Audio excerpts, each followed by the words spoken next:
dodging once there, not ideal. Dodging twice, actually not too bad, but I still lose about 10 seconds to the fact that I'm feared for 2 turns. There wouldn't have been a reset had we not already had some terrible luck leading into that bit. But, yeah. Normally, on a normal run, I would have carried on with that, because 2 dodges on a fear is actually kind of insane. If I could have that, you know, chapter 14, I would appreciate it, thank you. But yeah, that's rare. That's very rare. The stare down's getting less and less rare, sadly. But the double dodge is rare, very very rare.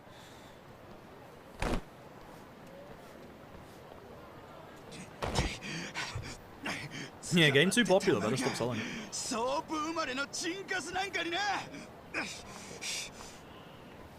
Yeah, that's fine, Jameskin. That's fine.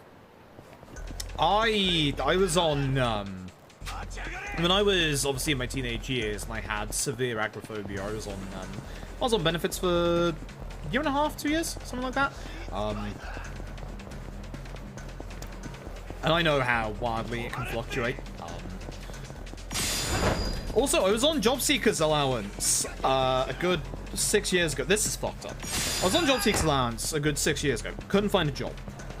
Then had my hernia problems, and job seekers wasn't giving me that much. It was like, I had like 40 quid a month. It was just enough to help pay my rent to my parents. And as soon as we're literally talking like 2-3 days after I had my hernia surgery, couldn't fucking walk properly. Went for an interview about job seekers and how my job hunt is going, and you know, said to them, you know, I can't even walk on my own at the minute because I've just come out of major surgery, and literally I haven't been able to look for a job. So they cancelled my job seekers and said that I can't apply for it ever again. So I'm very very lucky that Twitch streaming actually paid out, because otherwise I would be in a lot of trouble right now. I don't know why, I got literally 0 points. Somebody didn't fucking like me on the test for it. 0 points for a guy that just came out of major surgery, couldn't walk and couldn't look for a job. 100% fit for work, by the way.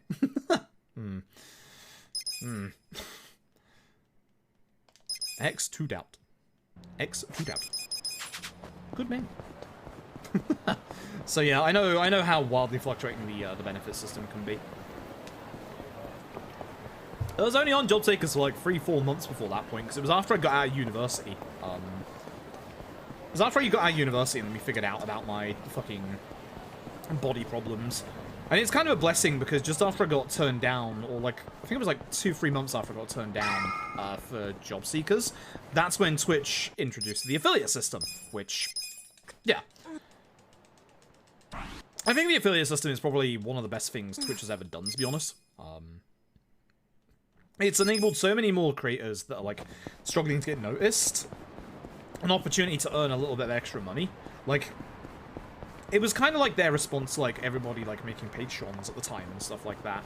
And people can still make Patreons and stuff, which is the good thing. Like, you can give money to people definitely like directly. I've considered opening a Patreon at some point, but I don't have any tangible offers or rewards at the minute that would be beneficial to making a Patreon, so I don't want to do it. I'd feel really scummy about it. But the affiliate system was a nice way for like smaller streamers to actually, you know, make some money. Like, that's basically how I survived for years. Like, it's great.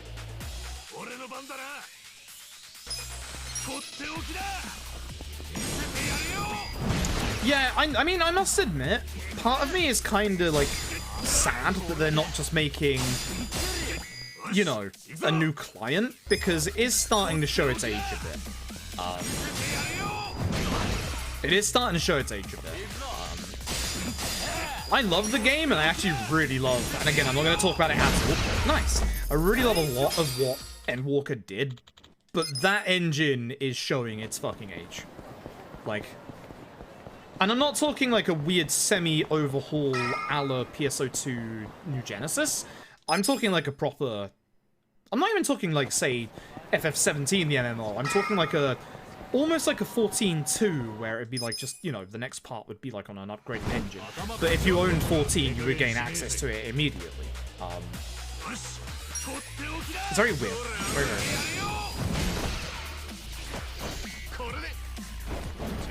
2 secs, Rosetta. I'll read that in a second. Good damage. Good damage. Very good damage. Very, very good damage. Let me start running and make sure there's no NPCs in my way. Yeah, it's fine. Some bypassing bits asking that emote only be turned off. I would not necessarily time it out, but I would write a response saying no. In a bit more finesse than that. A little bit more explanation than that. It would annoy me as well. That's the one thing I have a problem with the bit system is it can be abused in, say, like you have sub-only mode to avoid spoilers and stuff when playing a game. Someone can use subs or donations to bypass the, you know, not being able to talk in chat form, like follower mode. Like, it's one of the reasons why I don't like the highlight my message thing as well, because that can also be used to bypass it. It's obviously very rare, we don't do casual stuff that often here. But it would annoy me. I mean, chat responded with an A. Well, I'm glad chat responded like that. Fuck, I was going to try and run past the guy. If he hadn't turned left, I could have ran past him, but he turned left. It's a shame. It's a massive shame. I'd be annoyed, but I wouldn't necessarily time it out.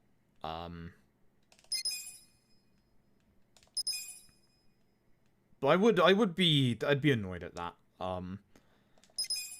Like, it's on for a reason. It's on to stop people from... It's on to stop people discussing it, so... I'm gonna say, I know we've banned talk on 14. I am gonna say one thing about 14, and Endwalker. So, if you don't want no, I wouldn't even say slight. If you don't want big Heaven Sword spoilers, or reasonably moderate Endwalker spoilers, mute the stream until I'm done with the next fight, because at that point I'm just gonna cut all of this. A couple of years ago, when I was streaming story mode in when I was streaming story mode in you don't have to do that yet, Rosetta. It's fine. For the future maybe, but for now it's fine. I'd say this story quickly. In Heaven's Sword, there is a dungeon called the Vault. At the end of the Vault, a major character dies. Somebody in my chat at that time came in and said, "Oh, I don't want to live through this cutscene again," indicating that somebody was going to die. Completely ruined their death for me, had literally zero impact on me, and that death kept getting referenced in Endwalker. And every time, all I can think of is the fucking dickhead who fucking spoiled it for me while streaming. And that is why emo-only mode exists, and stuff like that. So, because that bit lost all of its emphasis, so, anyway. End of the fight, end of the fight, end of the fight, no more talking. End of the fight, no more talking. But that's why. That's why streamers aren't as stupid as you think you are. When you say along the things and like along the lines of, you know, oh, this bit sucks or this bit's gonna be awesome, you are setting up expectations. Streamers aren't fucking stupid. Like, and something like that literally ruined a big thing for me. Like, so it's one of those things. It's stupid, it sucks. This is why stuff like emo-only mode exists. Like, if the streamers put it in emo-only mode, it's because they know that someone's going to be a bit of a dickhead.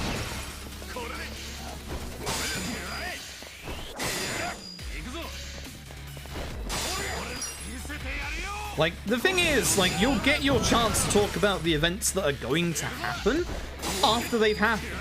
Like, it's being stopped at that point so that the streamer themselves doesn't get spoiled on the thing that is literally happening that you can't stop talking about.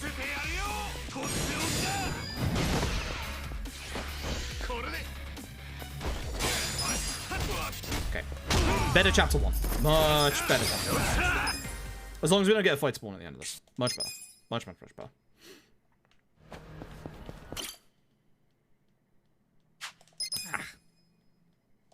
Well, I'm expecting the early cutscene pause. So, yeah. That's that. that's that.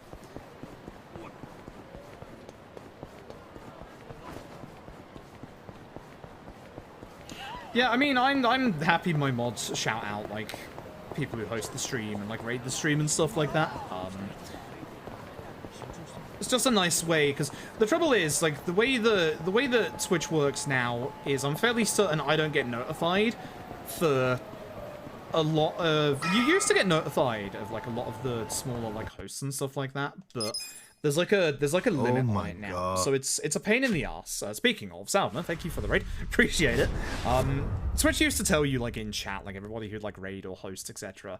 And like when you get to a certain size, you can't do that with everybody, and it does suck because it is nice to shout obviously everybody out, and I appreciate my mods who do actually like use the shout out commands, etc. But Salma, thank you very much for the raid. How's your GDQ prep coming along? I am excited to watch that. It's gonna be a good time. A very good time. Look on the run, appreciate it. I need it. The last few days have been fucking painful. I have had no end of absolute awful RNG with this, and I am so close to getting a good run. I need this guy to not taunt me though. Good. Get stunned. Can't taunt me now, can you, fucker? Good, I win. This is my chapter 2, fuck off. I should have about a good solid 40 seconds of time save in this chapter, just because in my PB, this chapter actually glitched out.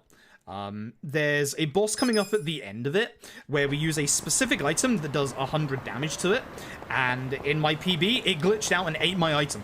So... over the year that I have been running this game, that's never happened. I heard legends that it could happen, it finally happened to me. I'm now deathly terrified and afraid. So let's grab our hats, our shoes. Mess up our menu, because that's also important. And grab our smoke bomb as a get out of jail free escape from fights card. Because I do need that as well. Actually, hopefully I don't need that. I'm probably going to need that. The way that my luck is going at the minute. New strats have been out. Ooh, nice. Commentary about run changes, yeah. Commentary I find is the hardest part, because like I was gonna say, try not to brag. It's only gonna sound like a brag. This being my third GDQ run, it's like the first time you do a GDQ run, it's fucking terrifying. It's always fucking terrifying. This is to anyone who does any marathon run for anything, like an online marathon, an in-person marathon, anything like that. Your first marathon run is always terrifying, and it really is. But when, like, the first 5-10 minutes pass, and you're, like, doing the run like you normally would on stream, all of the fears and the worries just disappear, because you're in your zone, you're in your element, you're doing the run that you know how to do. And it's the commentary that's the most important part. Like, it's the commentary that is the part that a lot of people don't do enough work on, because they think, oh, I'll just do it like I do on stream normally, I'll just wing it, and it's... If you want a good commentated stream, it doesn't work like that. Which is why I put a lot of work into my commentary and why I'm putting myself under a lot of pressure for Lost Judgment. Because this time I don't have the Yakuza name to fall back on.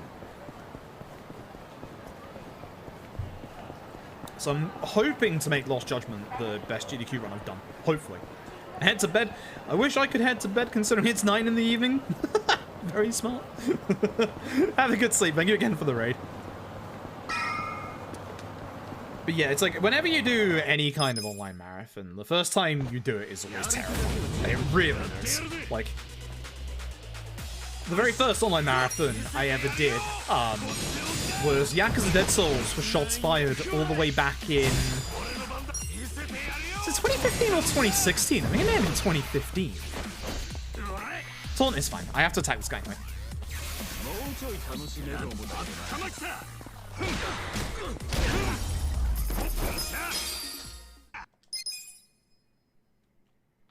I was kind of hoping he'd slip and like lose his turn out of that, but he didn't. Interesting. Interesting. But anytime you do an online marathon at first, it's always a terrifying thing. Like, it always is. Once you do like 1 or 2 though, your fears get allayed and it gets a lot easier to actually like perform the next time around. That's why I was like really happy to get into shots fired with Dead Souls this year, was because, you know, it was kind of like almost coming around on itself, and that like,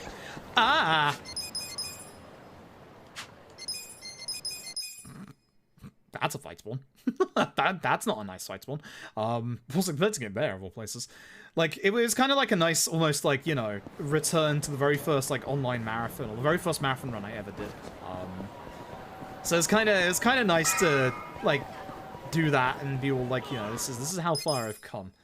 Also, much like the first time, I got world record with that run, so fuck yeah. Fuck yeah. Definitely emulating what I did before. It's actually quite easy because I found new strats when I was practicing just before, so nice and easy. Nice and easy. Alright, once again, I ask you, man on the right with the knife, please no stare down. Please. I'm looking for a nice chapter 2, and so far this is a nice chapter 2. Please do not. I fucking hate you. I hate everything about you. I fucking hate you. Thank God. Get crit now. If this guy gets crit, this fight ends a turn earlier, which will help offset the time lost to that long animation. I hate you. I hate you with every fiber of my being. Fuck your face. Every time I'm on good chapter 2 face, this fucker. Every time. Every fucking time. Fuck him. Boy. Oh. Good. Good. So if you haven't seen a Yakuza Like a Dragon speedrun before, it's a common misconception that running away from fights is based on your agility stat. No, it's not. It's not based on your stats at all. It is based on how much space you have behind your character. Sometimes it doesn't work because the Dragon Engine is the Dragon Engine. Good fucking shit, I guess. I hate that, man. Yo, Ainu! Hope you're doing well. Folks, if you really like the emotes in the channel, please give Ainu a thank you, because Ainu is the one who designed the vast majority, like 90% of our emotes in here. Shit! Well, I was really hoping that would work, but I wasn't expecting that to be too far to the left, but it was. That's a time loss. Damn. And that also means that the last fight here is going to be a little bit problematic to run from. People have been enjoying the new emotes, by the way. Which, that's a good point. When Twitch announced the recent stuff, I kind of have 5 emote slots again. So, you know, if we can come up with some emote ideas.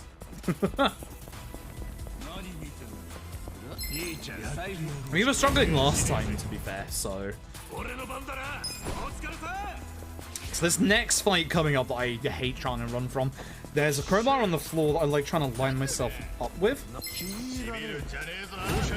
think that's good.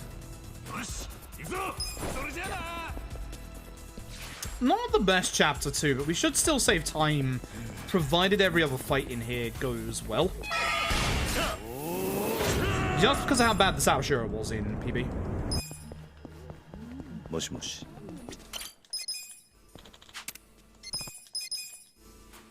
Okay, we're good. We're good. Mustache Owl, thank you very much for the host. I appreciate it. Busy, you good? Yeah. Yeah, I imagine with the holidays, most people are very busy at the minute. Nice. This is definitely the guy that I want, because now I go and smack him in the butt. Nice. At least he used the faster of the 2 slow moves. So the level 4 guy does not go down in a single hit. I'm just getting rid of the slow one. I'm just getting rid of everybody on the turn order so that I'm only left with the guy that takes 3 hits to go down. Hoping for the stun. Didn't get it. It's a shame he's used his 2 long moves. Oh my god. Man is violent today. Jeez. Okay, so we need a piece of gear on our chest as well, so that shirt does the job. So now we have a piece of gear in every single slot except for our accessory slot. To get into the Chapter 4 set piece, you need a piece of gear in every slot, including accessory. Thankfully, the fight at the end of this chapter gives us an accessory. Hachi's HP has me a little worried, so does that low damage, but it actually hit hard. Speaking of hitting hard, 69. Why don't you run from fights here? Because it's faster. And what do you mean by not all through the game? If you mean the set pieces here, these are unescapable. Certain set piece fights are runawayable from, these ones are not.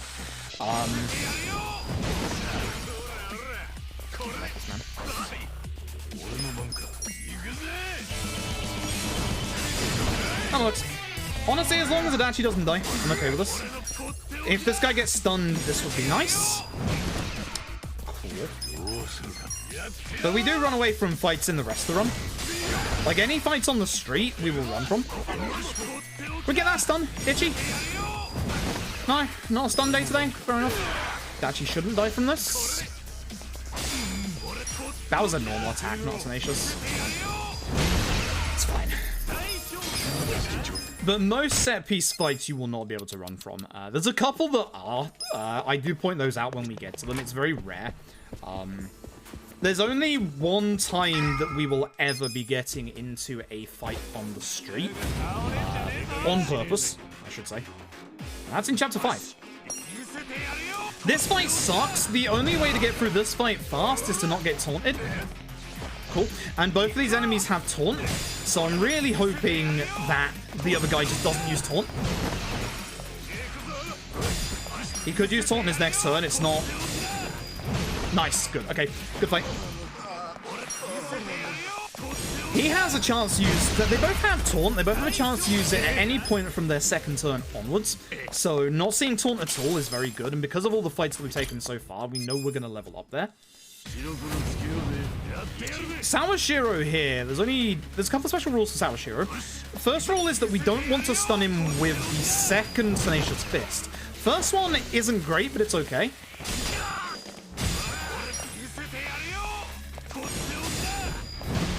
Nice crit. Ooh, good start. 2 crits will make this fight go faster. It is rare that it happens, but it does happen. It's happened a couple of times in the past. Having a crit this early helps. So, the problem that you have in this fight specifically, the reason why you don't want any debuffs on in the first phase is that cutscene overrides any and all debuffs you actually get on Sawashiro. The problem with this fight is that Ichi does not have enough MP for Tenacious Fists to kill Sawashiro off, unless we get 2 crits. So, at some point, we have to look for either usage of furniture just around the room, or we have to use an opportune attack. So usually Ichi's agility will roll over on itself towards the end, but it's not a guarantee. I'm going to use my hardball here. This is what got glitched in my PB, so I lost all that damage. So, Cold Fury, Sawashiro ups his attack by 10%. He will still use Vile Blade of Enmity, even if you stun him here. He'll just use it when he gets unstunned. If you have all the pieces of equipment on, you actually don't have to worry about the damage. Even without a perfect guard, it's only like 28 damage. It's not actually that worrying, as long as you have all the gear on. If you don't have all the gear on, you are probably dying in this fight. Sawashiro hits fucking hard. So unfortunately we didn't get Ichi looping around himself. Bit late, Ichi. Bit late, Itchy. Bit late, Itchy. A little late on that one. We skipped 1 turn. At least I can't complain about that. It's actually very rare that you stun Sawashiro. He He doesn't have like a resistance to stun, because as you can see, he still gets stunned. But Samashiro is one of those bosses that just doesn't get stunned very often. There's a lot more bosses coming up that you will see get stunned way more often. Fingers crossed! Because that means we'll have a good chapter 3. But Rini Sasaki Jincho, this is a tutorial on a new feature called Treasure Hunt. You check under vending machines for money. This first bit is completely rigged, 550 nothing. We need a minimum of 730 yen in total from vending machine money after the next fight. And that's the first big point where the run can die. It is very rare that it ever happens, but it did happen to us the other day for the first time in like 3 or 4 months. So, Tenroll, thank you very much for the Prime Gaming, I appreciate it. So this is a minigame, brand new to Yakuza Like a Dragon. It's Can Quest.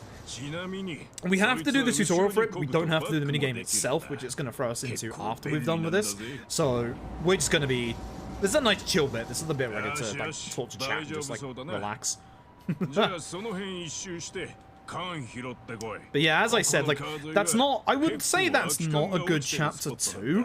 And you can see how much time it still saved. Like, it saved a good 20 seconds. As I said, my Sawashiro was real bad in my PB. So... yeah. The big time saves left in the run after that are chapters 5 and 12. Technically finale, but we are also going up against a first turn Trickster's top half. The only thing with the first turn Trickster's poison is that the fight itself wasn't that great. Big lack of crits and big lack of damage. About 3 turns wasted as well. So, yeah. Yeah. It's improvable, which is nice. It's very improvable if I go for stupid strats. Stupid strats make it so that one character gets 1 shot. But they shit out damage. This is Zeng. But unlike Zeng, he also has fear. So, with Itchy, we're going to be trying to stun Zeng for as long as possible. Preferably for the entire fight. It can happen, it has happened, it will happen again. Obviously not today. With Namba, we're going to be taking care of who here with Pigeon Raid. Pigeon Raid is unique in that every single one of those pigeons is its own physical damage instance. So every single one of those pigeons has a chance of waking up any enemy that's stunned. Like, hopefully in a second Zeng. So whenever Zeng is stunned, we'll actually be using opportune attacks with Namba instead. We are hoping not to see stare down from Zeng. Zeng can also murder Namba very, very quickly and very, very easily. If Zeng is not stunned, Pigeon Raid. It will make it so that Zeng usually targets Namba. Yeah. Most Pigeon Raids basically put Namba in range of Zeng hitting him. But it does make the fight go faster.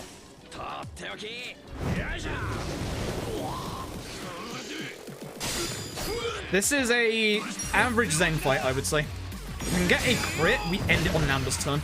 We might end on Namba's turn anyway, I'm not sure. So, Pigeon Raid is more damage than the optimal strike that Namba puts out, because Namba, as you can probably guess, is a magic-orientated user, and despite the fact that that is a physical skill, it's still a magical skill. Throwing pigeons at people's faces is magical. So, it's more damage to use Pigeon Raid than it is the Opportune Strike. The only time we use the Opportune Strike is obviously, as I said, to stop Zeng from waking up. That was an average Zeng fight because of no stun, essentially. All of that stuff got put in this box, so we need to go and grab everything. That's what I didn't want to grab, so I'm a bit mad about that, because that's a DLC item that is now going to waste space in my inventory. Go back. Piss off. I do not want that. It's going to clog up my inventory. So this is the point where we need to get money. That's enough money, thank you very much. You need a minimum of 730 yen, which is either a 100 yen coin or a 500 yen coin. You can also get unlucky and get plates as well. We will be opening up the secondhand shop to sell the plates, but not until chapter 12. So it wouldn't help right now, and we need this money right now. So.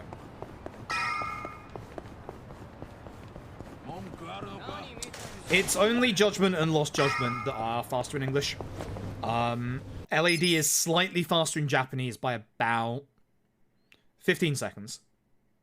So it's not that big of a difference. You could play this in English if you wanted to. The Judgment games are different. That's about 45 seconds depending on the game. Ah, too early. So you're wondering why I'm talking to taxis. Like a Dragon has a very new fast travel system. Obviously, you can fast travel from every single taxi, but Like a Dragon allows you to fast travel from your pause menu because of how big this map is. It's fantastic. To do that, we need to go and talk to every individual taxi to unlock them as a taxi spot. So I need to basically, at points like now, go a little bit out of my way to grab taxis so that I can use them later. We don't use this one, for example, until chapter 7. But we'll be using it in chapters 7 and 14. There's always a guaranteed fight spawn here. It's going to the right. The direction the first guy goes in is indicative of where the second guy is going to go, because all enemies stay in packs. So as long as you see where the first guy is going, you can just go straight after the other one. Keep on my mini-map here for fight spawns around this corner, because you can get some nasty ones. It's going all the way down there, that's good. Okay. Very nice. Very, very nice. So. This is Matsuo. We met him at Hello Work. The nice thing is, this man, we got the first turn number for the first time in a long time. Good. This man's weak to getting pigeons in the face. You would be. I am. From that fight, we get two things of utmost importance. One is 5,000 yen for a job well done, and the other one is the silver safe skeleton key. This allows us to open every single silver safe in the game, of which we're going to be going and starting off getting those right now. We need this taxi because it's one of the more used ones in the game. This is where I like having my smoke bomb for, but unfortunately I don't. This is a good fight spawn to get because I can sneak by it to the side here. And it usually means there isn't a fight spawn here, which allows us to just run straight forward, so that's pretty nice. We're grabbing this taxi here. We use it in chapters 5 and 13.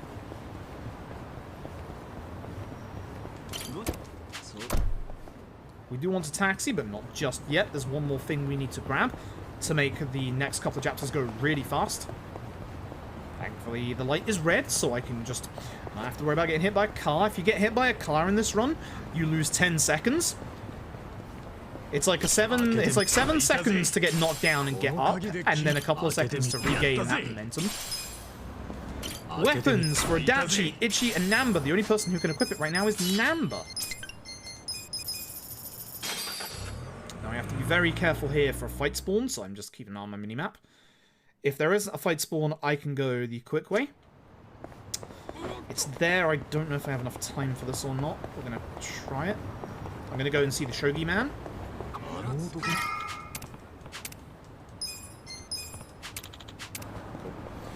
Not a quick menu, but that's fine. So this is actually the quicker way to get to this cutscene. The other way, it takes a little bit longer to get to this cutscene. So you want to try and go that way as many times as possible whenever you have to come back here, which is like 3 or 4 times? Something like that? We have one more fight left in this chapter. It's massively, massively RNG. It could go very, very well, which is obviously what I'm hoping for, or it could go horrifically wrong. In the year that I have been running this game, it's only ever gone perfectly once, and that was on a dead run. So... not expecting that. So, that grenade we picked up is going to get used. That's not ideal. Ideally, you would have only 1 enemy left and they'd just be dead. I'm okay with 2. 2 is acceptable. Any more than 2 is really bad. It's the end of the chapter. Expunge your XP, or your MP on Ichi. Not the best, but also not terrible. Having 2 left is usually the average. If you're wondering why that's massively RNG, all the enemies at the start of the fight basically move in a random direction. Namba started in a weird place as well, so they kind of moved a little towards him and a little away from him. The other problem that you can have, and this is a wonderful problem, it doesn't happen very often, thankfully, that grenade can glitch out and hit your allies instead, and they will absorb the grenade. Which means that you do no damage. Had that happen a couple of times, and boy, has that made me mad in the past. So, this is a surprisingly RNG chapter. This chapter actually really sucks. For Adachi, we're going to put on his new weapon. Ichi cannot equip his new weapon until he changes his job, which is coming up right now. The problem is we can't do it in the actual fight itself, so we are stuck with Ichi's base here, which isn't actually that bad.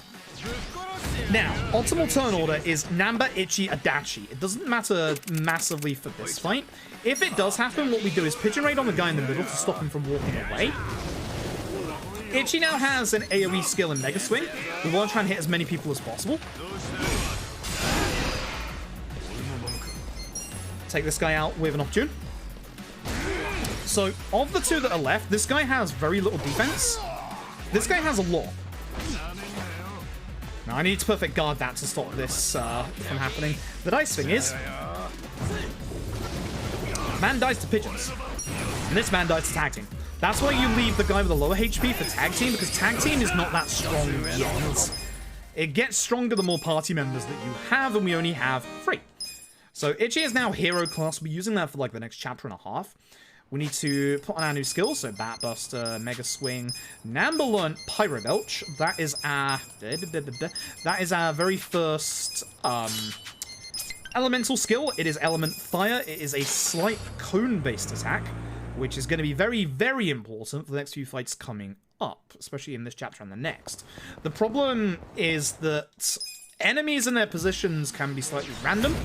Turn order can be slightly random, so there's no guarantee of getting the same outcome per fight. For example, I didn't mean to mix with this guy. I'd like to hit both of these with Pyro, but it's unlikely to happen. Okay, that's good. So, if Adachi got on the high agility roll, it would have been a very, very fast chapter, but it's fine. A very fast fight. It's still an okay fight. It's still a pretty decent fight, but it can be way quicker than that. With Adachi, Reckless Charge would have ended that fight, but it actually would have been just slightly slower because Reckless has a bit longer of a wind-up, and that's a problem when it's coming to the next fight. Again, in the next fight, the ideal turn order will be Namba, Ichi, Adachi. Very rare it happens because the enemy that we're also going to be attacking has very high agility and usually will go in between character 2 and character 3, which is a problem.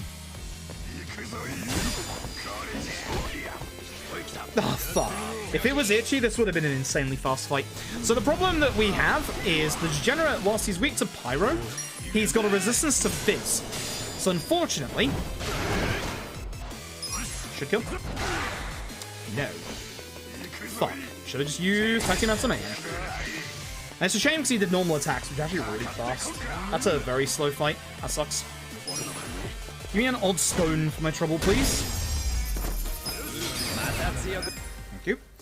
There is a technically new route that we are potentially going to do. We need as many odd stone drops as possible. Thankfully, with that one odd stone drop, even if we don't get the rest that we need, this run will continue. You need at least one odd stone drop from fights. We need 3 odd stones in the next chapter, and there's only 2 on the overworld we can grab. This is nice having Namba go first. You want to put the blue guy to the front because he has the most HP. The red guy is, unsurprisingly, resistant to fire. Surprising, I know. Shame that's suspicious. If he ran forward to attack Adachi, I could have got a potential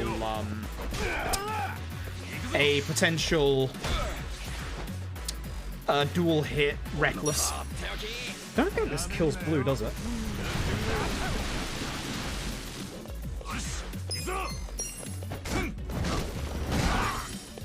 Hit the guy closest to me so we don't have to move that much. We get heavy beatdown on Adachi, we will probably never use it. Beatdown is only really used in chapter 2.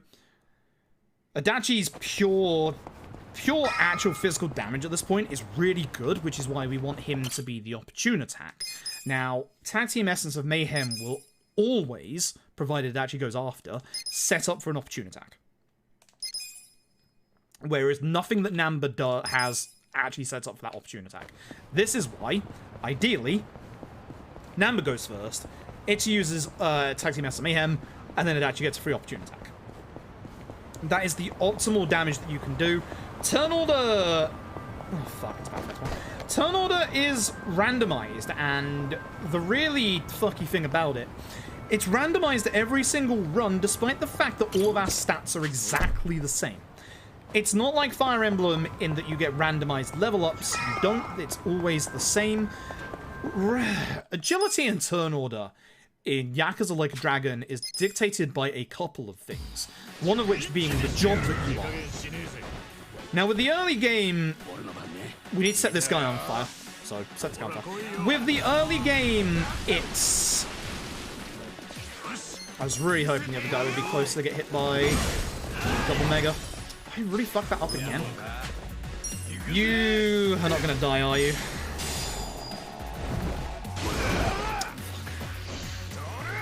Terrible fight. At least you used the quick attack. Terrible fight so far. Not good.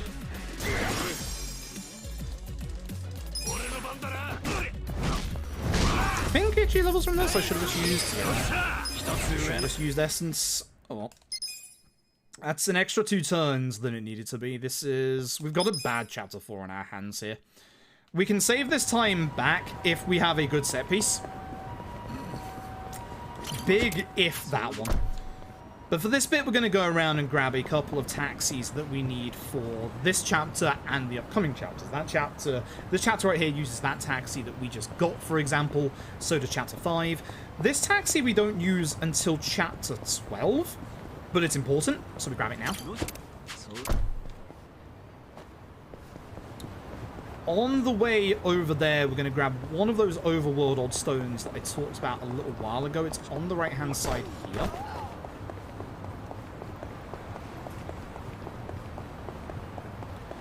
If we can get enough odd stones during the actual run itself, we can do a new upgrade route to test, which gets us an earlier Ichi weapon upgrade. The downside is we have to make a different trip to the blacksmith than we usually do, so it might not be fully faster. It's a good fight spawn because it's going this way, so I don't have to cut across the road to avoid it. I do like it when it goes this way. Very nice. Good stuff. Good stuff. Very good stuff. And when we get back here, we're going to get introduced to Yakuza 7's versions of summons, aka the Pound Mates. This is the first Pound Mate. It is the absolute living legend himself, Gary Buster Holmes. So, Gary is going to be used pretty much consistently throughout the run. Gary's damage in the early game, even though it's only like 150, is fantastic. Until Ichi gets an AoE skill, Gary's going to be his big AoE skill. He costs not too much either, but the real boon to Gary Buster Holmes is the fact that he can stop. That's going to be utilized a lot. This guy is not weak to Pyro Dodge, but he dies to Pyro Dodge. So man gets set on fire. This fight, we are hoping for an odd stone drop from. Good start. Very good start.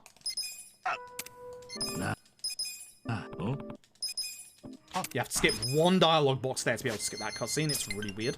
There's some cutscenes that are like that. There's some cutscenes where you have to skip 1 or 2 little bits of dialogue to be able to skip their cutscene. So, I have knowledge in my head of which cutscenes those are.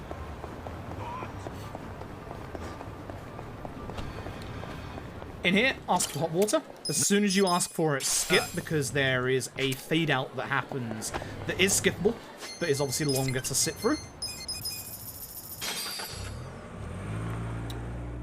Cool. So we're going to move the story on a little bit. This is going to make it so that it's nighttime, and we're going to get put right outside of Otohime Land. That way we can finish off the sub-story that we were just doing. The big reason why we do the sub-story is because we need money for summons, because obviously Gaibus Tomes is somewhat expensive, but also so that we can try and get odd stone drops.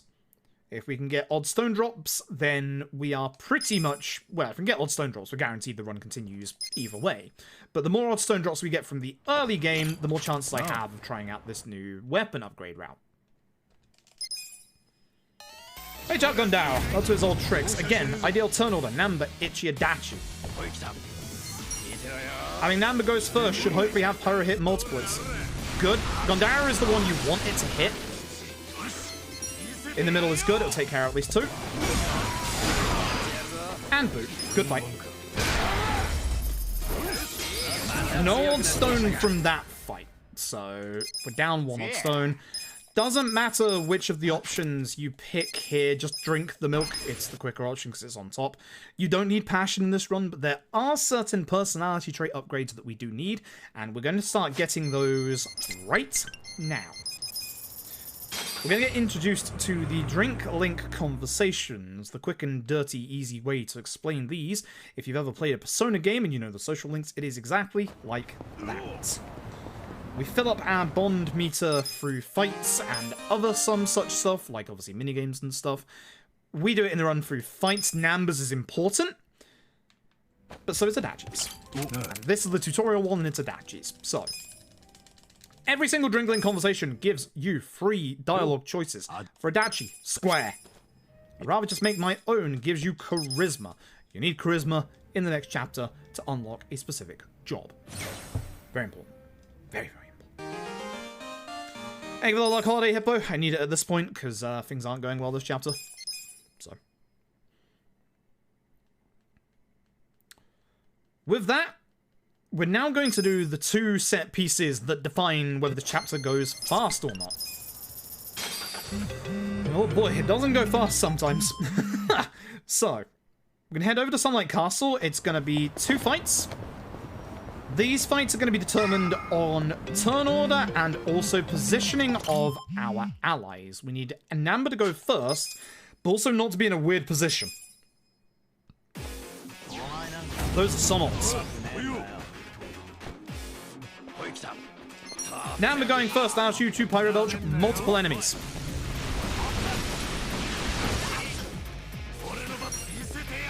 Good, they're together. Shame the other one's alive, but it's fine. Leave him alive, because obviously he is the one further away. And Namba can just attack and kill him. Not the quickest you can go, but it's still okay.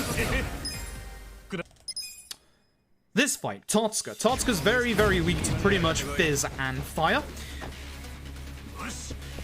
Again, ideally Namba starts. It's not ideal to have Ichi start. I'm going to try and hit this guy to hopefully hit Totsuka at the same time, even if I miss the guy at the back. No, Totsuka's just missing. That sucks.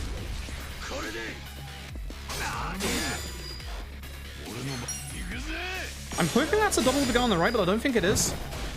It is. Good. The guy on the right has the most HP. It's a big shame that Totsuka is still unhit. But Totsuka will go down pretty fast.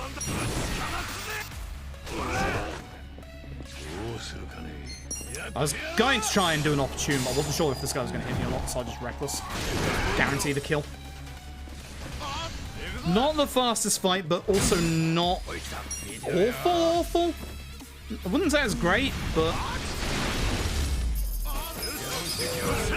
could be worse. Now, the nice thing is we do get a ring out of that, which does increase our attack, which I might equip on Ichi, just to make this go a little safer. So plus 5 damage, that will work with our pal mates as well. And this is our big set piece. This is where we're either going to save a bunch of time or lose a bunch of time. This is also one of the reasons why we did the sub-story before, is we need a bit of money here. I prefer to hit the guy with a hammer. Both is great. Wait. With Ichi, get out Gary. Nice, got the damage bonus, which will also guarantee a stun on everybody. Adachi has a very, very nice Reckless lineup right here. It's like we're going bowling.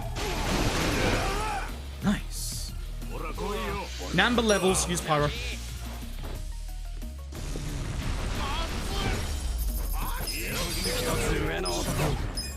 Namba learns Push and Shove. It's a very basic physical attack that has a reasonably high chance of stunning.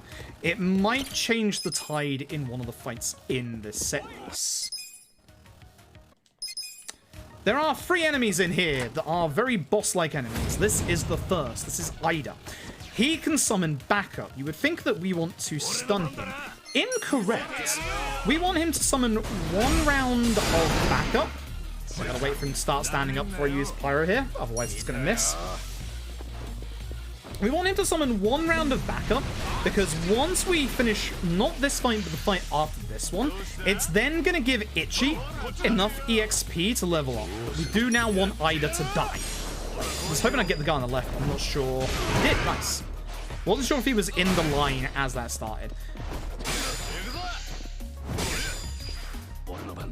I am unsure if Adachi's going to go after Ichi with this agility that he's got in the minute, so I'm going to just make sure Ida cops this. He did, that's fine.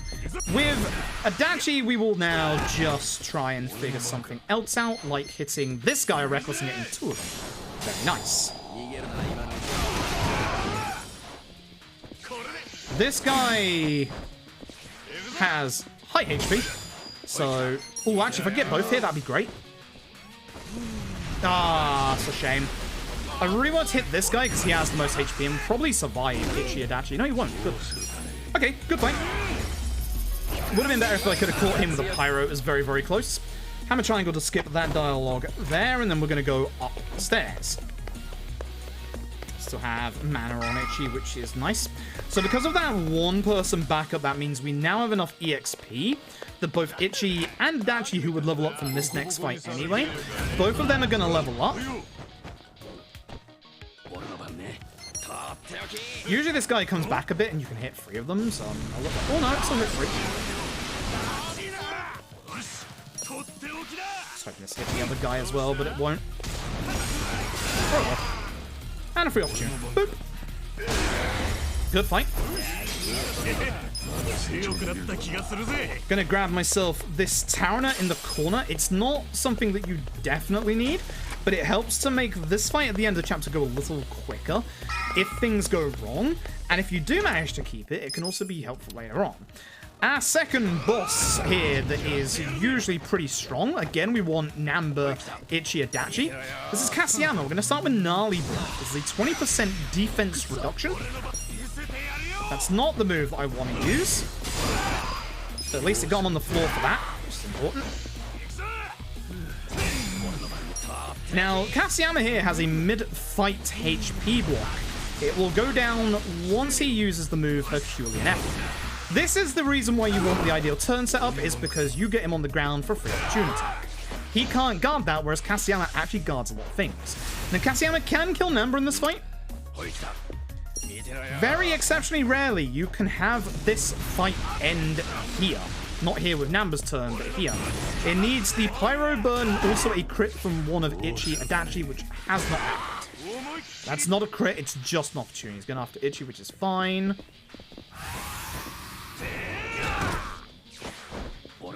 That's a normal fight. That's usually the same amount of turns that it usually takes. So with this, we leave this way and we get yeeted to the other side of the building, at which point there is a very lovely positioned heal box. Again, these fights are going to go determined on how Namba's turn order is. Usually, Namba gets multiple enemies with Pyro Belch at the start of the fight, which is why you ideally, as you can see there, really want him to go first. Good fight. Very good fight. Very, very good fight. Now, the last of our 3 really strong enemies is coming up here, and this This is usually where Namba dies. Now, if Namba dies, that's actually a problem. He will not get the bond points that we need during the run. Fuck this guy. He's been going fast a lot of times here. I'm kind of hoping to get both ads here.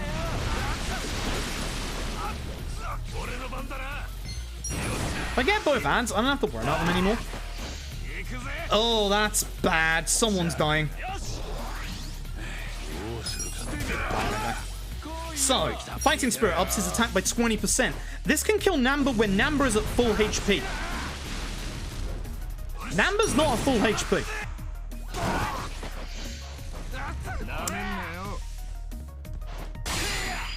Now, you might be wondering what that circle was. There's only about 3 fights in this run that can get you that circle. That circle, he's on the floor, so I'm using Pigeon Raid. That circle, very specifically, allows you to get a guaranteed critical hit on your next attack. Guaranteed. There's only 3 attacks like that in the entire run.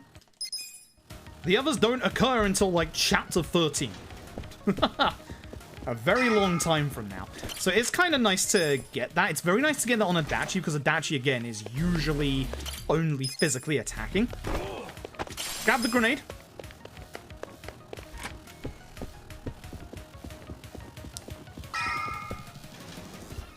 Which allows us to find there's a secret button here, which allows us to move on. But you can see from that damage, Ichi is the only one that has any kind of defense stuff on him.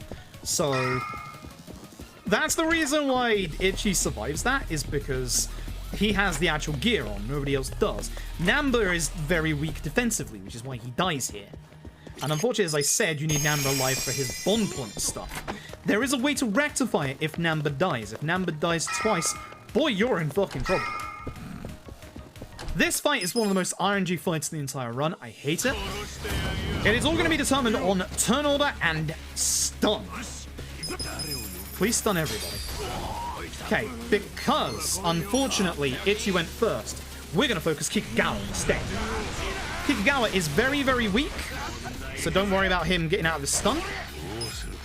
Ida no longer summons backup. Instead, Ida is a massive pain in the ass. Please don't wake up from stun, because he can from this. Good. I am setting up for the Ida kill.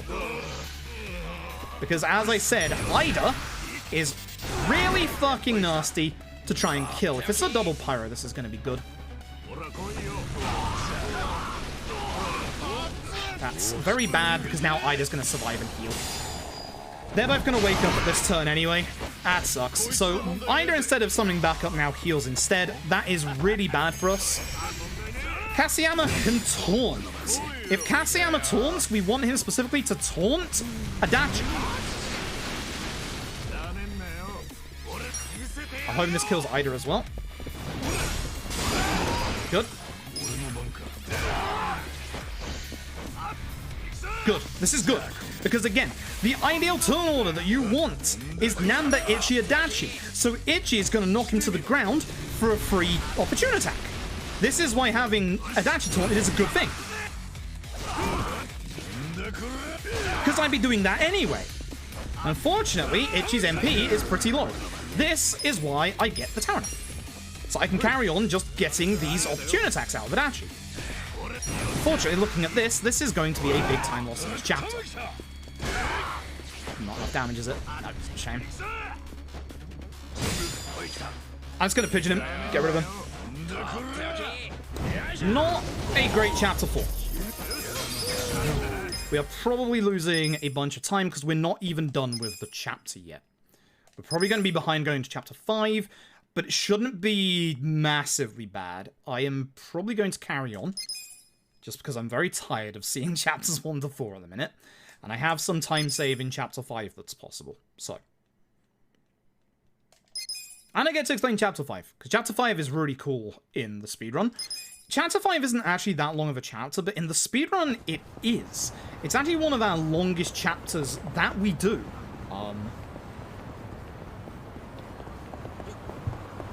Chapter 5 is all about getting set up for the rest of the run.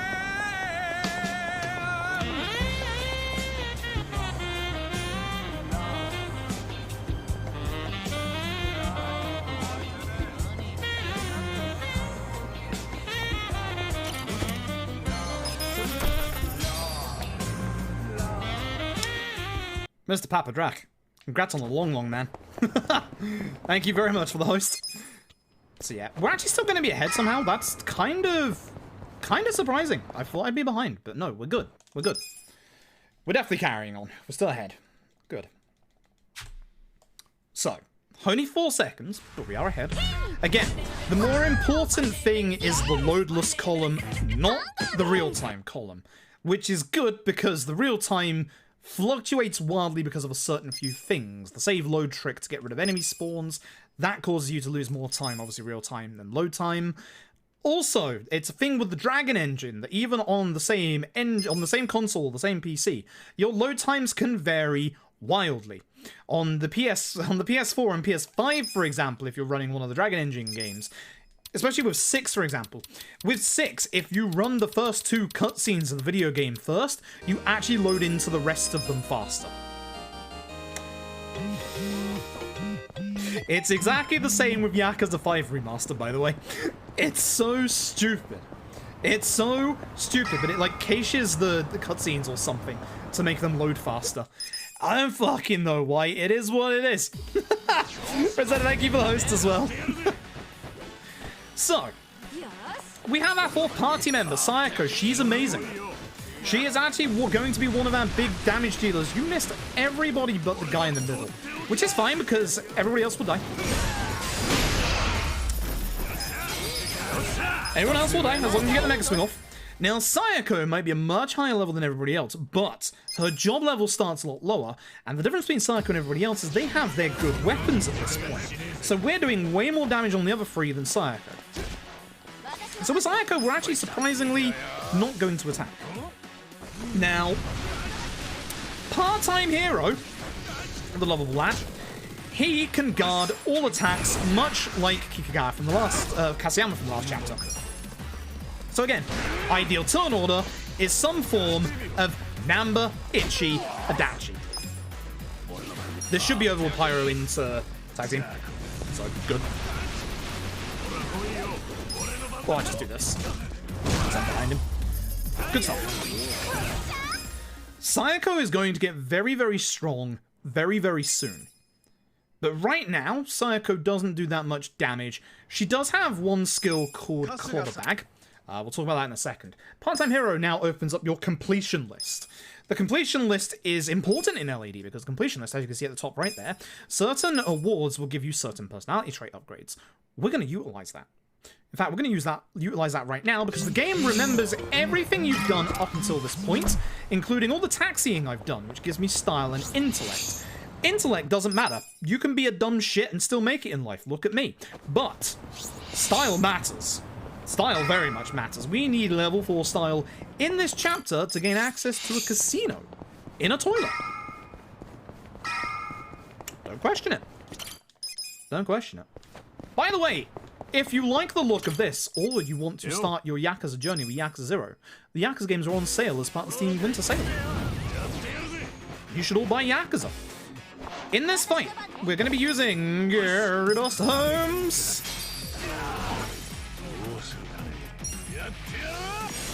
We're going to fuck Guo up. We are going to fuck Guo up. This should be close enough that it doesn't matter that he's not stood up. Yep, good. If you're close enough, it doesn't matter. I think Sayako can kill that. Let's find out. Now, the nice thing about Clobber Bag is it has an additional follow-up, which can actually stun people. Hello needs to be taken out by Namba. Good shot. And boom. So, basically, Sayako's going to get her use in the next fight. Sayako is going to be able to take care of a couple of ads while we take care of the main boss with our main combo of Namba, Ichi, Adachi. So, despite the fact she's just joined us, Sayako's going to leave. In terms of the speedrun, Sayako is very good in the early game and the very late game. In the middle, she kind of goes missing a little bit. So she's going to be replaced in the mid-game while she gets stronger. Trust me. That'll make sense later. Now, if Namba has died, you will not have enough bond points for his drink link conversation. Namba also has a high chance of dying in the next fight. There's a way to prevent this. There is a drink link conversation here. It's not a drink link conversation, it's a bond link conversation here. If you do it, you can see that it gives 10 points over to Nanba. That will help him if he's died once before, or if he dies in the next fight. There is a second conversation you can do if you die twice with Nanba. But if you die more than twice with Nanba, runs over. Don't die with Nanba, which is a problem because Nanba can die pretty much in multiple fights. The fight at the end of the last chapter, the Kaseyama fight in the middle of it, he can die in this fight. Ugh, this fight is fucking horrible. And he can die to Part-Time Hero. Zeng's back. Zeng has a couple of new tricks up his sleeve, unfortunately. Zeng... Okay, we have a nice early Itchy, which is good. We're going to Mega Swing on all the ants. This is going to leave them all very, very weak. For Sayako, just follow up and kick them. Now, we've got a bad turn order with Adachi into Nanba. Well, actually, it's really bad because Itchy Adachi is fine. The Nanba part is not fine. Zeng is using his defensive stance. This means that any single target that hits him, he is going to counter. This is why we do attacks like Pyro Belch that are going to knock him around to stop him from actually attacking us.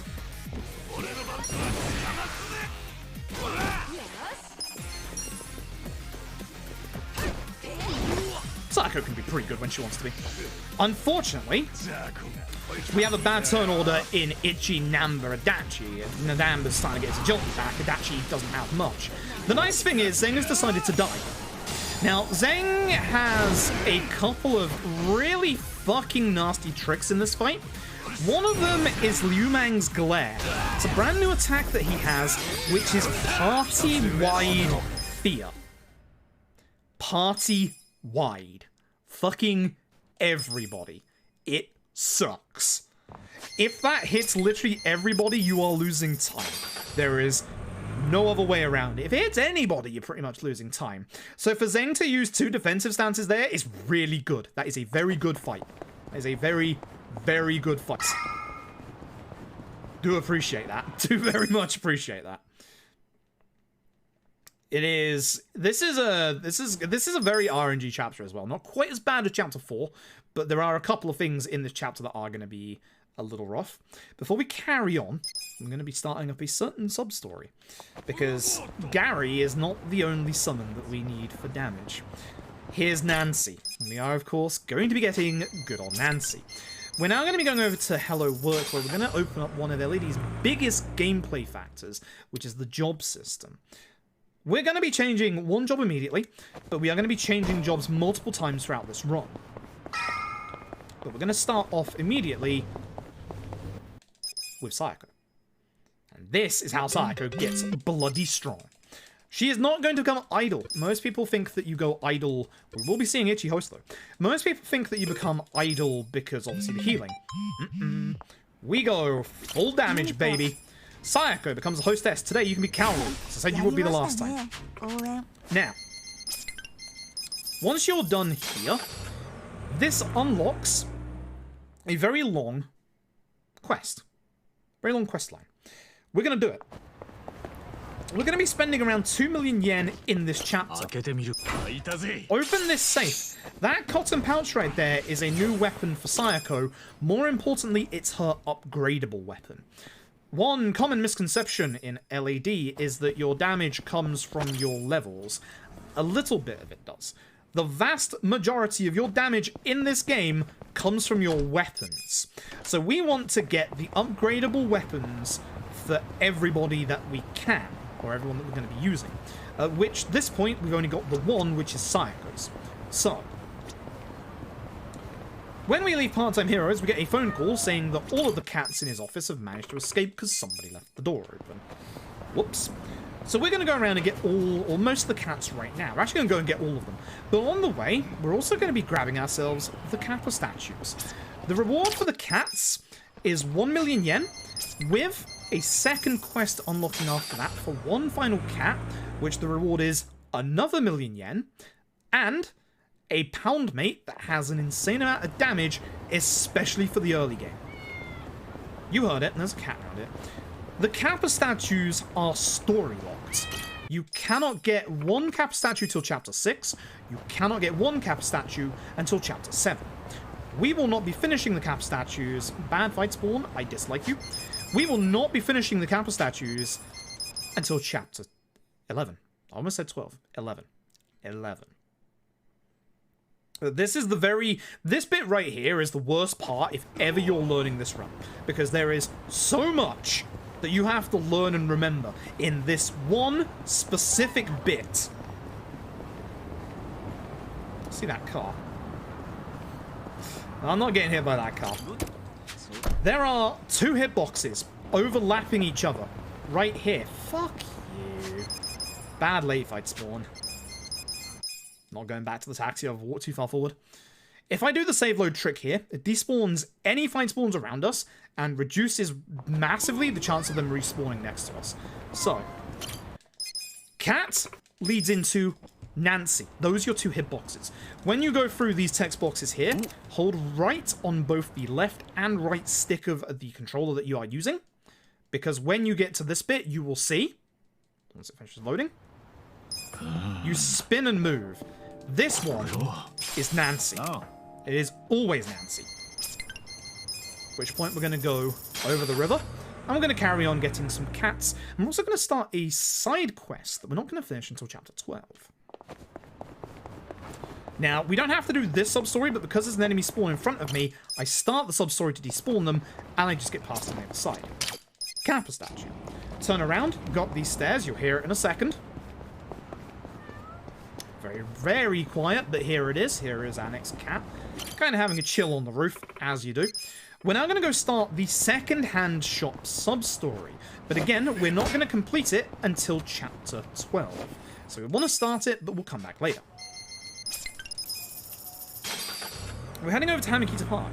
In Hamakita Park, there is a total of 2 cats, 1 Kappa statue. One of the cats is currently not available. We are going to leave the other cat and the Kappa statue for a second visit in about 5 minutes' time, where we're going to be doing the very big shop of the run.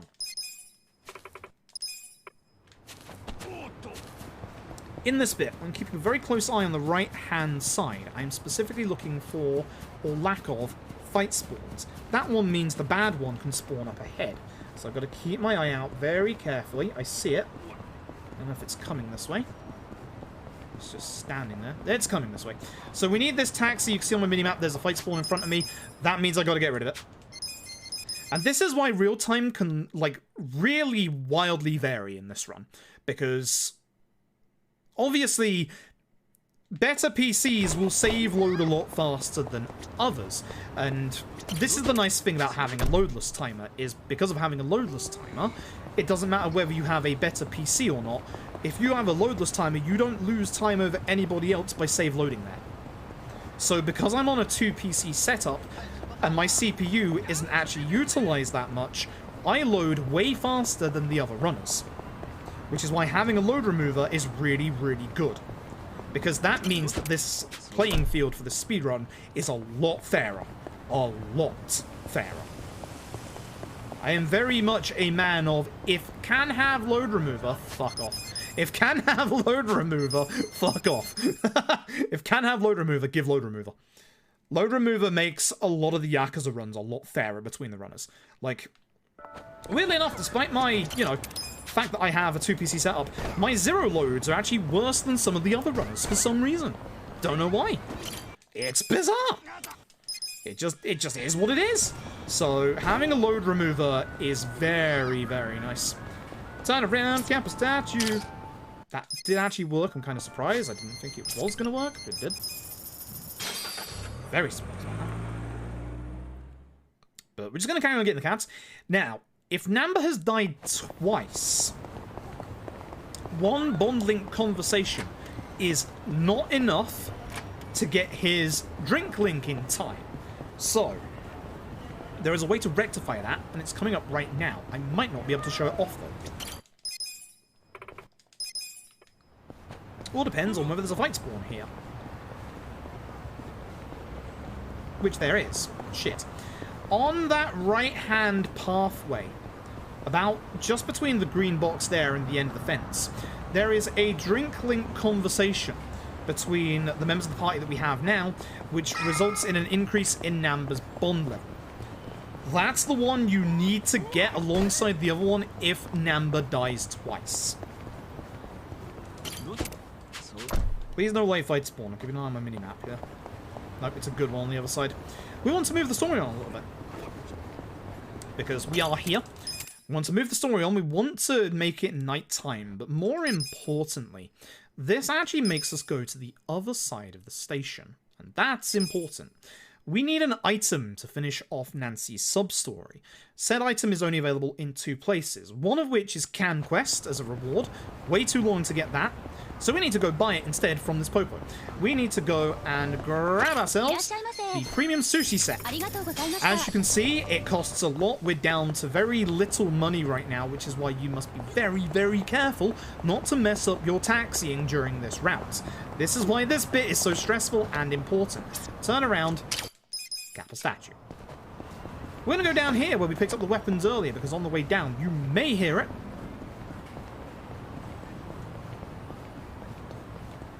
Or not today, it's just being quiet today. This is usually one of the cats that fuss up a storm. This cat right here is the penultimate cat. Nice symmetrical number there for our money. Do like that. Numbers are fun. There is a cat in the Lumang area. Thankfully not the story-locked Lumang area, but just outside of it. There it is. This cat right here. And if we've done everything correctly, that's all of the normal cats. So we're going to go and pick up our reward instantly. We are down to 3,000 yen. This is going to put us up to 1,003,000 yen. And we're going to go and spend that money pretty much immediately. You'll know if you've done this right because you get a cutscene of all the cats. Part-time Hero tells us about one final cat, the ever-elusive Robson, who is at the quotation marks highest point of the city. That is a lie. Even the place where he is isn't even the highest point of the city. Now, if you're a new runner and you didn't get the odd stones, there is one fight you can do to rectify that and get spare odd stones. And it's that guy right there.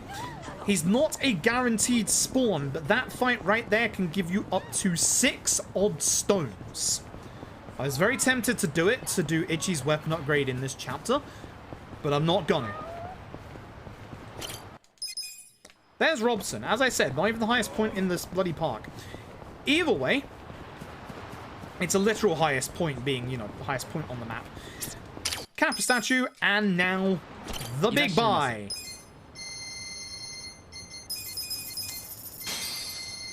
The big buy, where I have to get a certain amount of potatoes, 42 of them.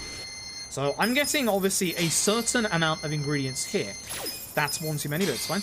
The ingredients that I am getting here are all for our lunch boxes, which are our healing items. This is a slightly different menu now, so I have to be very careful. 23 of you. 18 high quality, so I got none of you, so that's nice. Ragged cloth 5. That's one more, that's fine. 18 of these, so 17. Beautiful, we need 23, so 21. Still 20 of you. Dirty iron 43, so 39. Gotta do quick math. Sturdy 41, so 40. We do like the round numbers. But steel is... Wait, no. Cloudy pane.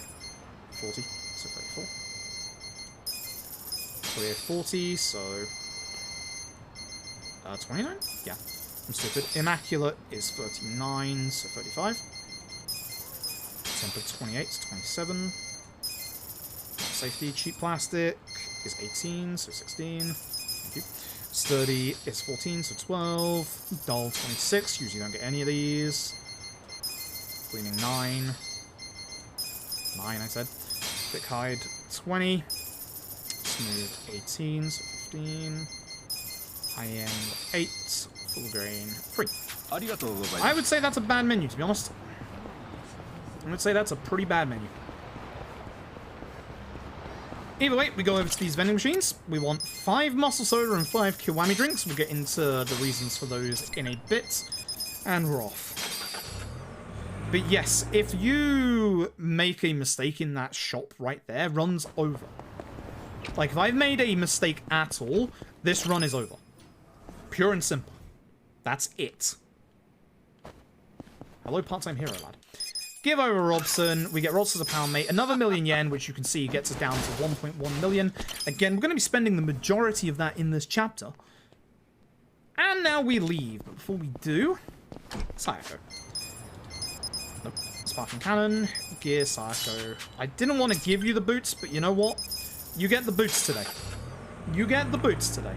Usually I give them to Eri, but you know what, Sayako? You can have the boots today. Whoever gets the boots goes faster.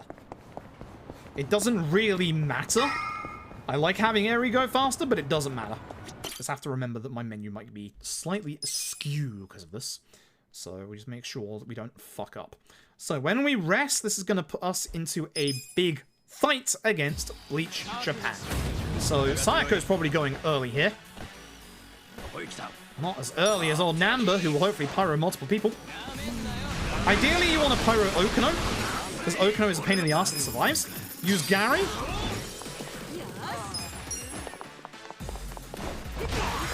You survived that? I'm actually a little shocked. This should kill Yokoyama. This is a slow fight.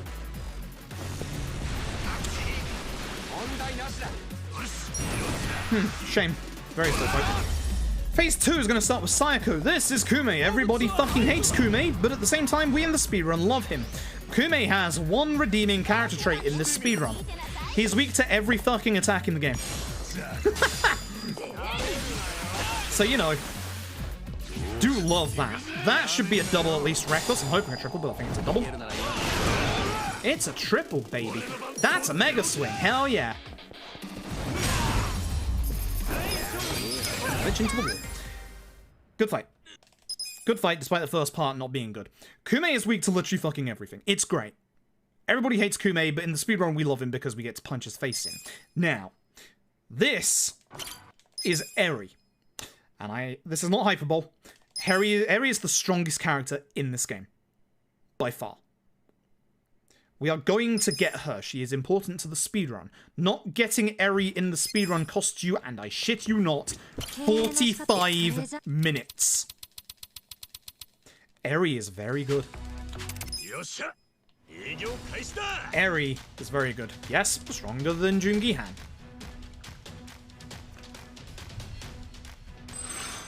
Eri is very, very good. Also can keep up agility-wise with Jungihan. Eri is pretty much the one character you want to be using in this run. When Eri joins us, which is a rank 100 the business minigame, she is going to join our party and she will never leave. So, most of your time save and time loss is going to come from this. The business minigame. Follow these steps if you want to go real fast at this. I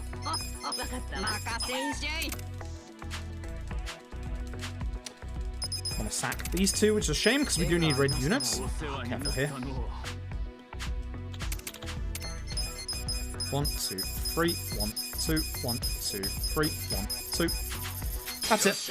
Congratulations, you have reached rank 100 in the lowest amount of moves possible with the least amount of input. That's all you have to do. Ichiban Confections as a building is insanely good. There is other things that we do need to do in terms of this business minigame, so we're not quite done just yet. But god damn, that is the quick and dirty easy way. We are already back up to rank 150. We need to hit rank 100 for Eri. That is in free shareholder meetings. With this method, we will get there in about 10 minutes. The random element to it is the fact that everything that happens in the business minigame is randomized. As is those host awards. Good time. We're gonna get Nancy.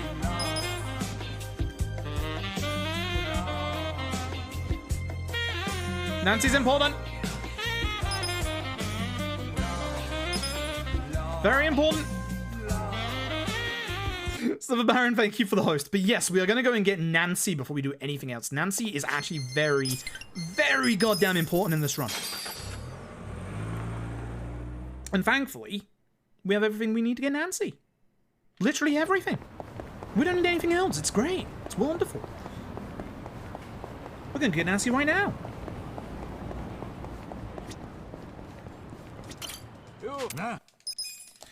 Can't skip again until we hand over the bento. That's how I remember this.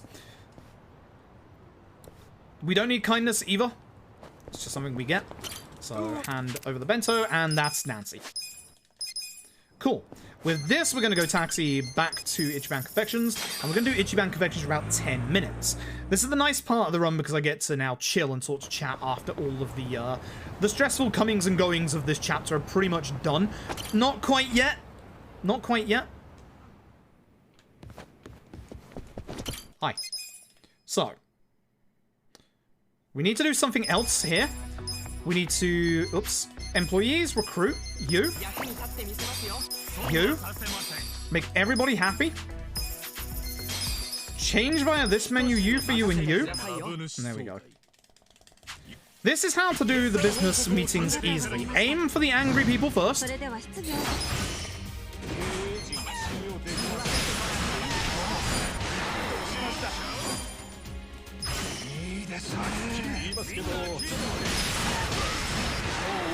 Now we wait for our skill to fill up.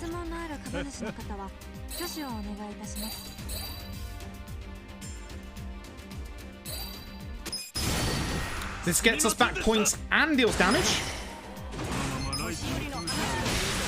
Man's weak to omelette, as would I be. Simple as that. Easy peasy. That's it. So the first two shareholder meetings are going to go exactly like that. The first two shareholder meetings are very, very easy. The last one is the tricky one. The last one is where the rules change. So, we're going to be in here for about 10 minutes just to unlock Eri. Also, all the money that we get from this is going to be utilized because we're going to be, again, spending another 1,000,000 yen in this chapter. So it's very important. Now, every single pop-up, nice and quick, every single pop-up that happens in between every single round of the business minigame is randomized, except one. If you are doing this casually and you want to get a step up on this minigame, the debts open up here. Take out a debt of 5,000,000 yen and do not spend it. It's very important. Because this one, not this one, this one, the ad campaign is the only pop-up that is guaranteed to happen in the same place every single time.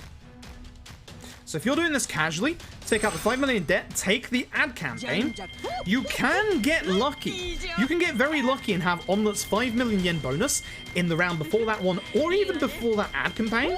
I've had it before. It's not necessary for the run, thankfully. It's not massively important, but if you get it, you can just pay back that loan immediately.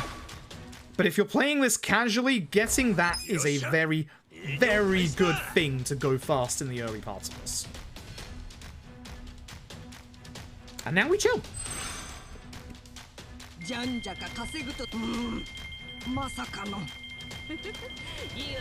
Oh man, looks like Daigo.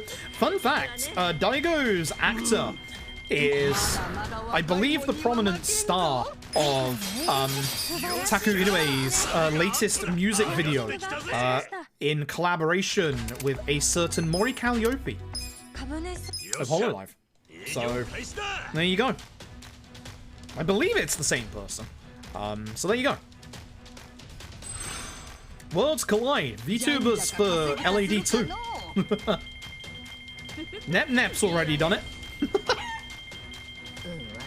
I'd love to see LAD's take on a VTuber in a sub-story. It would be pretty cool. It would be very cool, actually.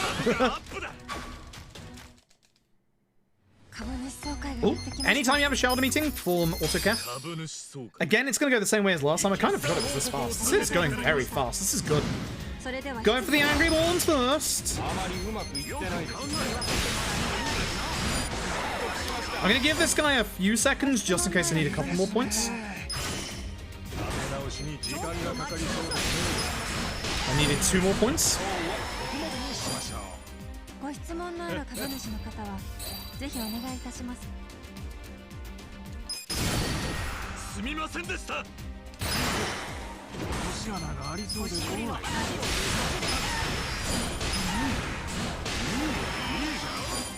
これにて定期株主総会は終了いたします。 Cool. This gets to 117. We are on the track to getting Eri in the next shareholder meeting. Now remember what I said. The next shareholder meeting, that's the one you gotta be careful of. The next shareholder meeting is actually really nasty and a very easy way to lose the run. But this is the nice thing. In between all the rounds of this minigame, in terms of the speedrun, the only thing you need to pay attention to is whenever your staff ask for contract raises. Give them the contract raise. Pay your staff what they deserve. Should be the same for real life, but unfortunately it's not. Ooh, this is a fast business minigame. This is good.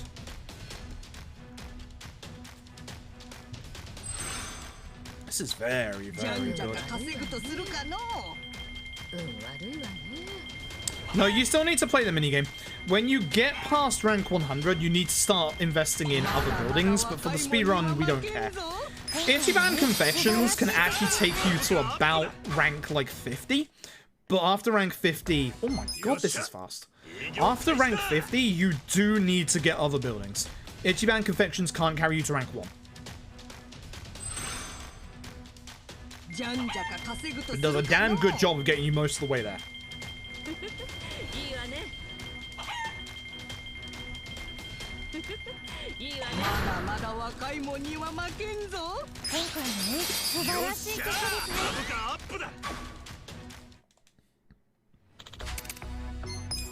Don't take any contracts. Don't take any contracts. Just only give your staff the raises they want. That's it. That's all you do. Don't touch the rest of it. How you all doing, chat? Anybody traveling for Christmas? I'm probably getting COVID tomorrow, which is not good. I got to go into town tomorrow morning. I was supposed to do it yesterday morning, but my high blood pressure and trying to fix the internet made me mad. So, fuck off, man of tattoo. Okay, this is the important one. Pay attention to what I do. This one is specific. Start with Jesse. 2 tomates. So you might be wondering why I'm not using Omelette. We're not using Omelette because Omelette isn't strong enough to take care of these actual shareholders. Wait until he's almost done. You can see how we're ending every single shareholder with Tome instead. Omelette's only here to break shields now. Masasaoka is the same.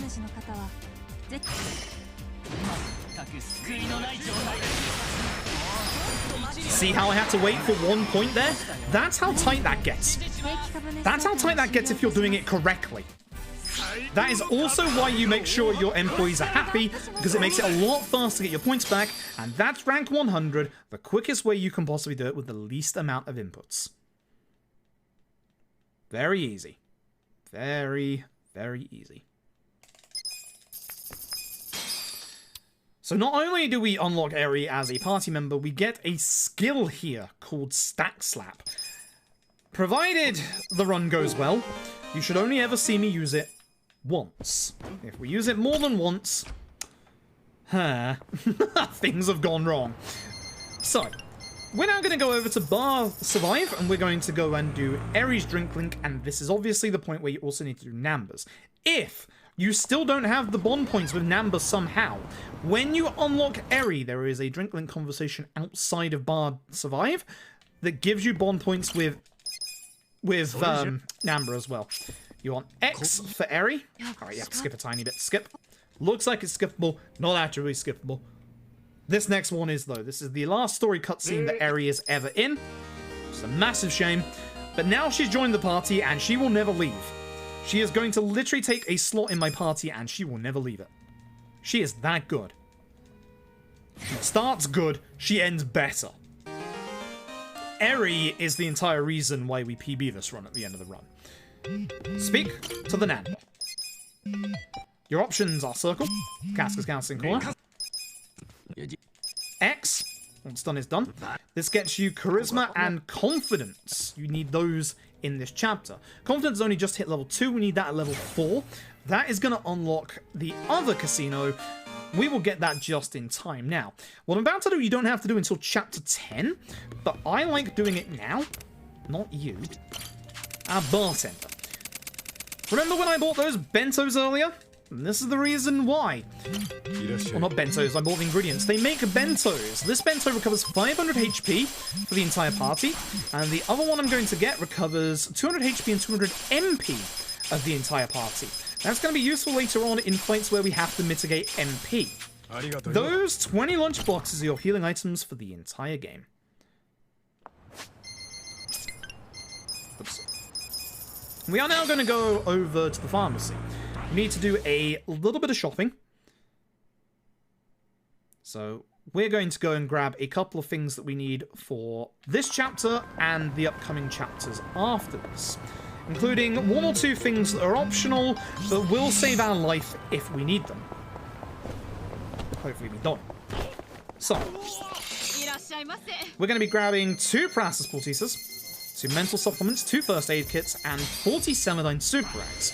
This might be changing to 50 at some point for the new ruler that we're going to get for Eri. And hopefully you've been paying attention because it's now time for a test. We're off to the vocation school. This is how we're going to get the rest of our personality upgrades.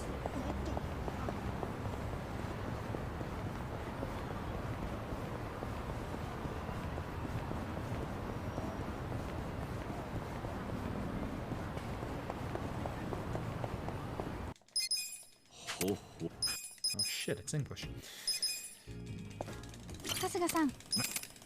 I'm going to concentrate on these so I don't fuck them up. You have to do the first one. I suppose the cross country. Oh well. Bad. Pins. Okay.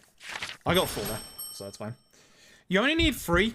Because I got 1 wrong, I wanted to make sure I got the rest right, just in case. Also smart pixeled, very smart. Your blue screening PC give you anxiety attacks. Been there for like 2-3 years. Turns out it was my capture card. Thank God. Also, how's the audio and visual quality of the stream, by the way? They should both be improved. More tests. Underworld studies. Also, hopefully I haven't had any drop frames or anything, because this is a new router. Tamashiro. Sasai. 5th. Black Monday. Yakuza 3. Toranosuke. Toranosuke.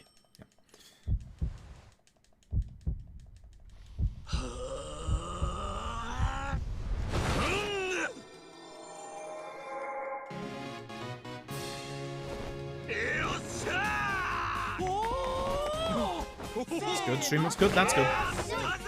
That's good. I forgot to put Eri in my team, didn't I? Shit. No.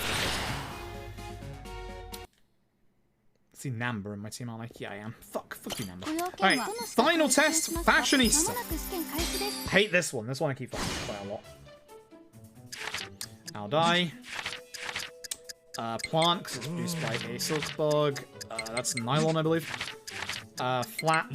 I know I've got at least 3 right, so I'm just going to mash through the last one. We're all good. So.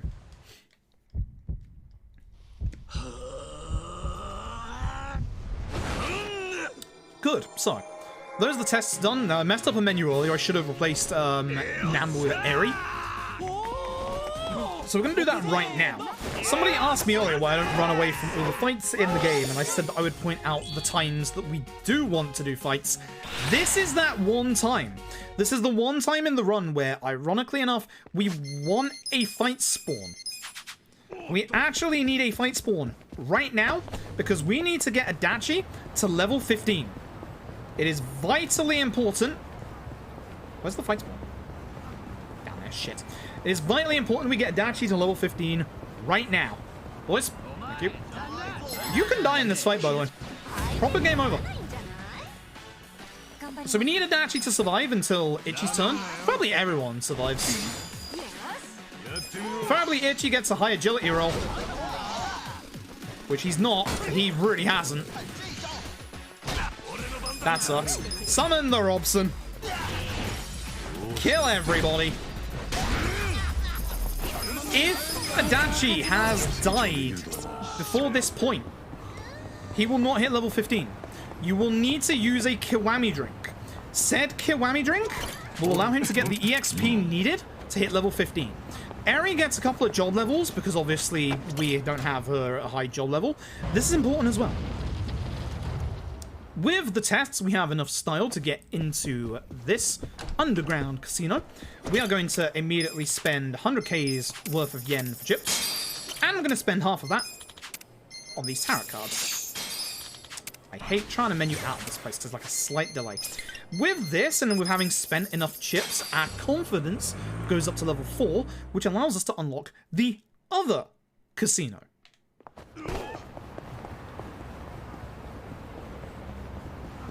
This one right here.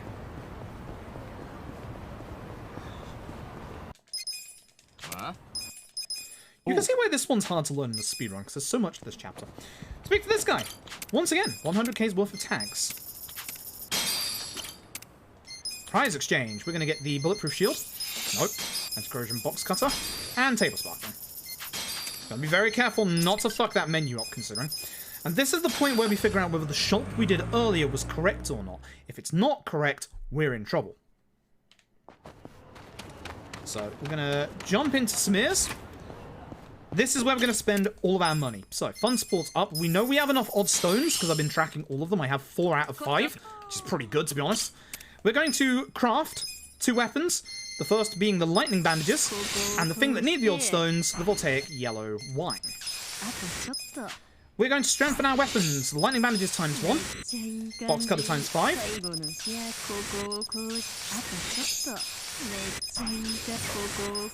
The wine by 5. At which point I'm going to look and see how many odd stones I need for the next level up.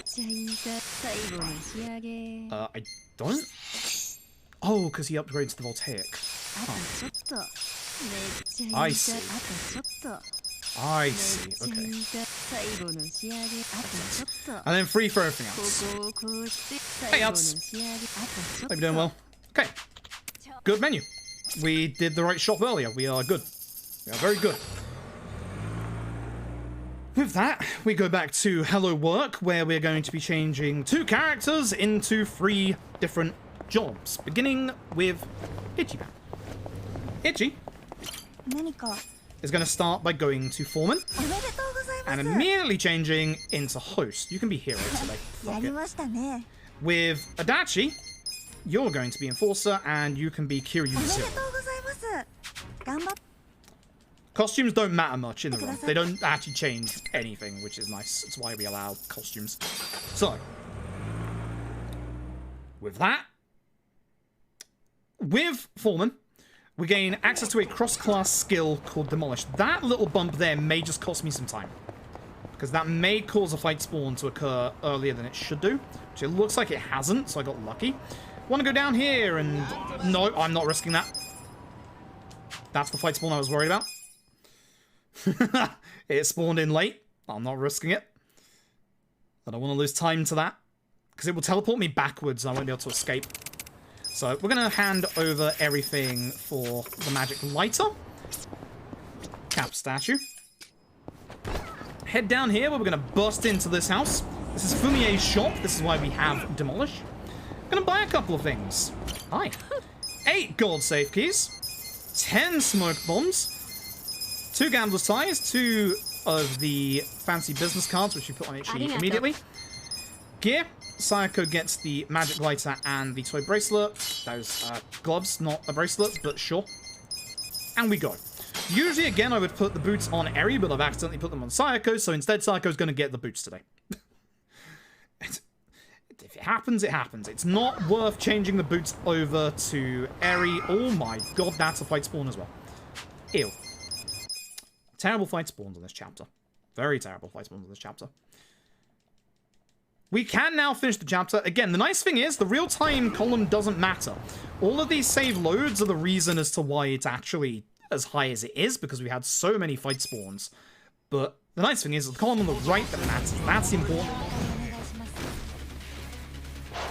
Eri needs to get to level 15 by the end of the next chapter. To do so, she needs a little bit of persuasion. To do that, we are going to give her the Kwami drink for 30% extra EXP at the end of certain fights. This being one of them.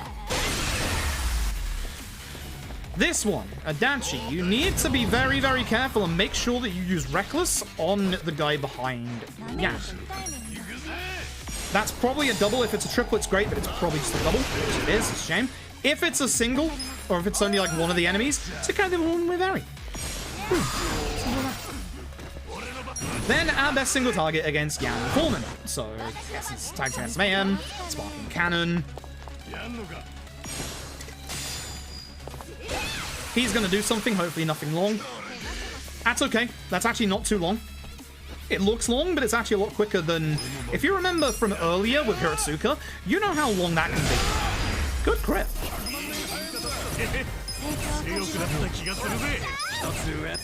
Is that gold? It's a gold. Not the most amazing gold, but a good gold nonetheless. Now we come to what I like to call the RNG chapter. I hate this chapter. So, this chapter right here has a dumb amount of RNG to it. We want to do as few fights as possible. Surprise. We do need to do a couple of fights in here. But this is where we use our one and only use of Stack Snap. Now, I'm really hoping that everyone gets hit by this grenade. If they don't, we're in trouble. Fuck, that's bad, because it didn't even hit Yan. Shit. Well, this is terrible. Cool. Because now I'm going to have to use it twice against Yan. This is the worst start to this chapter I have ever had. Nice crit. Look how little damage it does. Fuck, I didn't even realize it wasn't even aiming at him. Shit.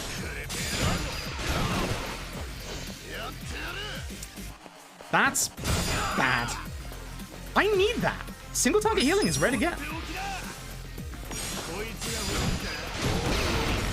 Man exploded. Thank fuck. That saved me a turn. Even though I lost like 3 turns to that.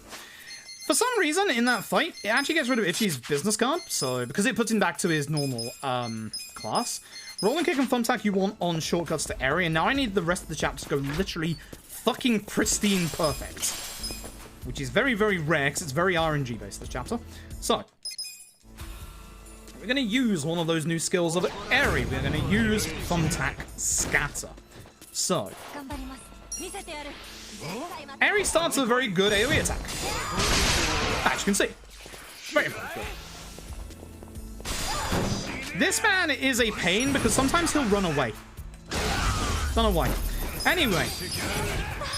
It's time for the warning. It's time for an extra warning today because I've improved my audio quality. Which means you may get it worse. We are in the sewers. We are going to be taking 3 fights in the sewers because we need EXP. We need EXP on Adachi and, more importantly, Eri. Now, that wasn't going to work. You can't run with a smoke bomb if you can't see the enemy. That's why you don't use a smoke bomb on Eri in that first part there. We are hoping that Eri will get lucky and run away from fights for us. Certain characters do not need as much space as others to run away from fights. Eri is one of those characters. Look at how little room she needs to run away. Eri can be absolutely amazing at running away from fights in this chapter. So, let's carry on my explanation. We are in the sewers. Every sound is amplified in the sewer. Ichi before Eri?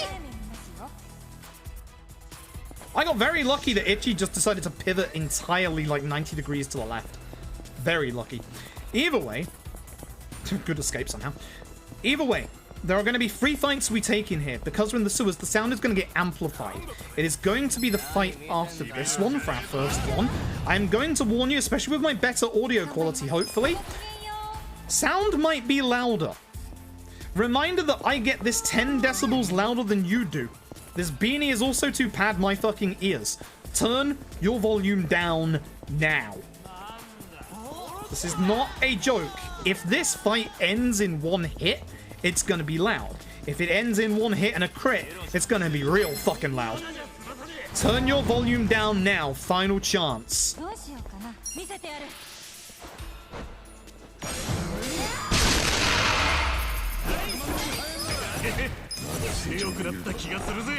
Every time. I get that 10 decibels louder, by the way. Fuck, man. Fuck. It's kind of the wrong way. Keep your volume down for this one. The only time it gets really loud is if it ends with a crit, but it's also not as bad because there's only 3 enemies. 奥の手舐めないでくれる Son of a bitch. Second I saw that yellow number. Second I saw that yellow number, I braced. Eri's too good. We like running into the middle of this room here to give Eri a bit more room to just be able to run from this fight. Because sometimes if you run straight to the left to trigger the fight, she doesn't actually escape from the fight. So by running a little bit closer into the room, she actually has a guaranteed escape, which is nice. Hopefully here, we can get this fight skip. This is a hard fight skip to get. I fucked up, yeah. If you can stick to the left there and not bounce, you can actually escape from that fight. Like, you can actually just get up the stairs. It's really hard to do. It's a lot more finicky than it looks. There's gonna be a couple of fights like that in the finale, where essentially what happened there is because I bounced off of the top, I bounced to the right, which displaced my hitbox to the right and pushed my hitbox further into the room, which made it so that they actually got into a fight with me. It's a little weird how that works. That is a genuine factor in the finale, where it can lose me between 45 seconds to a minute and a half. So it's very important later on not to mess those up. This, very easy fight to avoid, just run. Again, try not to bounce off the top. If you do, you can get it displaced into that fight as well. It sucks. Let the crunch of your headset on your desk.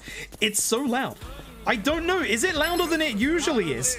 Louder than usual? Yeah, I think it's because of my improved audio setup. But again, there's nothing I can do about it. Again, you get it 10 decibels less than I do.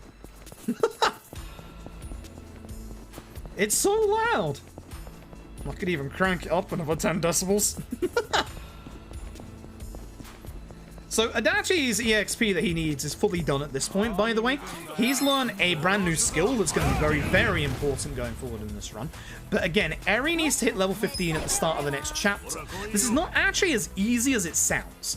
Eri actually needs a big chunk of EXP, and because you might think that she's actually behind in levels, she is, but the game isn't doing the kind of catch-up mechanic just yet, because she's still pretty close to this chapter's enemy level. So we do need to give that a little bit of persuasion with Muscle Soda. Not Muscle Soda, that's the damage. With Kiwami. Beard resolution, if only. I do actually, there's something I've been thinking about, is I've seen people using the same webcam that I've got, with much better quality than mine currently outputs, so I don't know. My video quality on stream should also be improved as well. Runs are not PB. Well, we're going to be behind coming out of this chapter because the grenade missed fucking Yan of all people. So, we're in trouble. We're in big trouble. But it's one of those runs that's not as amazing as the last few runs have been, but at the same time, I just want to go. I'm tired of resetting this run so much. I want to get to chapter 12 and have my face kicked in and lose the run that way again. That is fine. That one I can manage with. But I am worried that I am going up against a turn 1 Tendo Poison, even if the fight itself was bad.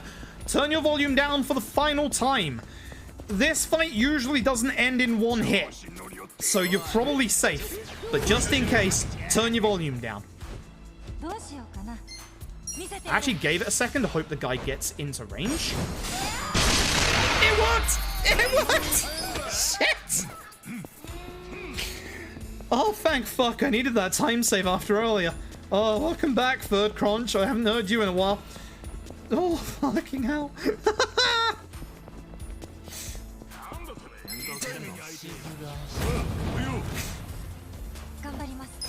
hurts more because I was expecting it. Sayako! You can't escape at this angle! Shit! Should have just smoke bombed. I think it would have worked. Oh my god. I hate it. I hate it so much. But that's all the crunch for this chapter. It should be all the crunch for the entire run as well. Sure. DSLR as a camera. Yeah, the problem that I have is expensive. Yeah, I was expecting that to happen. Aries' luck at running away is running out. It sucks. She's walking into weird positions. This is not good. This is going to cost me time that I don't need, or I don't have to lose, which sucks. So kind of what I said. Yeah, exactly. This looks like one of those fights you could potentially like walk up the stairs to the right with, but you just can't, because as soon as you come onto this floor, the Pseudo Trash actually notice you. So it looks like you can escape off this floor. You can't. You have to take that fight, which is the reason why we run into the middle of the room to give Eri a better chance of escaping. There are Dragon Engine shenanigans when it comes to escaping from fights. You'll probably see it on this floor, actually. Certain fights look like, you know, Eri's got an insane amount of room and should be able to escape from them.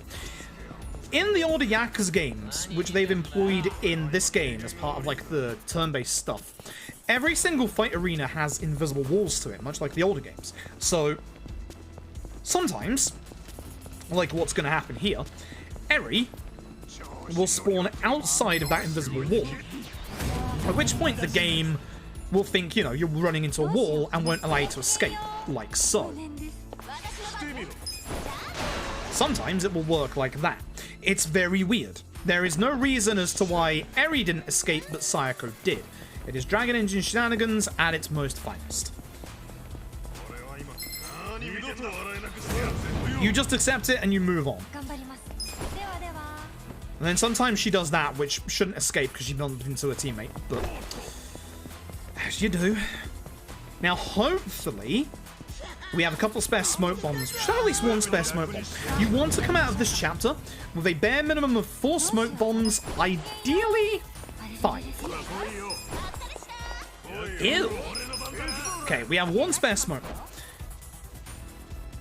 Before we carry on, we're going to go into our skills. We're going to go over to Adachi, and we're going to put on paralysis prongs. That is not the right slot for that. Jesus Christ. It's over reckless, you idiot. I forget to put on Shield Blast. I did. You fucking idiot. Holy shit. What is happening? Oh my god. The most basic of menus just fucked me up. This is what I was talking about earlier. When you have muscle memory for a menu and you fuck it up, everything comes crumbling down after that. This is heavy machinery. This is the excavator. This is an easy. Rolling kick with Eri. Tag team Master Mayhem with Itchy. Sparkling cannon with Sayako.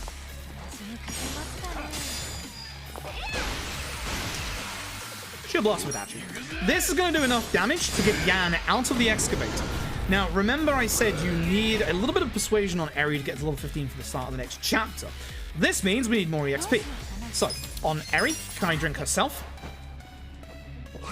Here to use Tag Team Master Mayhem. Give Yan a quick opportune. And this is Paralysis Prongs.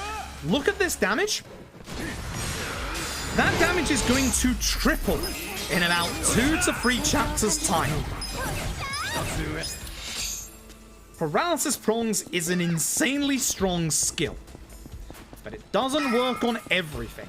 You can't, for instance, lift up the excavator no matter how much you want to. Or a tiger. It's a genuine shame. I've seen that tiger have human hands. I glitched out once. Bloody tigers.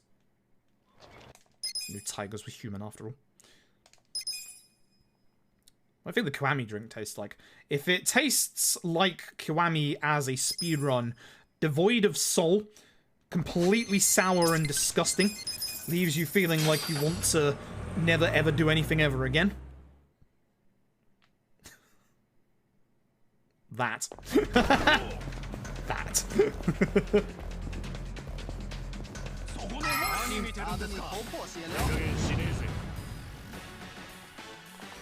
It's quite far away. I don't know if this works. Okay. So, we have a couple of fights coming up here. Again, we need to do these fights for EXP for Eri. But also, we now have access to the story-locked part of Restaurant Row. Look in the top left of the screen right now, as we phase in.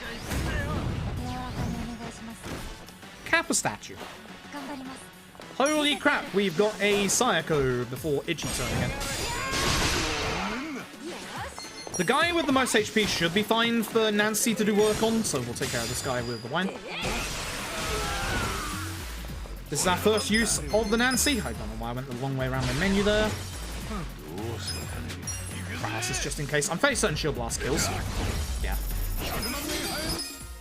So again, before you leave, turn left, look up, Kappa statue.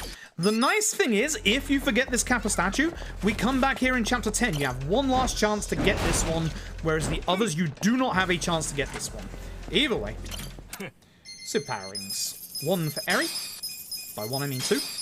One for Adachi. By one, I mean two. And the silver bracelet for Sayako.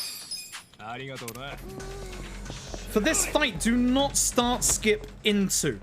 There is a long, uncounted load section that costs more time. So just text mash in.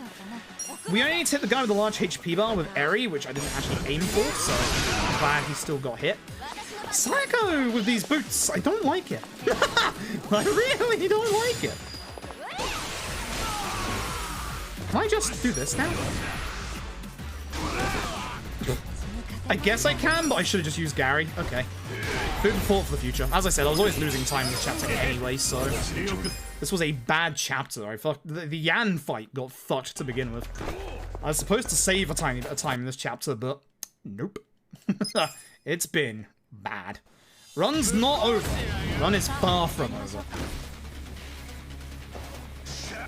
Again, Eri needs a little bit of persuasion to get to level 15. Kiwami drink into Robson. Into a lovely little sparkling cannon. That's the end of Takade. That's the end of the chapter. A very, very, very big time loss. Again, not over. Far from over. But unfortunately, we have a lot of really nasty chapters coming up. That cost me 45 seconds. That was a terrible, terrible chapter. It was awful. So, it's time to unlock Eri's true potential. I also didn't count my odd stones.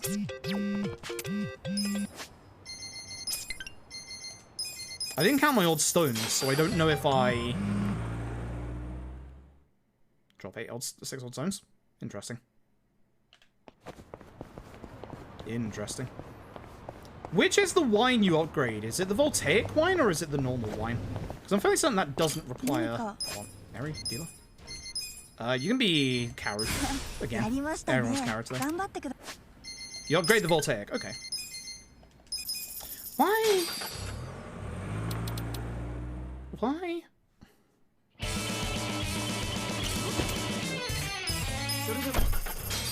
Why? Andrade, thank you for the Prime Gaming. Why did I just taxi to the same place?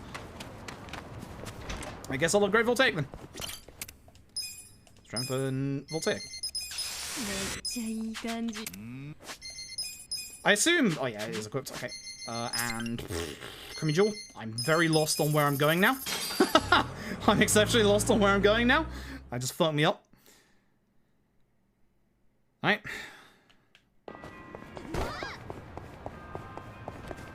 I don't like that fight one. Which way are you going? You turned around, you're coming back this way. I'm gonna despawn you. I don't trust this continually moving around. It's going. Fuck off. Seriously. Seriously. Seriously. Seriously.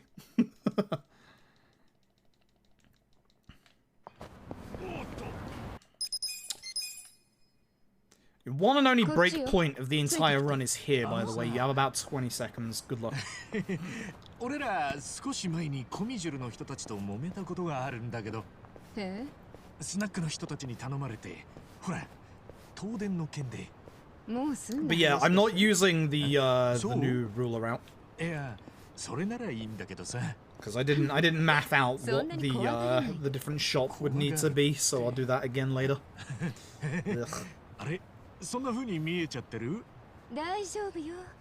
でも怖がってる顔もなかなか可愛いわよ。そう？まあ、たまに言われるんだけどさ。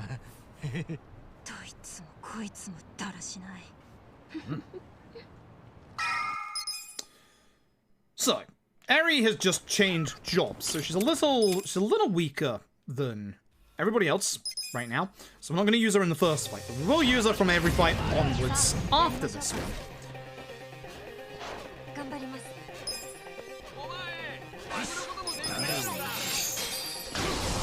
Holmes into a lovely little sparkling. Unfortunately, he probably won't die to this. Nope. Dachi took too long, which is a shame, so we'll wall up him with this. Don't need the damage.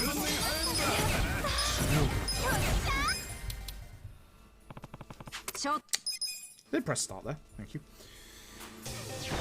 This fight, however, we've now got a nice new skill on Sayako. We have Jackpot Chip, which we're going to use on this guy. Can't guarantee crit, but there's a higher chance of critting. Nice. Gonna use old Nancy, hopefully good poison spread, or, you know, just fucking kill everybody. Sure, that's rare, but that works. Sure, why not? Sure. I guess it's because of the wine upgrade. Right, it's because of the wine upgrade.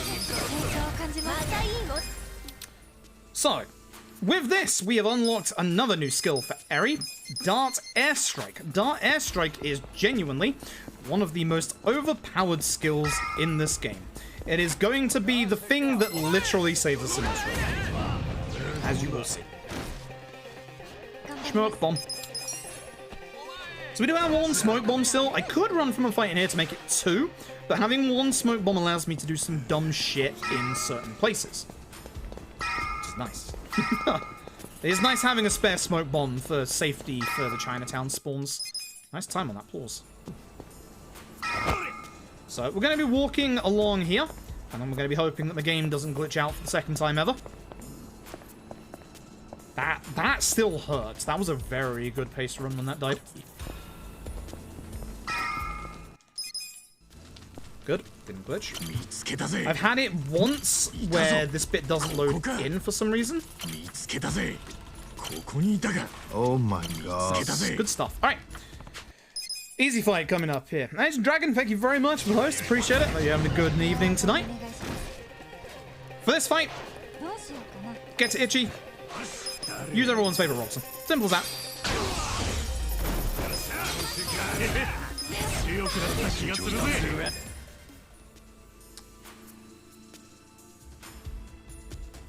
That's an interestingly long load. It's never usually that long. Fair enough. Fair enough. Weird. If you have come in here with only 4 smoke bombs, this is the fight to run away from. You can use Eri, but sometimes it doesn't work, so I don't like trying to run away from that fight. If I've got the smoke bombs, I will use the smoke bomb there.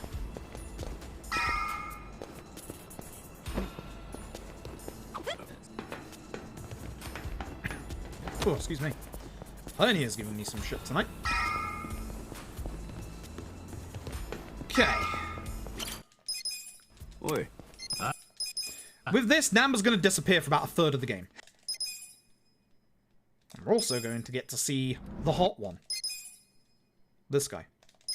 This guy's the hot one. This guy. That guy's also hot, but this guy. Jungi Han. So, allow me to show you the power of not having Eri go first.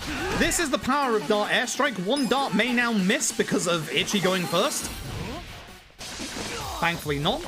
That is a very low-powered Dart Airstrike right now. That is only going to get stronger and stronger, and also hopefully crit later on. This is going to hurt. Actually, no, it's not, 'cause it's only going to hit those two. Thankfully, by using Paralysis Point against Jungi Han, it makes it so that Adachi is the target of Jungi Han's next attack. Hopefully, I was going to say nothing bad. That's fine. And fight's over. Fight's over. Itchy going first makes me upset. I don't like it. Please start going second again. Until chapter 9, where I want you to go first. And with that, that's the end of the fight. Nice, easy fight. Nice, easy fight. So we might lose some time in this chapter due to getting Itchy's weapon upgrade, but we might save that time afterwards. We'll see. I'm hoping we do. That's kind of like the... It's kind of like the reason why I'm... with Itchy first. How is Itchy going first? It's bizarre. Should not be happening so frequently.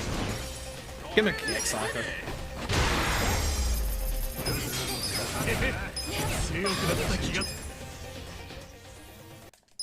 Please have Eri go first. Please. Please. Thank you. Now, don't airstrike all the ones with the crossbows, please. If not, we have to expend a turn with Itchy to take care of anybody with a crossbow. The problem is the crossbow users have a specific skill that allows them to go invisible until their next turn, which means you can't hit them. Which bloody sucks. Because it takes a very, very long time to get rid of. Very long time to get rid of. This Sayako agility though.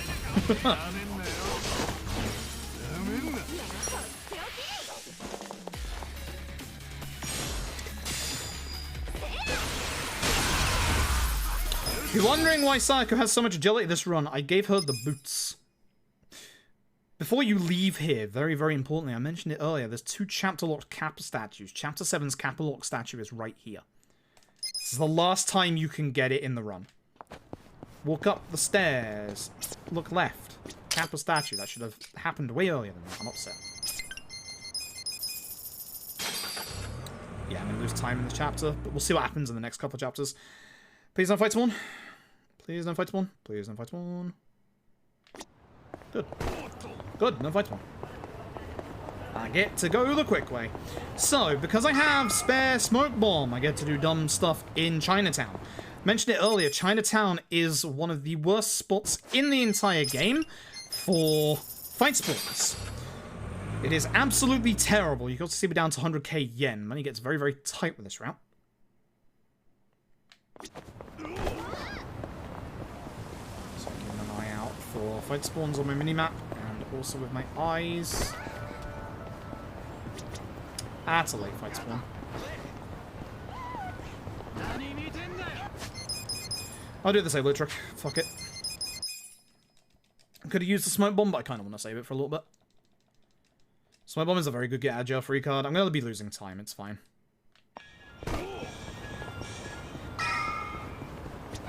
Also losing a bit of time to the, you know, the taxiing to the same exact place I was at, which is a bit dumb, but not too bad.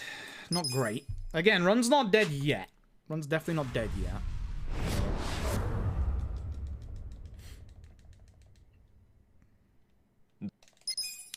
Speak to the hot one. Yeah. Very nice. This is one of the shortest chapters in the entire game.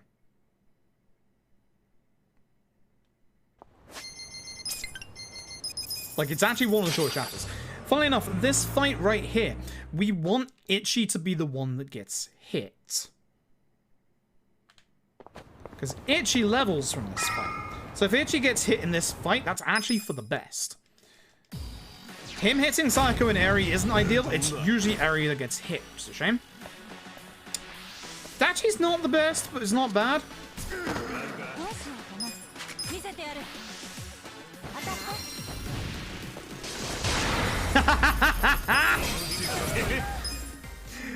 Good. Good. Good. Ladies and gentlemen, cat jam in the chat.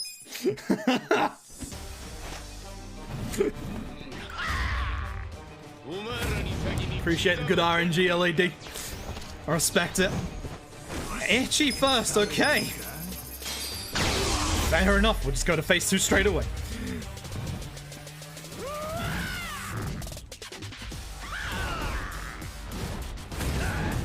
This is Mabuchi. He actually has a HP blocker, much like some of the earlier boss fights. With Eri, who's supposed to go first, but didn't today, we're going to play Muscle Soda onto Adachi. We're then going to absolutely pummel the fuck out of Mabuchi with our best single time, such as Sparking Cannon. Remember when I said Francis Pong's damage was going to triple? Oh baby, please don't use counter. Thank you. This is also why I don't like... Adachi being hit earlier.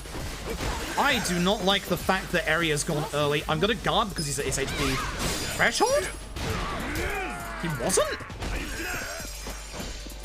That's weird. I swore he was. That's not good. Also, Eri went way too fast. I need Adachi to survive until he can press his prongs again. This was a good chapter that's just gone horribly wrong. One dart missed because Dragon Engine shenanigans next to a wall. Just don't kill Adachi. Thanks.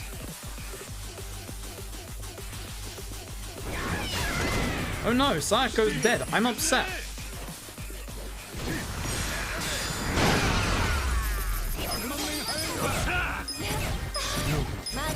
It's not actually ideal. She will get her EXP back later on. I don't like anybody dying really in that fight. It's not the worst thing in the world. I lost 5 seconds out of that.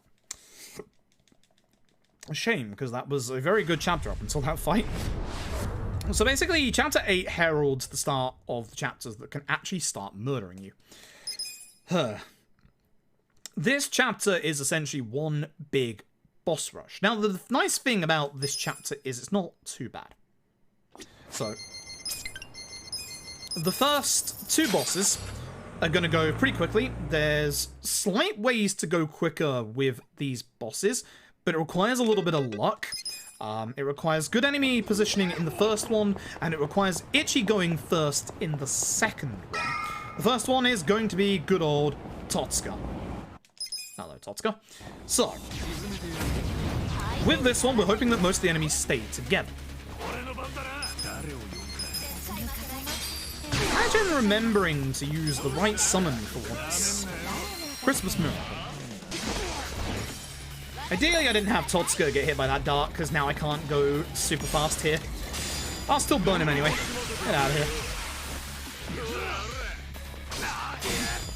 So, usually, if you get lucky, you can shield blast most of the enemy. I'm just going to take care of the one that I know I can. Or 2 that I know I can. And then we'll have Eri's turn. If Inaba was in a better position and also gotten hit by a dart, everyone would have died. So, a little bit of a shame. Now, we are hoping that we don't get a fight spawn ahead of us. If we don't get a fight spawn ahead of us, we save 10 seconds.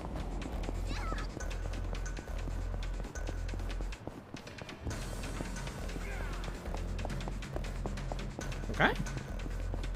Good. So, not having a fight spawn here allows us to just go down this road. That's literally it. That's the speed tech for this bit. It's a little weird. It's literally just, oh hey, let's not have a fight spawn, which again is RNG. But it's nice when it happens. I just saved a nice amount of time. The next fight goes way, way faster if Itchy goes first. The odds of Itchy going first are pretty bloody slim. But if he does, oh boy. If he doesn't, it's fine. It's still reasonably fast. But with Itchy first goes insanely fast. It's Kume, still weak to every attack in the game. He went first. He went first. Holy shit. Which means everybody dies, which means triple dart airstrike on Kume. This is why it goes faster if Itchy goes first. Get hecked on, moron.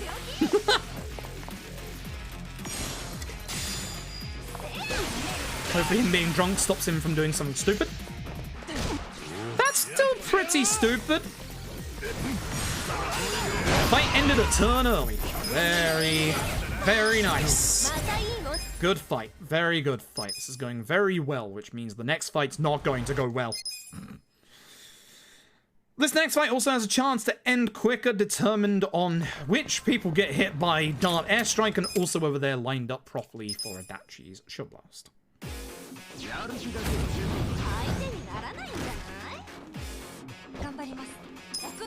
That is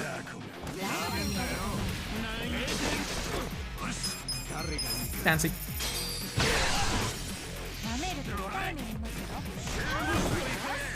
I don't like any party members being hit in this fight outside of Ichi Adachi, because Ichi Adachi, provided Adachi hasn't died, are going to level from this fight. Looks like a good double at least. Shame I couldn't get this guy as well. But I will.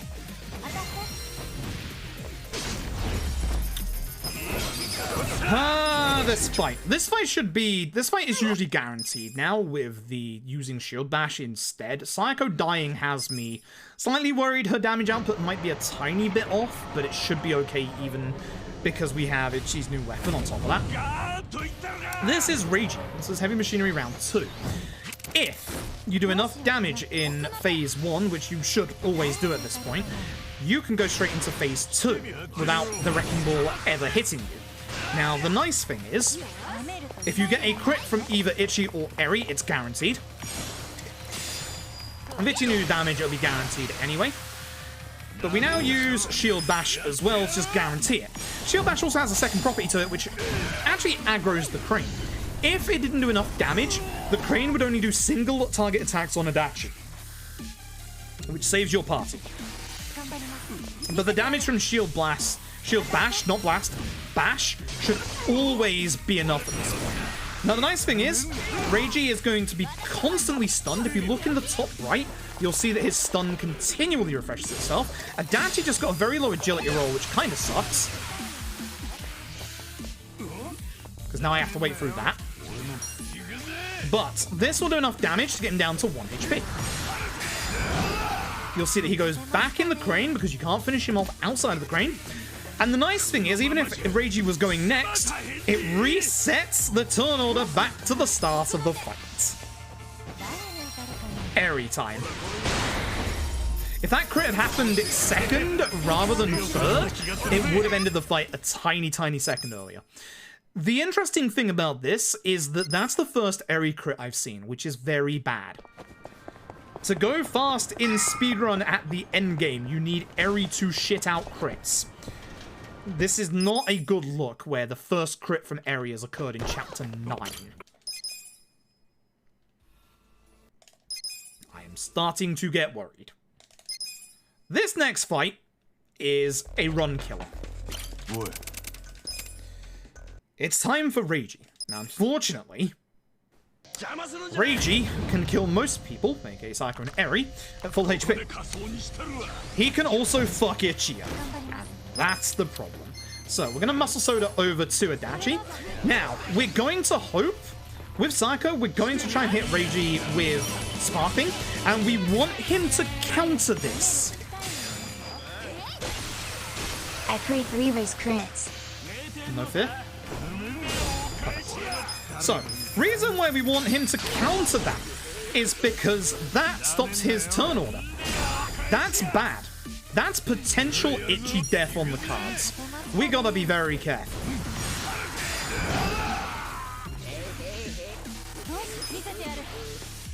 Should be good with Sayako going fast. Oh. Oh, she's good. Oh, she's good. Now, as long as Namba doesn't kill Ichi... Oh, never mind. He's fucking dead. He's fucking dead. Adachi finally found his agility. As you can probably guess, Adachi's agility in this run is a bit pants. We have ways to rectify that now. Not quite yet. But Adachi's agility is a little bit poo. Either way, very, very good chapter. Everything that needed to go fast went very fast. The only way that could have gone faster was if Ichi wasn't feared in that fight. Very, very good chapter. That's why you want Ichi to go ahead in the Kume fight. Very good chapter. Beautiful chapter. The first fight of this chapter can also go faster depending on enemy positioning. So again, lots of RNG. We will see. Jigoku, thank you very much for the 10 months. I also pray for Eri's crits. I do hope she does crit. Start off with darts. We'll see who gets hit out of this. Don't like this guy on my left. Don't like the guy that's alive either. I should have aimed for the guy further back. So, ideally, you have every enemy set up in a position where... Should have gone for the guy that's actually going to take a turn. You want to go for everyone who's together so you can obviously shield blast them. I should have killed this guy because obviously he had a turn. The other guy was stunned. That's a cock up on my part. So not only is it not the fastest wave, I also made it slightly longer. Here comes the hot. The Hot One, much like Eri, is one of the strongest party members in this fucking video game. He's going to join our party and he's never going to leave. Now, you might remember me earlier saying that Sayako disappears in the mid-game. This is where. Because unfortunately for Sayako, Jungi Han is disgustingly strong. For Jungi Han, we're going to optimize everything. We're going to give him the superpower rings off of Eri. For Eri, we're going to give her the Gambler's Ties to get her more EXP. So Sayako's going to disappear for Jungi Han. Good menu. Oh, damn. Nice menu. Haven't done that menu that fast in a long time. Good menu. But Jungi Han has a metric fuck ton of damage. Head Trauma is his most basic skill. It's a move that he inherits from Yakuza 6. It is a 6 MP cost skill to do this. You didn't even get to see the other two damage instances off of that. It is very, very strong. Oh no, reversal volley. What am I going to do? I got shot. Oh no. I joke because that's actually technically slightly bad. This is a fight that can kill Ichi if things go wrong. Unfortunately, the one guy on 1 HP... Nice, good crit. Is the one guy that literally could have died to poison. If he died to poison, this would have been an exceptionally fast fight. So, Zeng's back. Final time, round 3. Zeng has one big weakness in this fight. Gun attacks. Not only does Jungi Han have gun, guess what's classified as a gun attack? Watch this damage. That is some damage. So it's a little bit of a shame we couldn't get Jungi Han first, because then we could have taken care of the ads for a triple Eri dart. It's a rare situation. Spoke about this very briefly earlier. Some moves like Pyro Belch and Head Trauma require the enemy to be standing before you can hit them with that attack. Watch the damage. God, we love Eri. I should have just used Rapid Shot. God, look at that fucking damage, though. Jungi Han? He's too far away. Shoot him. That's the nice thing about Jungi Han. The boy fucking loves his crits. By God, do we love him for it. So, with this, we're going to enter back into the Rng territory. If you didn't get the Kappa statue earlier, you must get it now. However, every single fight in here can be avoided. But you don't have the room to avoid it. This is why you need all of those smoke bombs remaining from the stealth section. Oh, by the way, if you walk into furniture when you get out of a fight, you slightly float in the air. We can't actually use that for any speed tech or anything, but you just float in the air.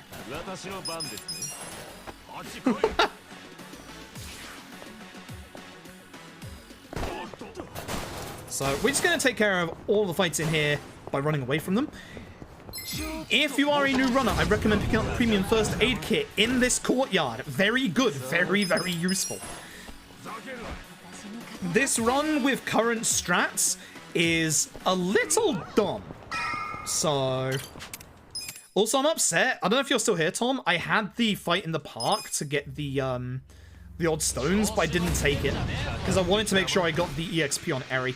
I need to test a run one day that's not going well when that turns up. Because I don't know what Eri's EXP instance is going to be like. No one is stunned apart from one person. That's bad. Oh, that's really bad. That's an awful Gary. And it woke up the guy that was stunned. Fucking hell. Just fucking hit, Kang. I didn't think I was going to hit for a second there and I actually got a bit worried. Ichi kind of almost died, and I'm a little, you know, worried about that.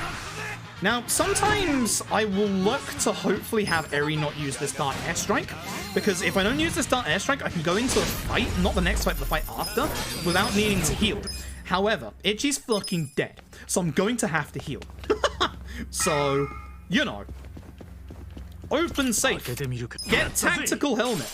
Put on Eri. Smiling emoji. I wonder if I should get the boots off of Sayako for her at this point. Maybe. Thankfully, this is an easy fight, and Ichi shouldn't die from this. So, guard. If I see a chef go for Ichi, I'm gonna shit. Summon the Robson. Very nice. So yeah, I need to take a heal, just because Ichi dying. Ichi shouldn't take a hit in the next fight, but he probably is, and I kind of want him to, is the thing. So, the next fight is a two-part fight. In this first part, I want Eri to not get hit. Adachi, fine. Adachi, good. Kill Adachi. I'm okay with this. I'm okay with Adachi getting hit. I'm okay with Jungi Han getting hit. I'm not okay with Eri getting hit. This fight is why I like to get the lunchboxes early. If he goes for Adachi here, this will be perfect start to the fight. I don't need to... Nice. I don't need to worry about healing. Perfect. Jungi Han might be getting sacrificed, by the way.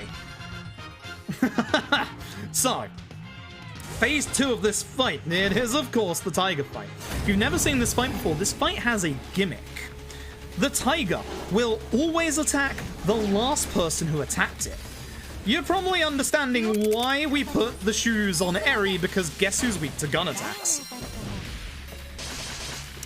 Nice. It actually got a very, very fast turn order. We put strong muscle soda onto Eri. She's that big damage dealer. With Adachi, we transfer shield onto Eri. And oh dear, Jungi Han, you fucked up. You went very early in your agility, which means you're taking a hit here, my boy. He's 100% getting sacrificed in this fight. 100%. Now, the tiger is a pain because of that right there. Fear. If fear goes on to Eri, it's a really, really bad thing. But I also kind of need to get it off of Jungi Han as well, because I need Jungi Han to spread the damage so that the tiger doesn't kill Eri. Unfortunately, this means I might have to heal with Adachi. Not ideal. Because I would like Jungi Han to survive one more turn after this, just in case. Script. Because I need him to sacrifice this hit from Eri. Tiger's going mad again.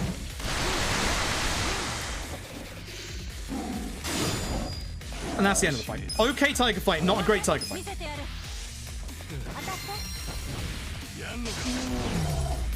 More crits would have made that go a bit better. More crits would have ensued that I sacrificed Jungi Han, to be honest. But that's why I like getting my lunchboxes early. That fight can sometimes be very problematic. You can sacrifice a hit. If Ichi hasn't been hit in the first phase of the fight, you can sacrifice a hit with Ichi. You can use Essence of Rose type, not Rose type, you use Essence of like Rose to be able to just take a hit. Please open the safe. Tactical Vest, put it on Eri. If you've done everything correctly up until this point, you will be cat jamming in the chat, but more importantly, Adachi will be in the third slot of the party. It's very important. Eri going ahead of Jungi Han because she has a certain dominance. Now, unfortunately, Jungi Han is beautiful, but he's bloody stupid. The problem that we have is Ichi has gone very late. We need Ichi to go early to be able to take care of half these enemies with Gary Best Hopes. Only one stun. Counter always comes out. This is fine. We're on a race against time to do enough damage to Mabuchi so that he will actually go into his next phase on his next turn after this one. That's going to require everybody to attack it. So we're going to ignore the ads, which is why you want all the ads to hopefully be stunned. Now, the problem with Jungi Han is he's beautiful, but he's stupid. If the enemy got knocked down to the ground, head trauma doesn't work. If Mabuchi is behind furniture, Jungi Han will kick the furniture into Mabuchi, hitting him on the ground, and head trauma won't work. The ad will die to Dart Airstrike. It's not ideal that it lasts this long, but again, it is fine. This will also give Mabuchi time to stand up after Dart Airstrike. At this point, without damage, Itchy should be safe. Nice crits, my boy. Resolute counter is a choice. It is not a good choice for Mabuchi because he's fucking dead. For some reason, even though we're all in the range of that, it doesn't work. I don't know. I don't know. And this is the reason why you want Adachi in the third slot. Namba comes back for his final swan song. This is the final fight with Namba. It's another Reiji fight, which means it's another fight that can die. Every Reiji fight in this run is dangerous. For Eri, Jackpot chip this guy. I hate her going ahead of Jungi Han here, because if it's Jungi Han first, the turn order is like way better for this. The targeting is way better even. Might be wondering, why am I not using any summons or AoEs? That's because hopefully, which he did, Namba gets a good turn order, which he uses his new skill to do this. Counter's fine. I'm okay with this. At least it's not Essence of Rage. It also makes it so that his turn order resets itself. That's good. So hopefully Namba will get a go before he gets murdered. He does. Because on Namba's turn, say goodbye to Namba. That's the end of Namba for the entirety of the rest of this run. Thankfully, Reiji is actually being really nice for once. I don't like that. Reiji has a couple of different moves that you haven't seen yet. One of which is Gunshot. Gunshot is a real genuine gun. It fucks you up. The other one is Essence of Rage, which dazes one of your characters, and it sucks. I don't know why I've got a really passive Reiji right now, but I do appreciate it. My boy, hitting every important crit. Beginning to believe in Jungi Han crits over Eri crits, folks. That should be the end of the fight. Good Reiji fight. Very, very good Reiji fight. Very, very good Reiji fight. We learned specifically 2 important skills from that fight. On Itchy, the host self-heal secret cocktail. The downside to secret cocktail being a self-heal is that it gets you drunk. The one fight we're going to be using it in, the drunk gets punched out of us. So it doesn't matter. The other move that we learned is on Eri. It is called Trickster's Top Hat. It is the most RNG move in the entire game, and it's going to be used in the most RNG fights in the entire speedrun. It is literal hell. I'm going up against a first turn Trickster's Top Hat. So you know. Sayako died. Yep, Sayako died. Bad fight spawn. Don't you see me? Thank you. Thankfully, this fight spawn will despawn all the enemies. So I can just walk away. Sayako did die in Mabuchi. Yes.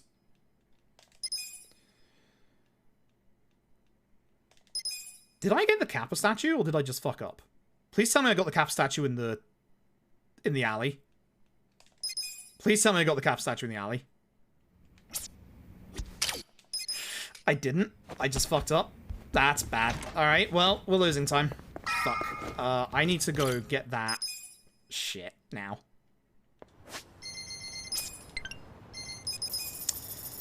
I could have saved so much time in the chapter. So, I missed something on the way through, something very important, the penultimate Kappa statue. We need all the Kappa statues before the next chapter. We don't come back down to this alleyway until chapter 12. It's a long time since I've forgotten you, buddy. Yep, there you go. I was gonna save so much time in this chapter. Fuck. Mad at myself for that. Run's still alive. We've still got new tech coming up. Hot new tech. Everyone loves this hot new tech.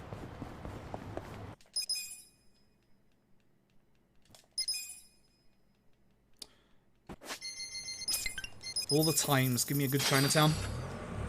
Please give me a good Chinatown. I need this now more than ever. I see that fight spawn. If it turns, it's good. It did not turn. Shit. Ah, shit. I should probably have used the... Yeah, I should probably have used the smoke bomb that I have spare. Shit. Nah, I'm gonna lose time. We still have about probably like 2 minutes of time save in this entire run still left, so the run is not over by any means, and we've got new strats coming up in the next chapter onwards. I only lost 0.3 of a second, which goes to show how good that chapter was without the cock-up. So,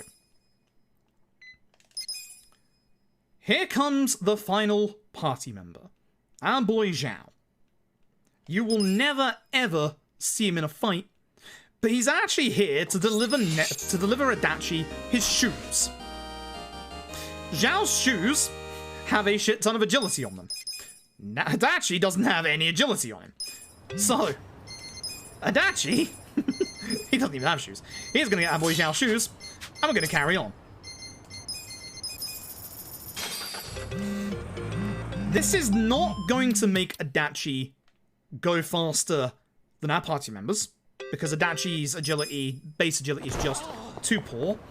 But compared to all of the enemies coming up, it is going to make him faster. It's going to make him much faster. This is going to finally normalize Adachi in fights. He's not going to be going as slow anymore, and it's also going to guarantee that he goes ahead of some fights in the next chapter, which is what we need.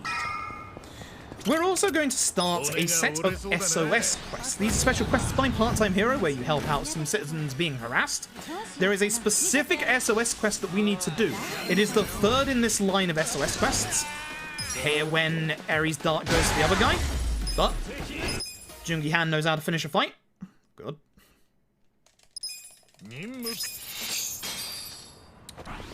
Carrying the story a tiny bit. This is a very short chapter, by the way. I should have some time save in this chapter, even without the Adachi shoes. It's nice that our boy Zhao gives over his shoes as well. He has more uses now. So, we're going to be carrying on the story as per usual. We're going to be going here in the Bar District. And then once we're done with this, we're going to do one final sub-story. So we're trying to get an audience with the young master. The young master won't see us, so we're trying to get to where his car is situated.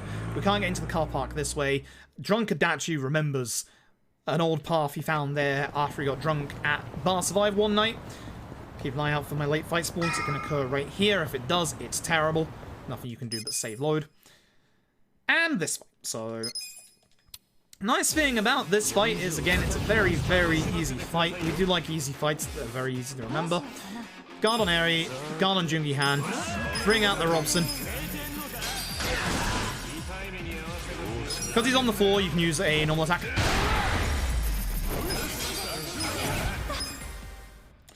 So, with that, the young master agrees to meet us at Otohime Land tonight. As I said, we're going to go and do one last sub-story. This is, in my opinion, for one of the most overpowered poundmates in the entire game, despite the fact that it doesn't do any damage.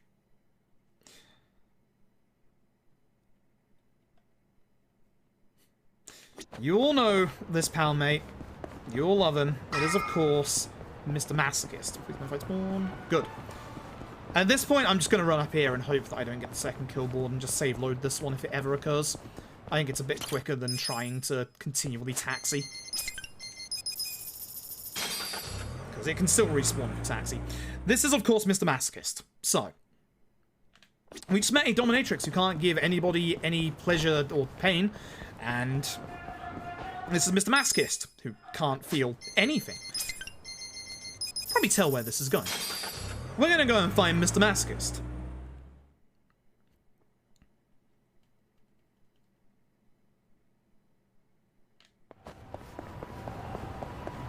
Fight spawn, good. Like that, like that.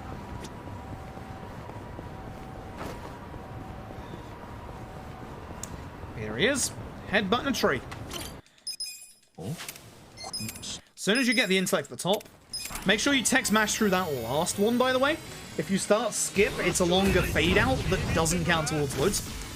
Now, in this fight, as said, Mr. Masochist doesn't actually feel any pain. You cannot do any damage to him. This man is impervious.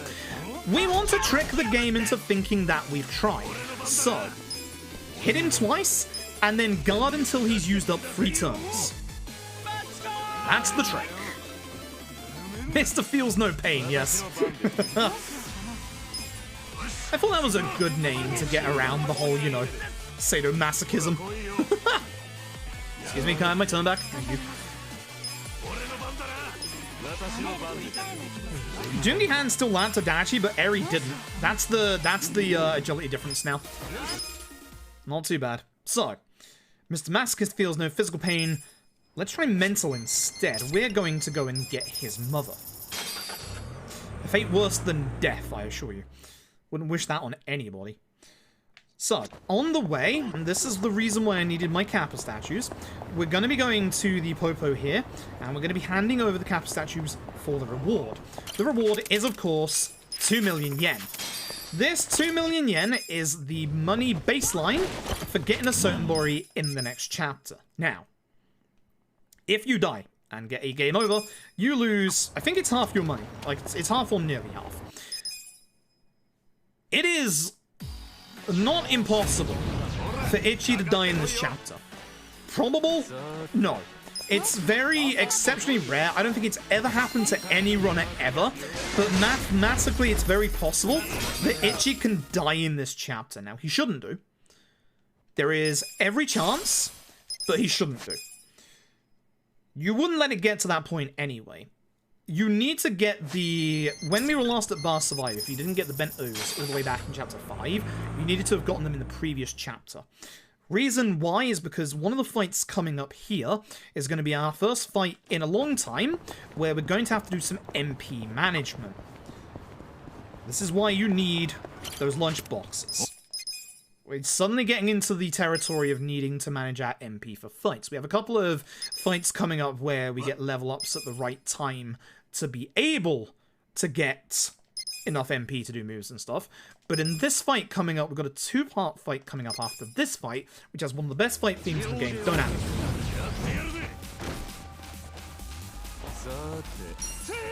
6-second ad, I'll do it at the end of the run.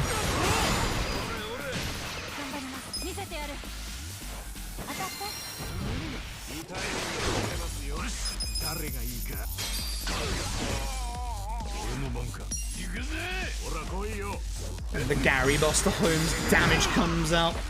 Baby.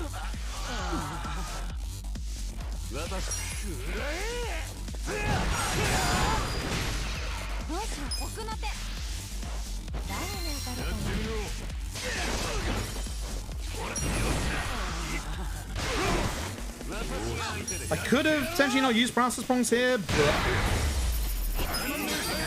I should show you Shield Blast. Shield Blast would have... He has a resistance to Fizz. Maybe it wouldn't have killed him. We'll just do this normal. That's fine. Barry going first, I do not like, because sometimes that will hit the main HP guy down and Jubi Hand won't be able to head trauma him. Please.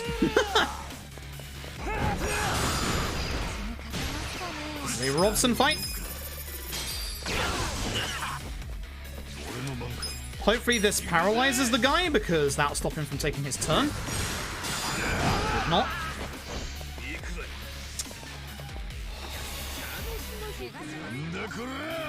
That's bad.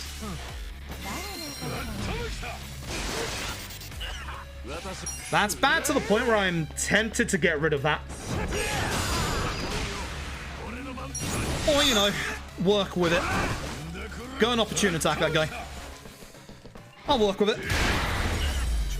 This will keep me from having to use my MP for a tiny bit. We could get Cheeky Gondaro out. So, Matoba. There is a very special rule when it comes to Matoba. Take a look at how much damage Dart Airstrike does.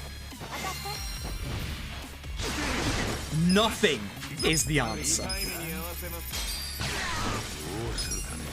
Oh, you got rid of the rage. Interesting. I did not realize. So, Matoba instead needs to be hit with Jack. I think I could risk doing Gondara, because we have enough MP on both area and Adachi for another turn. So Matoba's now got minus 20% defense, which is the more important one. Yeah, this is good. Yeah, this is good. This is good. Please paralyze the guy. Thank you. Oh.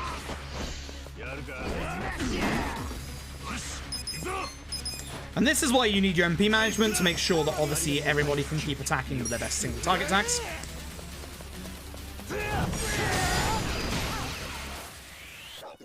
Just remember the jackpot chip.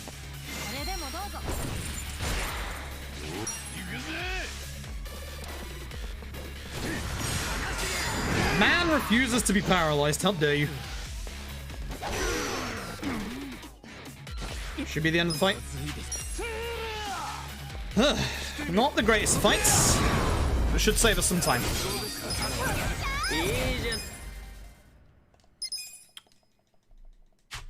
Right. I should be able to save like a minute if this chapter goes well.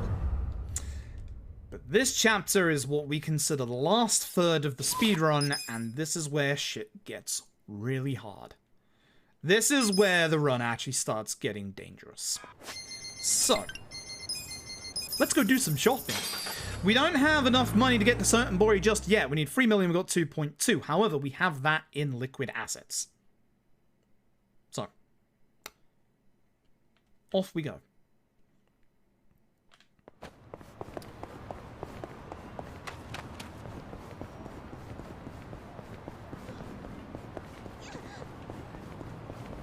So we're going to head down here and we're going to do the second SOS quest.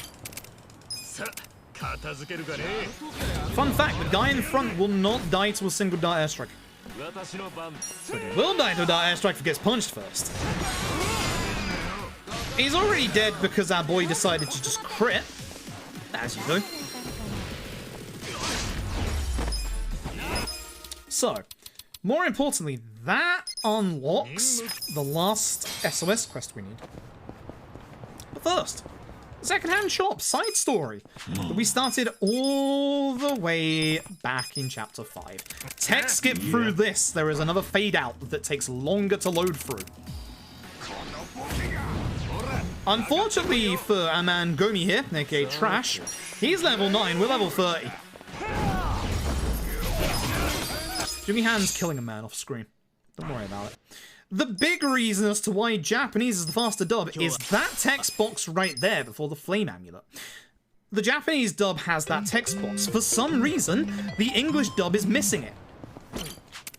And that's one of the only reasons as to why the Japanese dub is faster. The other one is Can Quest, but only by a couple of seconds, not by much. So, you can still do this run with the English dub if you want, because the English dub of this game is very, very good. But in terms of speedrunning and speed, you might recognize this guy if you've ever done post-game grinding. This is the Invested Vagabond. It is the Metal Slime equivalent from Dragon Quest. We need to do multiple hits with Kiwami Drink over onto Adachi. Thank you.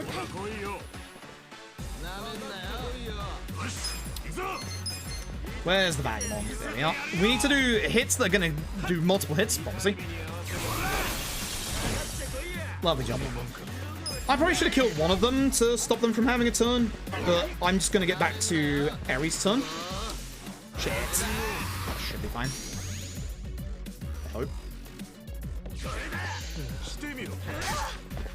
At the end of this fight, I want you to pay attention to the right-hand side of the screen and see how much EXP everyone gets.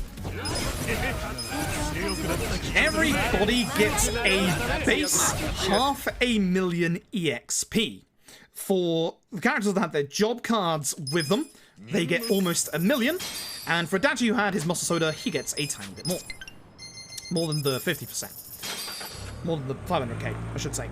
So, that's the dirty little secret to leveling up quickly at the start here. We went from levels 33, 32 to 38, 39. You can actually do this chapter at levels 33, 32, the lowest possible levels you can be going into this. I've done it. I've got video proof. You do not need to grind in this chapter. But, in the speedrun, we now need to get ourselves about 3 million yen. You might look at my money and see that I got 3.8. We're about to lose the vast majority of that. There is a place where we can very, very easily get that money. And a couple of items besides, and levels. It is, of course, the battle arena. I don't know if this gets me into a fight or not. Ooh, lucky. We are going to go and do the battle arena. We're only going to be in there for about 11 floors. We're not going to be in there for too long. So.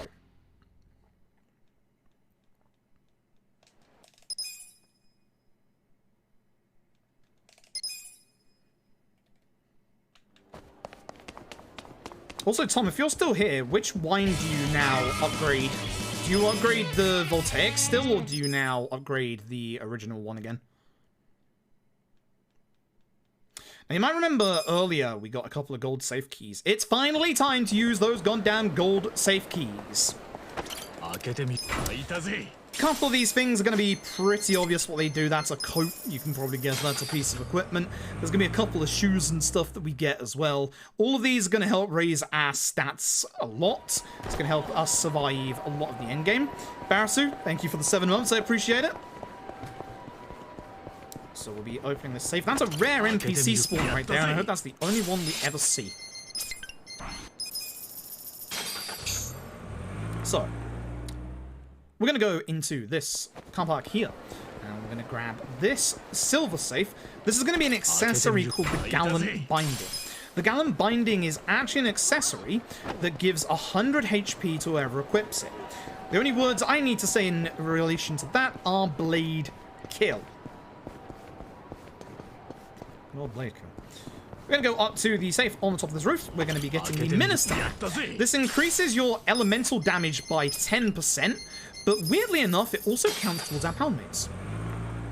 So we're putting it on Ichi. Also, Ichi does now have an elemental attack.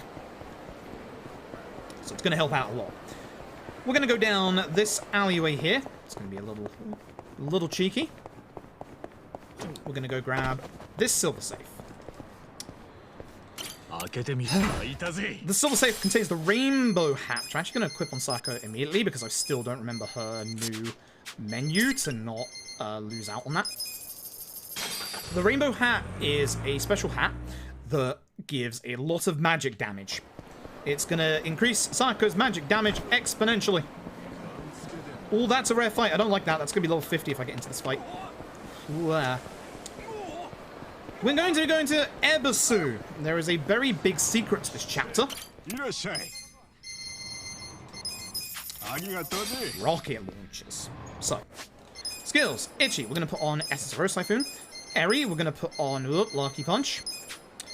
Dachi, we're going to be putting on Shield Bash. Fucking hell, I lost my positioning already. Ugh. Divine Shot.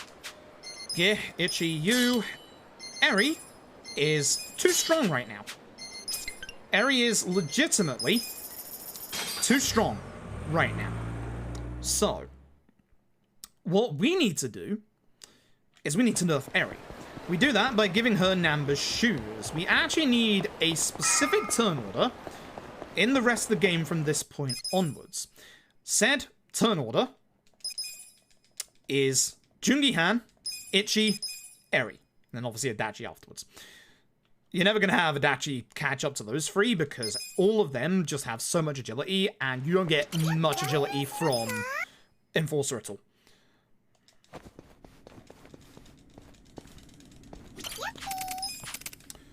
If you're wondering how good rocket launchers are, allow me to demonstrate. This is the secret to Chapter 12. Rocket launchers do up to 2k damage to literally every single enemy, including bosses.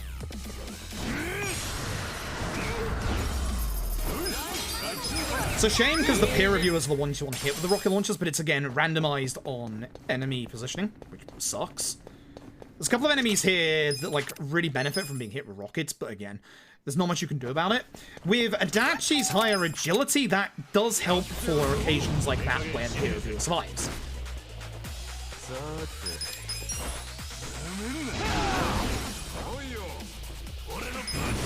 I actually hit the one person I wanted to hit. Ooh. The Chompin' Charger is the one person I want to hit there. This is good.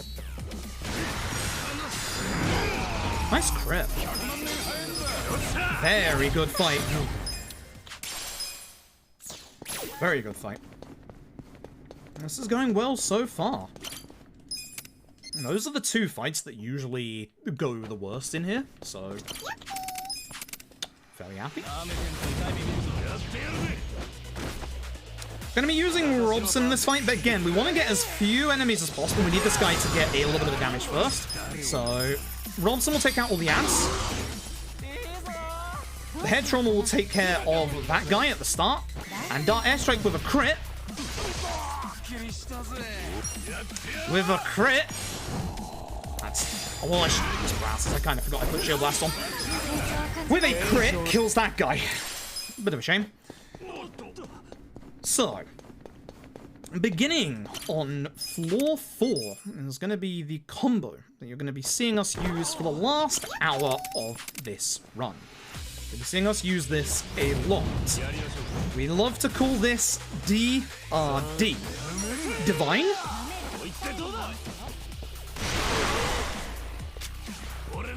Rose? Darts. This is the reason why you nerf Eri.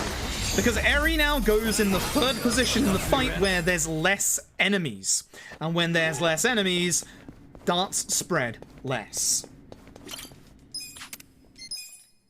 Very nice. Very, very nice.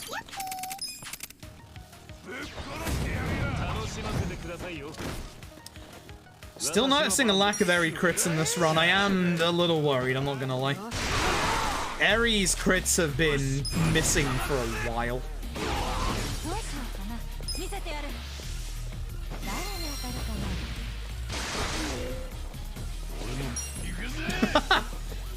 Speak of the devil.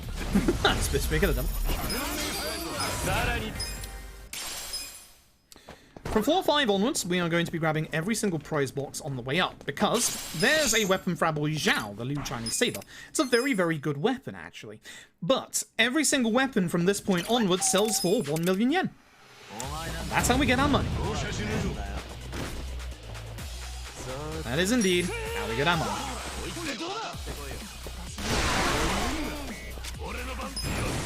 He's real good, that lad. He's real good, that lad.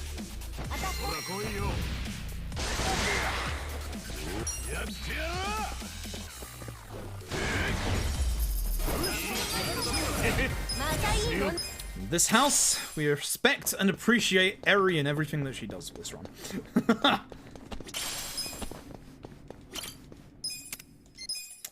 Damn. Damn. This fight, it's gonna be DRD with a twist. We lose the last D, and the R is not a rose. The R is a Robson.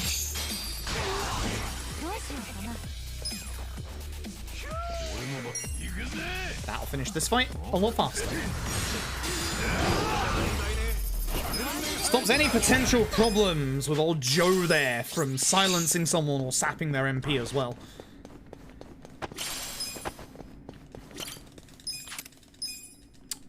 I hit down. Thank you. Thank you. Bad menuing costs you a metric ton of time in this run. It is hard to describe how much time you lose, but you lose a lot of time to bad menuing.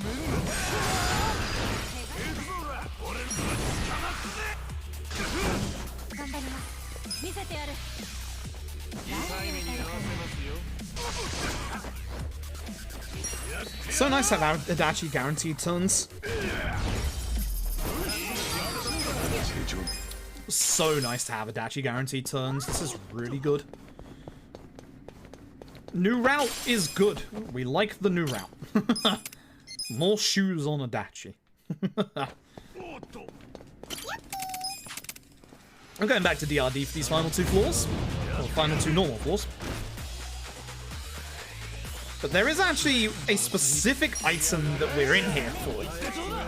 That item is on floor 10. Nice, she got a turn early. The wheelman actually has an insane amount of agility, so he can actually go ahead of Eri. Thankfully not this time. This has been a very, very good battle arena. Very, very good battle arena.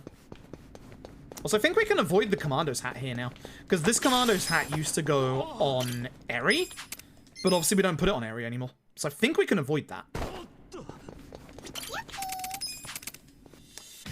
Floor 10, the last of our normal floors, and the object that we are actually here. Good old DRD will end this fight. Ouch.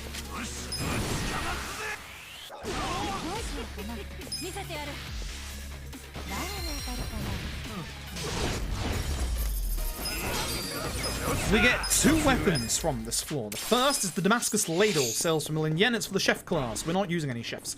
The second item is the Dragon Knuckles, also sells for 1,000,000 yen, but as you can see here, I am equipping them. I'm equipping them because that's what we want for the rest of the run.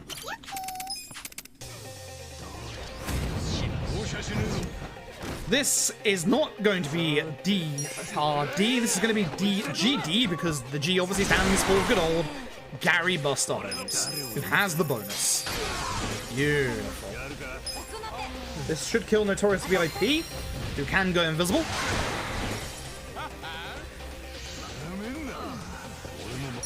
This should hopefully kill Big Payback, I hope. With a crit, it will. Oh my goodness. Good battle arena. Stunningly good battle arena. So the reason why we're actually on floor 11 is this. The Hariti's Amulet. It is an accessory. It works on people that aren't in the party. The Hariti's Amulet despawns every single enemy in the game. Our boy Zhao, apart from his shoes, his one and only use is to despawn every single enemy in the game, which if you ask me, that's pretty good. That is definitely pretty good.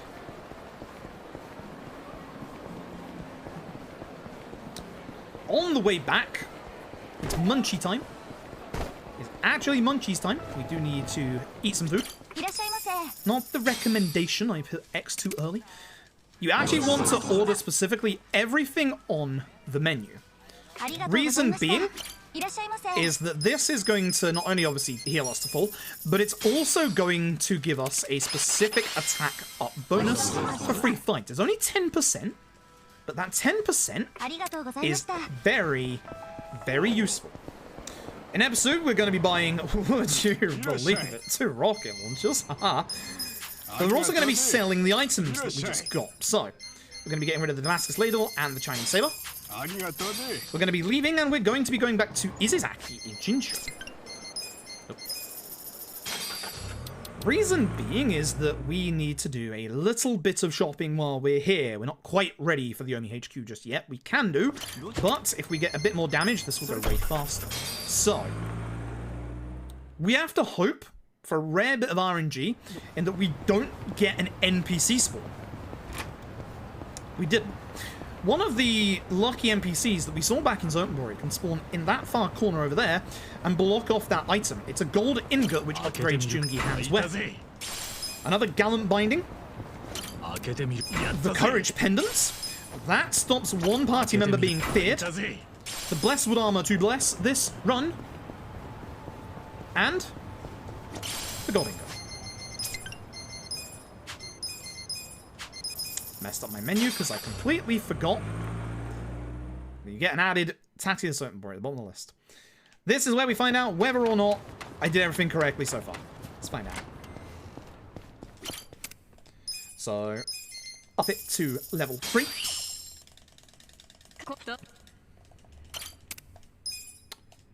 Strengthen bandages.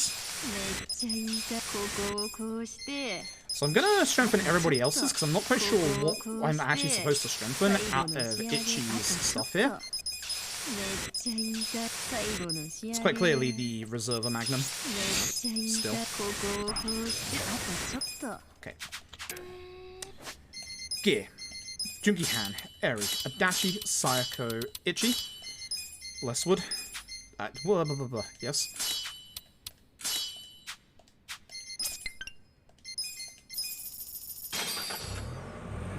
I feel like I've done something wrong, but I don't think I have. Should be fine.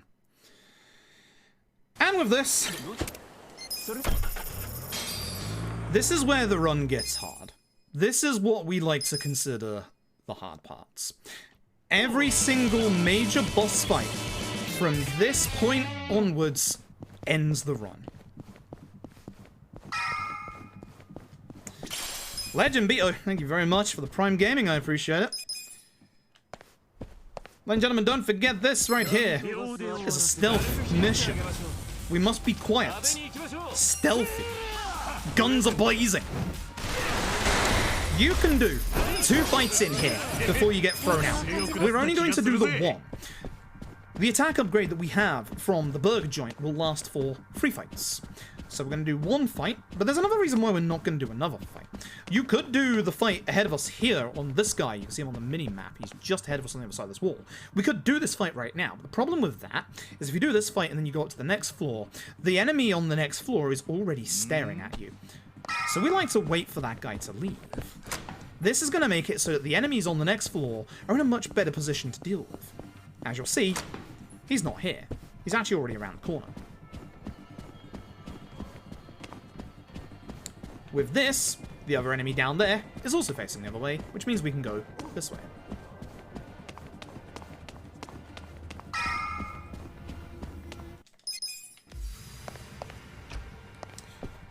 If you're a new runner, I suggest getting that Guardian Water in that box. Because we don't have as many first aid kits anymore, I'm going to be picking up this one on the right for safety.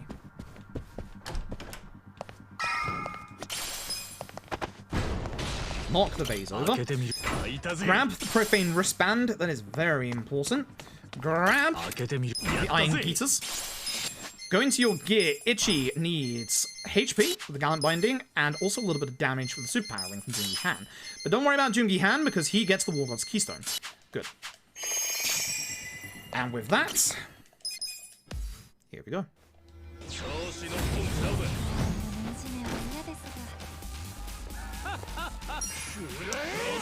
A simple DR, Divine Rose.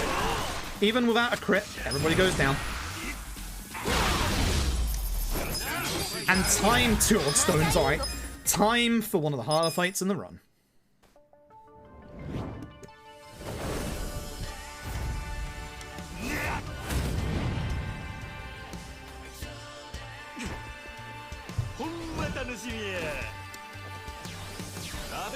We're going to do our best single target against Majima, but there is a special rule to this fight.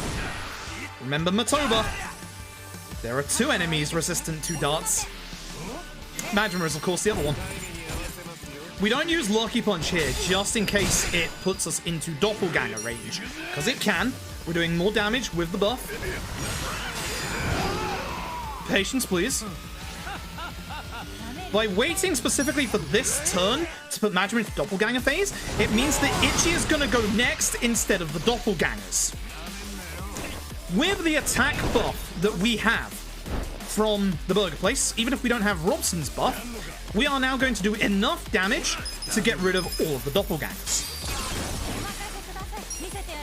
All of the Doppelgangers. All of the Doppelgangers. All of the doppelgangers. All of the doppelgangers. All of the doppelgangers. Rob some low damage rolls. Son of a bitch. So, I'm not sure if we're going to be able to do this without Eri dying, which is the problem. We need, on Itchy, to get Mr. Maskist out immediately. We now need to do... Oh, she's paralyzed. Fuck. The only upside is that hit both of them. Oh, this is a bad fight. I did enough damage. Okay. So, coming up next is Blade Kill on Saijima's next turn. Guaranteed. I am going to heal with Jungi Han because Saijima is at his HP threshold. I don't need it on Itchy, but I need it on everybody else. Thankfully, Majima decided not to kill the run. Unfortunately for Saijima, he is weak to Dart Airstrike.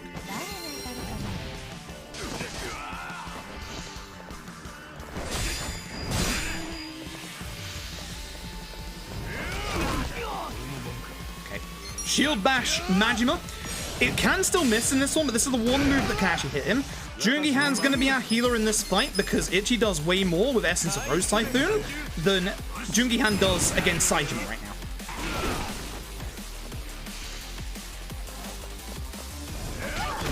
Shit. She's going to lose her paralysis here, which is fine. My perfect guards are terrible. Think we just kill Saijima. Yeah. Let's punch him.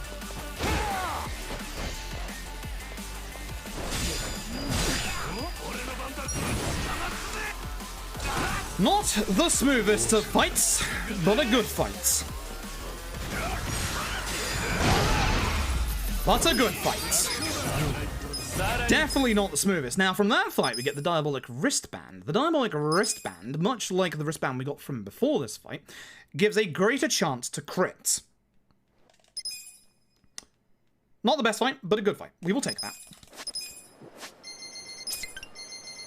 We will actually take that. Whew. We're getting out of chapter 12. We're getting a run that's at least getting to chapter 14. Maybe.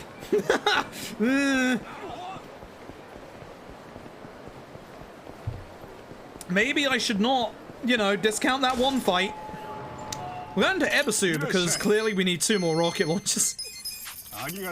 As I have said multiple times, rocket launchers are insanely strong in this video game. They are the big secret to chapter 12, but also the secret to chapter 14 as well. So, we have 2 fights coming up. The second fight is only a DRD. The first fight takes a little bit longer, but it takes a little less time, thankfully, with the summon we just got. Now, the problem is, if we game over at any point, the run's over, because we won't have the money to use this summon in the end game, which is a big problem.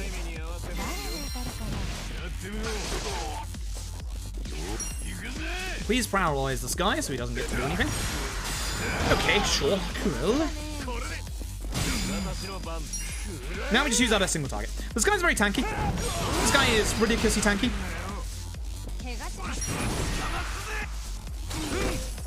I'm testing something. Not a good time to test things, but... Okay. Understood. Fuck you. Had wondered. That's the reason why this guy sucks, is because obviously he has guard. He guards everything. So yeah, you want to use darts there. Lucky Punch doesn't do as much damage. This is a DRD. Nice and simple. We are going to be ahead after this chapter. Simple as that.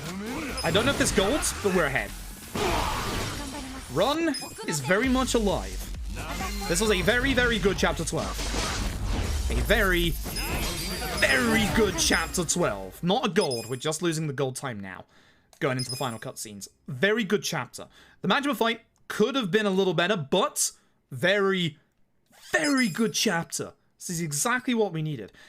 I told you my chapter 12 and my PB was terrible. Here's the proof. We're going to be like over 40 seconds ahead. This is very nice. 47 seconds ahead, actually. Actually. Ooh.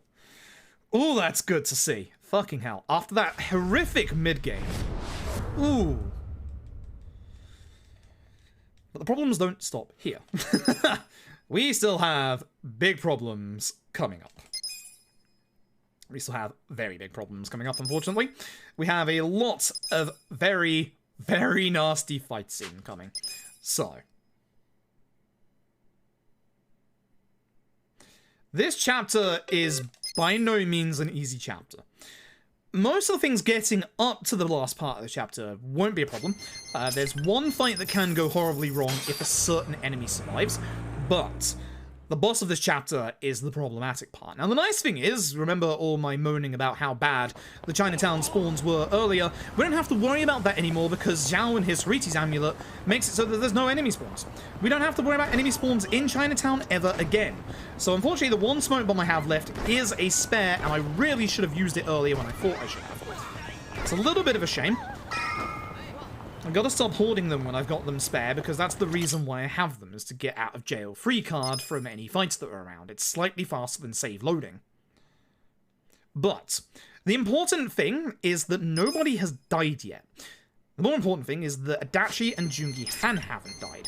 This means that both of them are on their EXP pathways to getting their moves at the time we need them, which Adachi's is right now. This is one of the reasons why we give Adachi the muscle soda, the Kiwami drink even, in the Vagabond fight. That car's gonna hit me!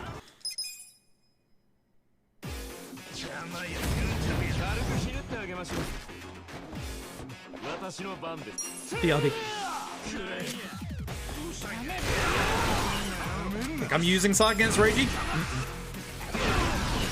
Did it hit? No, because Ichi's full HP. Almost. It got bloody close. I was watching my minimap and I was just like, because there's never a car there. Like, never is there a car there. It's exceptionally rare. And I just saw him, I heard the honk, I saw my minimap and I was like, So, with that, because it actually hasn't died, he gains access to his job level 22 skill, Essence of Shield Rupture. By God.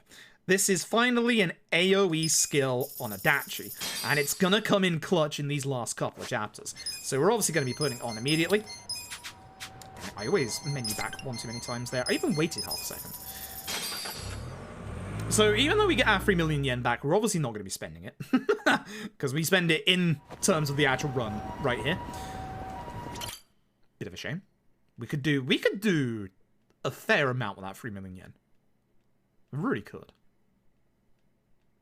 Despawn cars with Yao to hold. If only. The save load trick, funnily enough, the save load trick not only works for people, but it does work for cars as well.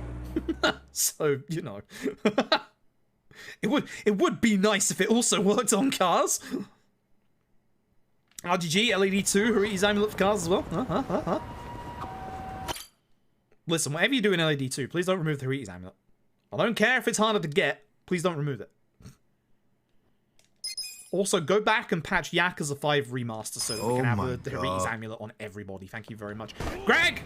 Thank you for the raid. We're in late game, Greg, so if you don't want to see spoilers, you might want to bail.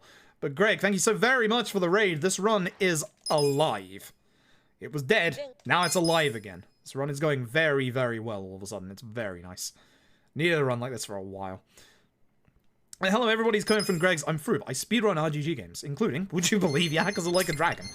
This run is going pretty well right now. It's been a while since I've said those words, but it's going pretty well right now. We had a horrifically bad mid-game. We were behind by almost a minute. Now we're ahead by almost a minute. That's gonna hit me.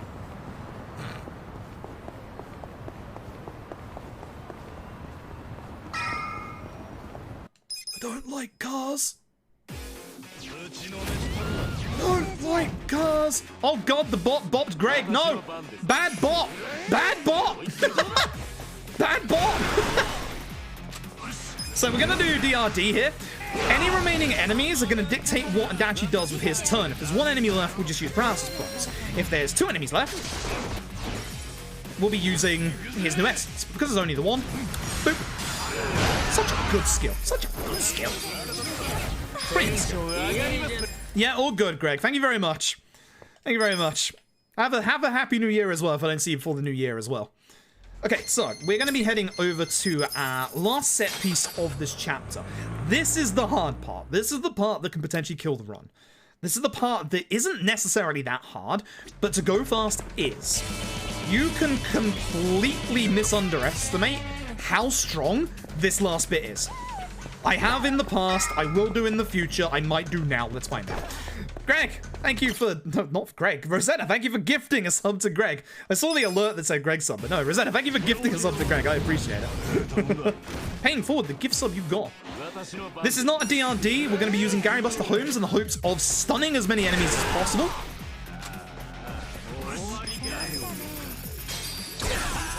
Depending on the dart spread, I'm hoping to hit Tsutsumi with this dart. Nope, that means this fight's going to take a turn longer. Thankfully, most of the enemies that are stunned aren't going to get a turn. And Jungi Han's is going to punch this man. He's good at that. And here we go. This is the problem fight. This is the fight that could potentially cause us a big time loss. It's very RNG at the first part and the last part. The middle part is less RNG, but it's also the worst part. So this fight is kind of horrible.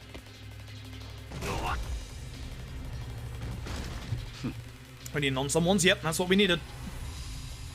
So, Sawashiro has multiple phases. His first phase, we want Sawashiro to do a stupid.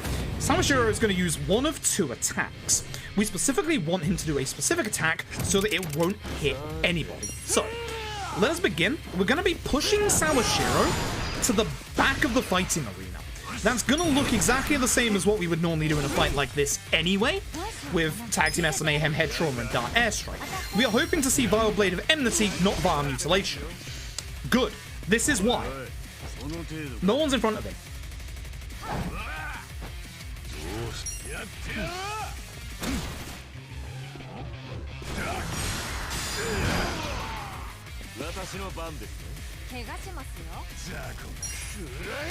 Wait for the head.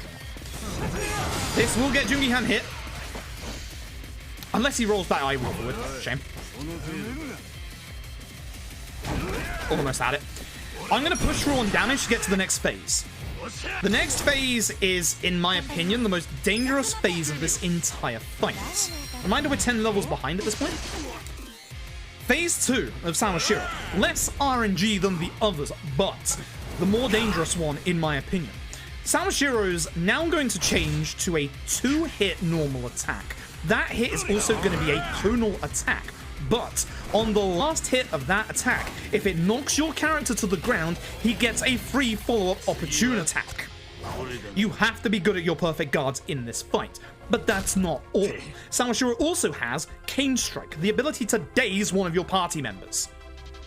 This phase is dangerous. He also has this, which is rare as fuck. It's his counter. Shoot the man. Can't counter that now, can you? Can counter that, but doesn't. He now comes out of his counter phase. Oh, you jackass. Okay, it didn't land the daze, so we might actually just try and force through damage, which is very dangerous when Eri's been hit. But at the same time, if we can force through the damage and get to the next phase, this is going to be a very quick fight. We want him to attack anybody but Eri here. Even Jungi Han is fine.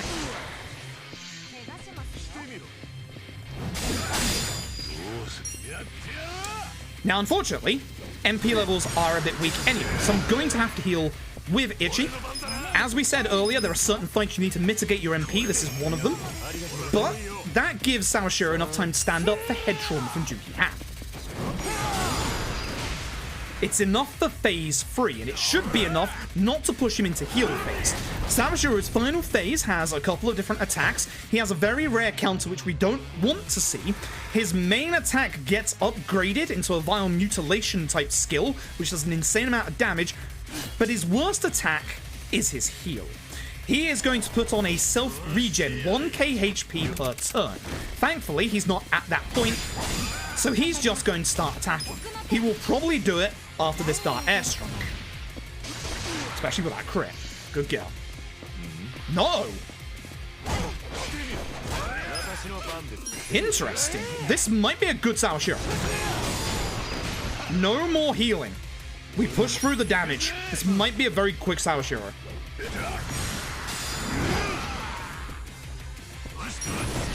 It's not kill. So he's going to get 1k HP back each turn, but we've won.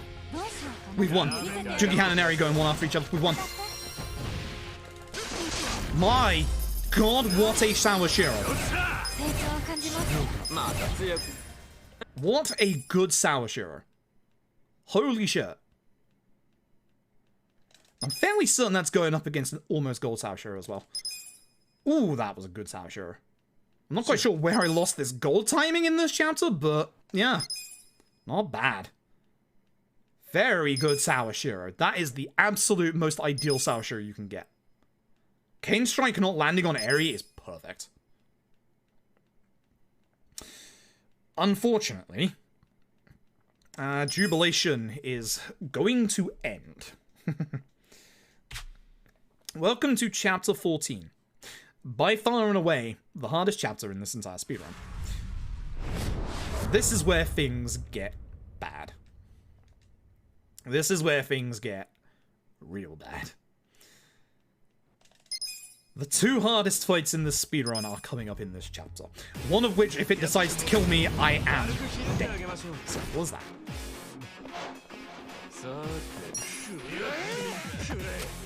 This should hit everyone, which is good, because that means that Robson should finish this fight. Good.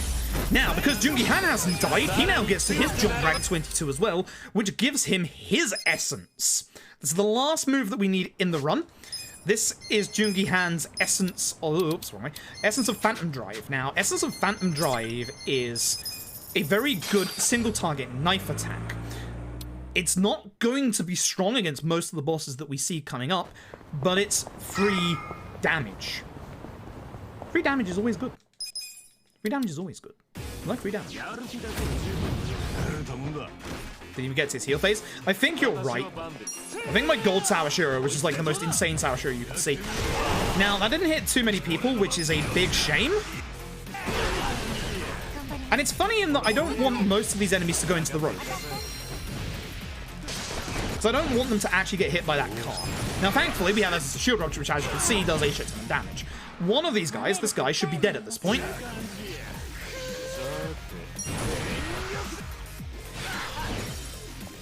Normally, I wouldn't use that against him, so I want Jungihan's MP. But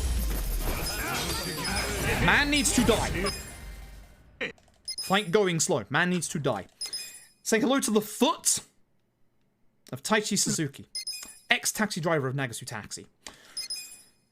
HP crit magic. That's what I've got to remember here. HP crit magic. So, it's a big old gimmick coming up in the next fight.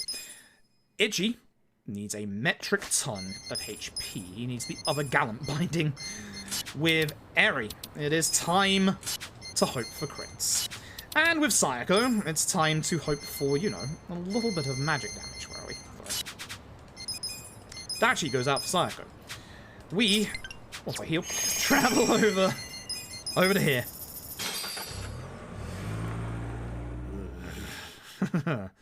I was considering putting Adachi's shoes onto Sayako, and I probably should. In fact, isn't this the point where I give her the Iron Gitas anyway? Fairly certain it is. So I try and get her more crits. So.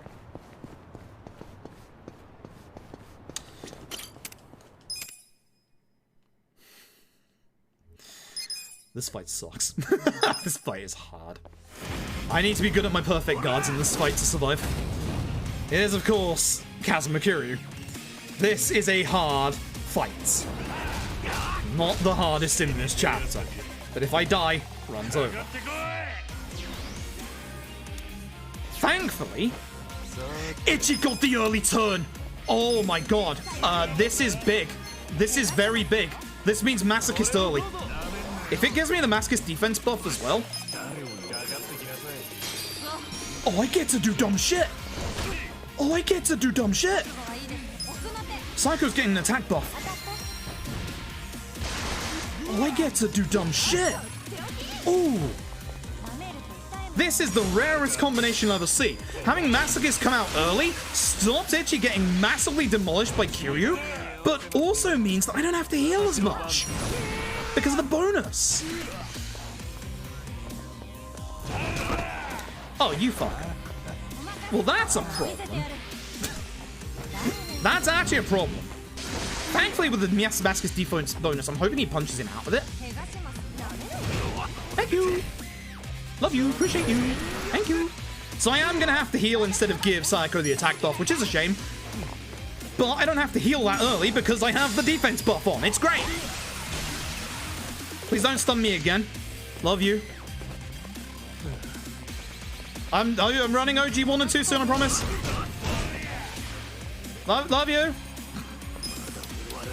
The secret cocktail I talked about earlier. This makes us drunk, but Kiryu punches the drunk right out of us. So, you know. Good. I can get drunk. I don't care. Can I get a perfect guard at some point? Thank you. Hey, so he's about to go into Beast Phase in a tiny bit of damage. Now, Beast Phase Kiryu is a problem. Get him out of this phase immediately. The reason why Beast Phase Kiryu is a problem is this. Not this, actually. Kiryu, are you going easy on me? No need to heal. Only need to Muscle Soda Eri. Muscle Soda Eri. Eat. That can hit twice. That's why you need to get out of Beast Phase. But again, I have the Masochist defense bonus. I don't care. Look at the crits. I do have bonus. That's good. I didn't think I did.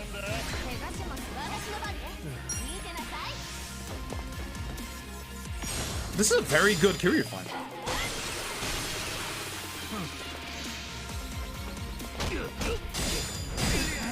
He remembered Jumihan exists. I'm gonna do something fucking stupid. It's not gonna kill him, but it is gonna set him up to die to Eri. He's just killing Jumihan. Good fight. Very good fight. What a good fight. What a good fight. What a good fight. What a good fight. That's one of the best Kiryu fights you will ever see. Hot damn. What a good fight. Which means that Reiji's gonna fuck me up. Unfortunately, the Kiryu fight is not the hardest fight in this chapter.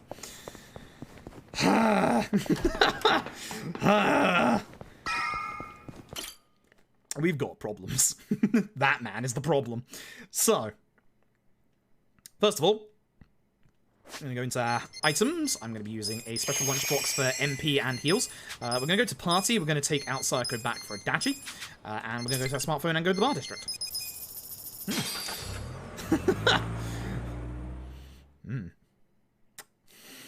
I was kind of hoping the Masochist bonus would be against you.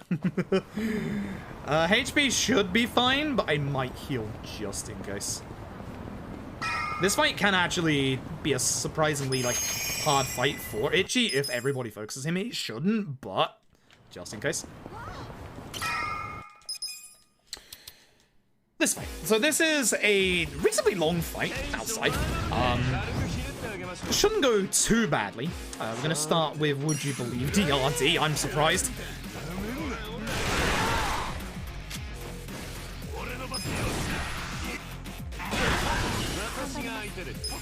Please hit the guy with 1 HP. Don't worry about everybody else. Don't die. Oh no, my defense. What am I going to do?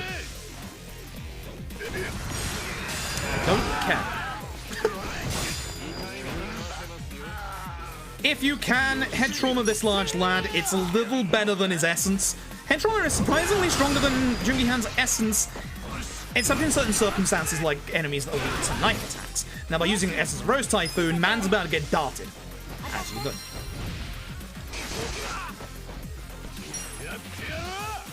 Now, if he doesn't stand up, use your essence.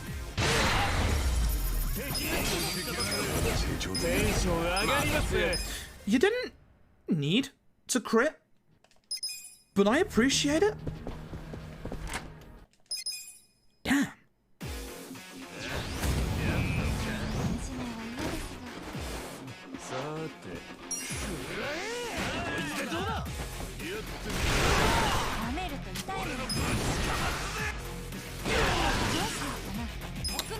Dachi Shoes goes early. That's really nice.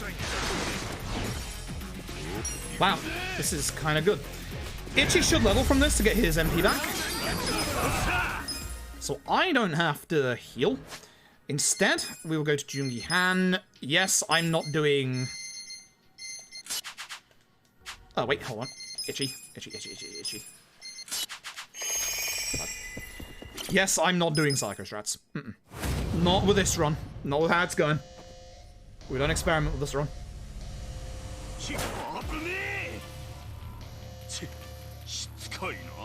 Same. So, we're going to start by giving a good old head trauma not to Mirror Face, but the targeting system decided for the first time in forever to do so. We're going to be using Mr. Masochist. Oh my fucking god! This is seriously the chapter 14 you're giving me.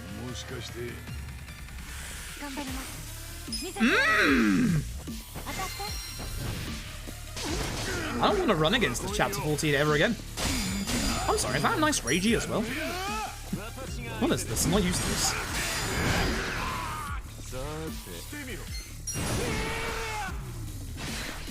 Oh no, counter. I'm so scared. You can't fear him, dumbass. You can him, and I wish you wouldn't. Once again, with the Masochist defense bonus, I don't care. This is fantastic. Ragey most of the time can murder you. Now I have slight protection against murder. Slight protection. It will allow me to do dumb shit. Let's get you to Malicious Grin, shall we?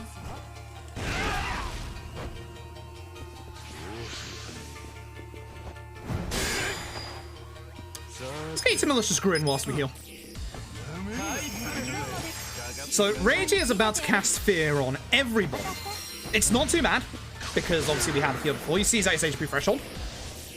So everyone's going to get feared par Jungi Han, because Jungi Han has the Courage Pendant on. This is fine. Jungi Han can be a healer. Or, in this case, you can go and punch Ragey for him.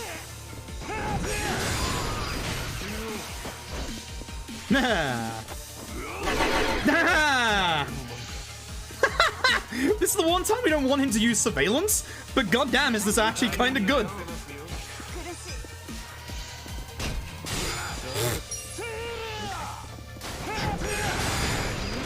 I do kind of wish, yeah, everybody would break out of their fear a little earlier, but... This is one of the best Rageys I've ever had as well. This is disgusting. This is disgusting. This run is fucking disgusting. How do I fight against this Ragey? He's not even doing his nasty attacks. What the fuck? Oh God. I'm just gonna head trauma him because of the more damage. Yeah. What the fuck is going on? This is the Ragey of Dreams. Oh my god! Thanks, dude. Please die.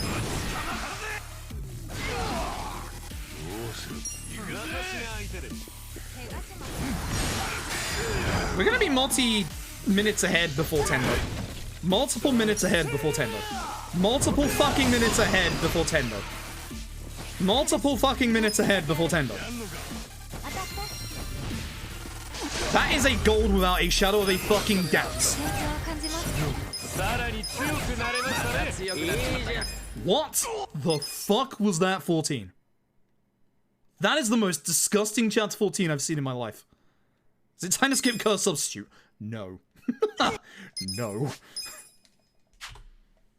Oh my fucking god, that's almost 2 minutes. What the fuck? This is... Now, we are up against the first turn Tendo Poison. It's not a guarantee. If we don't get poison application, we're going to lose minutes. Jesus. That makes up for all of the bad RNG that I have fucking suffered over this past week. Holy shit. I never want to run against that Chapter 14 ever again. Like, the Masochist defense bonus allows you to not heal so many turns in a row. It's actually disgusting. I'm getting the Curse Substitute. Like, if all Tendo does is right hand, this run ends. It's not a guaranteed PB yet. That's the sad part. Like, it could still go horrifically wrong if Tendo wants it to. Like, that man is the entire bane of my existence. I'm not ignoring the Curse Substitute. Not today. I am tempted to do dumb Sayako strats, though. I'm very, very tempted to do dumb Sayako strats. The Curse Substitute here is an accessory that stops you from being one-hit killed against a certain somebody called Tendo. Technically also Amon, but we're not going against Amon this round. Christ.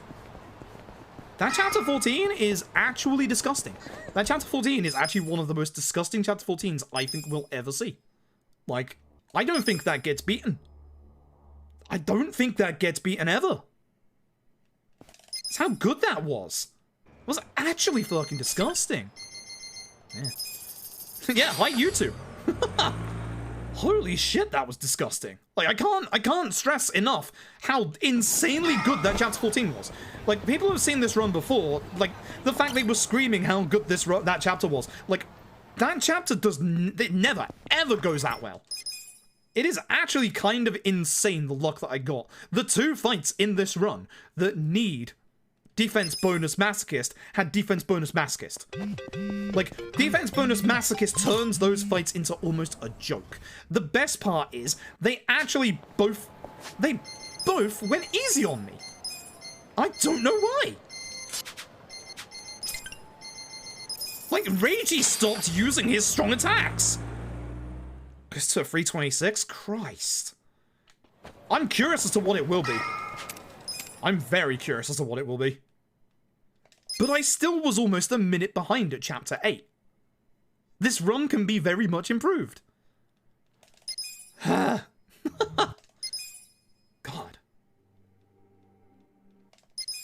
We still have to hope the Tendo fight goes well. We still have to hope the Tendo fight goes well.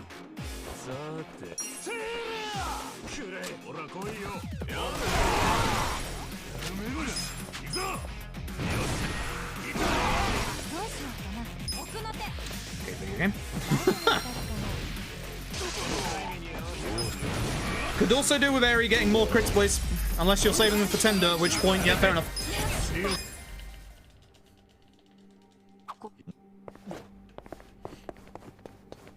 Now, normally, I wouldn't get the first aid kit.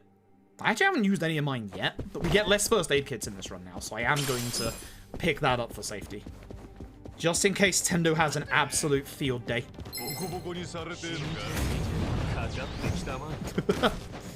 Which he bloody well could.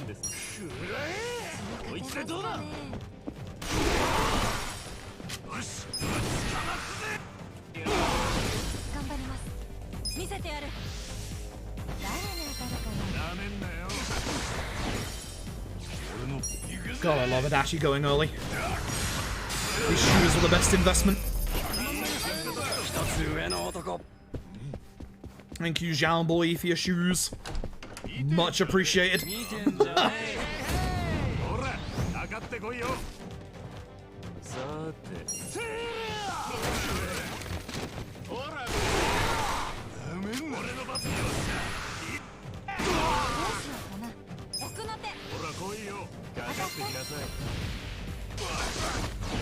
I was hoping him being the one guy that was going to go ahead of Adachi would have been hit with a dart. It's one of those time losses that is literally just stupid. The one person that had to be darted was the one person that didn't get darted. Come on. Come on. Trying to save time. It's right, like, the importance of good shoes in the Yakuza is very important. Now, I know Adachi isn't a Yakuza member, but he is an enforcer. He needs good shoes for his job. I don't like this angle. I gotta go for this one.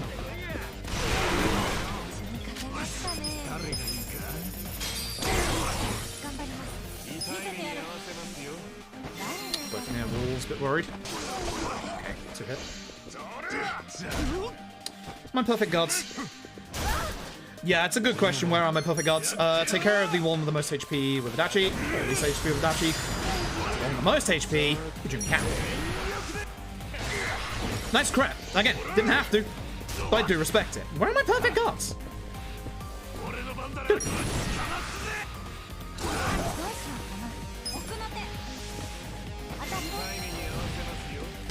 Simply too clean, he must be evil. Considering the Yakuza 4 plot point, yes. Yes.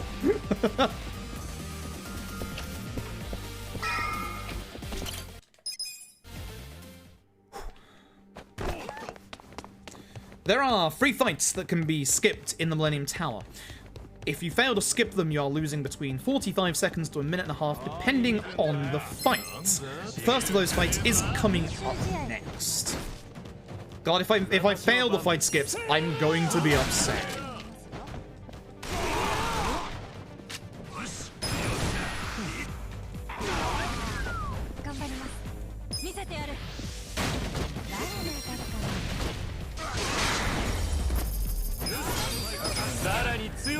In this next room, as soon as you go in, hold right. Try not to bounce off the walls because you don't want to displace your hitbox. Stick to the right. Go here, go through this door. Congratulations, you bypassed the first fight. Not the hardest fight to get past. Also not the slowest fight to do either.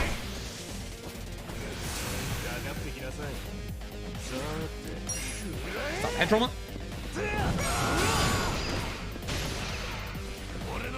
Rose Typhoon. Darts. Adachi's now going faster than the enemies as well. Actually, he always did. I'm stupid. It's not going faster than Jungi Han. Shit! Actually, yeah, no, Adachi's going faster than him. That's a problem. Because now I can't just punch him on the floor. Oh dear. So what about these fail skip them? No. There is only one fight that is skippable in the entire Millennium Tower, and it's the lobby fight when you come back to the Millennium Tower in post-game. That is the only skippable Millennium Tower fight when you're in the fight.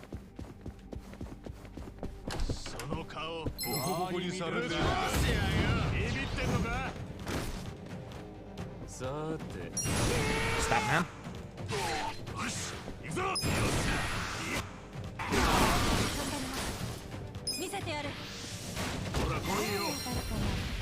The next fight skip. Ooh. The next fight skip coming up is the hard one. The next fight skip coming up is the one that can cost you a minute and a half if you mess it up. And it looks like the easiest fight skip out of all of them, but if you make even a slight little error in your actual movement, then you're getting into the fight. I hate this fight skip. I hate it with a passion. Done. That's it. That's the fight skip. That's the fight skip. It doesn't look that impressive. That fight, if you get into it, is a minute and a half. It's a terrible fight to take. It is not that impressive of a fight skip, but if you even mess up your movement slightly, you displace your hitbox into that fight, and that's it. It is a very, very tight line.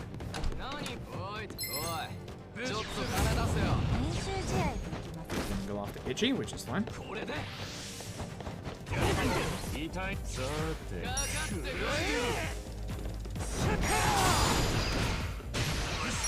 No, crits. One of these darts will miss because he's in the corner.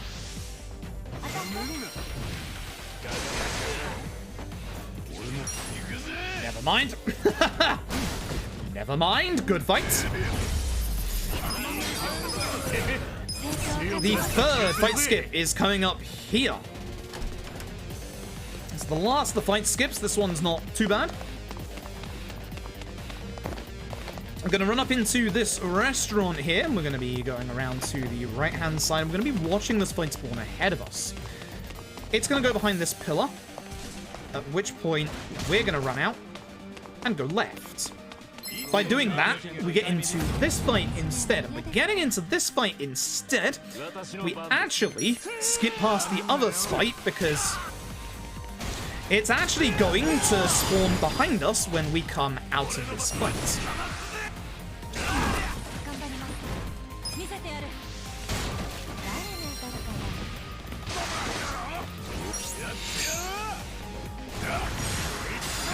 Hoping to paralyze him just so he wouldn't do, you know, it's fine. He ups his defense a little bit. It's not like the biggest thing, but it is frustrating enough.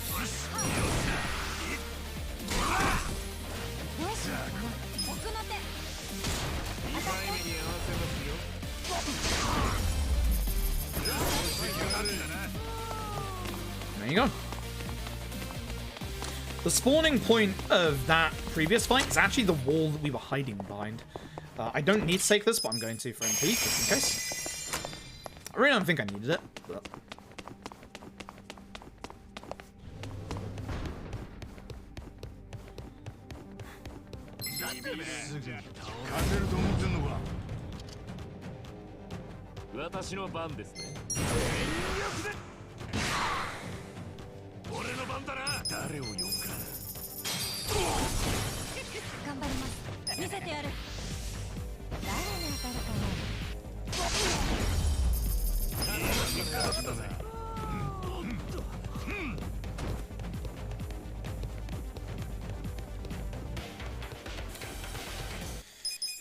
Coming up to the moment where I have to decide on my game plan here. I think we play it safe. By the way, if they kill Itchy, which they can, back to the start of the set piece at 7.5 minutes. All that just to miss. Damn.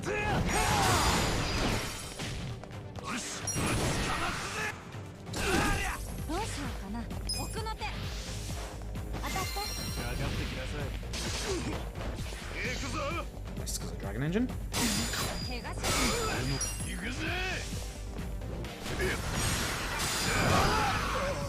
Is this kill? Okay, I need to remember my menu. Oops, Itchy. Substitute.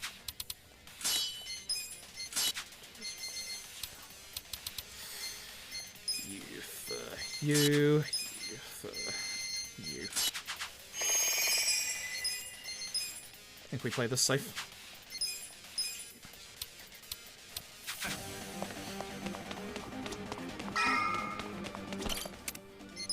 We play this safe. Trickster's Top Hat. A 1 in 4 chance of casting poison. A poison that is more than double the damage of any other poison source you have. It is the RNG move for the RNG fights. We really want Trickster's Top Hat poison to get off, but it's all about how much damage you lose on Eri in the time that you are trying to cast it.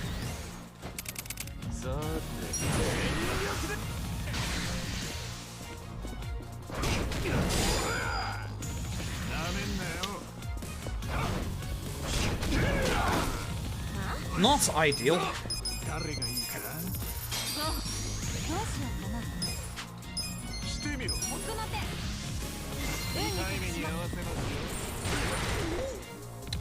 Nope. I should heal Jungi Han, but I'm going to heal Jungi Han on his turn.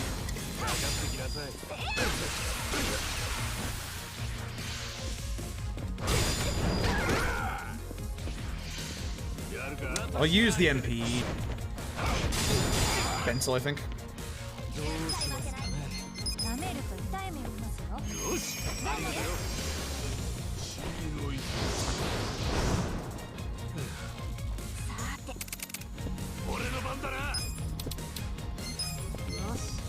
Is that Sayako? It is. I can't tell camera angle, please.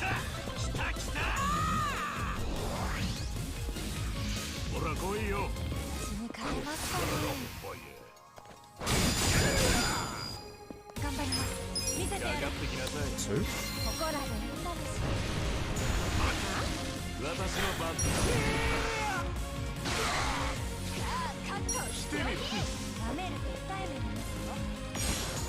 Three turns. I'll give it 3, so 1 more. Due to the fact that PB was turn 1.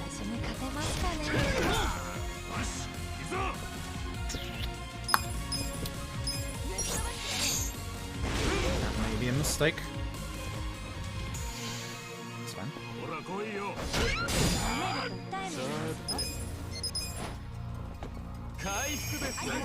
Last time. Want to heal, so with Itchy, I will just... With Itchy, I will just get Muscle Soda onto Eri. Okay. I'll try and poison with Jungi Han. Shame. Big shame.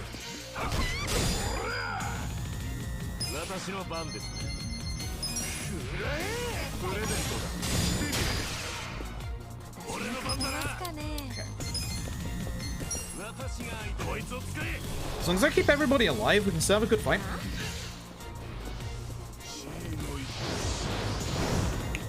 But this is the reason why you don't want to take too long, is because obviously Eri does damage. Now, if she crits, this is going to be good damage. That's why. It's if you crit every hit, it's 1.2k every turn. That's why you can't wait too long. I think we keep up the coercive on Sayako as well. Depending on what Tendo does here.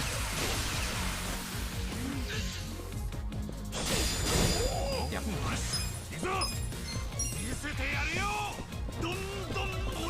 Not the best Tendo fight.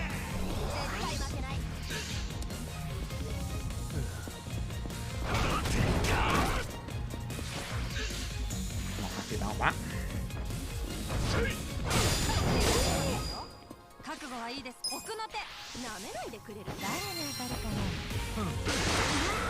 She's critting. This is the time we need her to crit. This is making up for the lack of poison damage.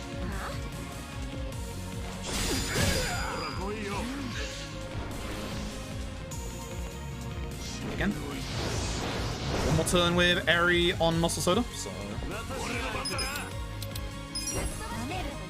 let's get you to phase 2, Tendo, my boy.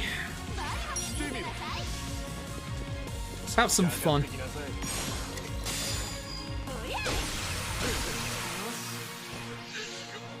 Excuse me?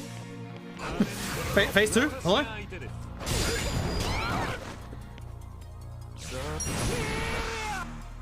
I should have healed with Jungi Han. That was a mistake.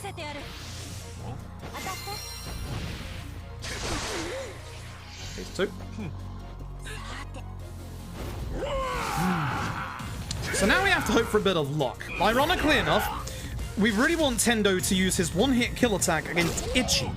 You would think that the one-hit kill attack against the main character, who, if he dies, game over, is a bad idea. But we have an accessory on Itchy right now that stops any one-hit kill attack. One-hit kill on anybody else is a bad thing. This is fine. Right hand Itchy, right hand Itchy, right hand Itchy, you fuck. Yeah. Ugh, shit, I have to heal just in case this sucks. Because I wanted to get Muscle Soda on Eri. I might have to do that with Jungi Han instead. Because Eri's Muscle Soda is about to run out. This is fine. He used to be a boxer, you know. I gotta get Eri's damage. I've got to keep Eri's damage up.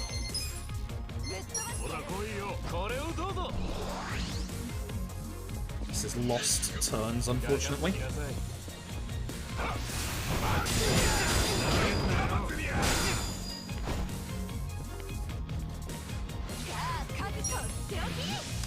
I'd love to keep coercive on Sayako as well, actually, if possible. Because Sayako's damage is also pretty decent. Like, 800 damage a turn is nothing to be sniffed at. Against Tendo who has 26k HP. That's fine. And boy, will actually survive this?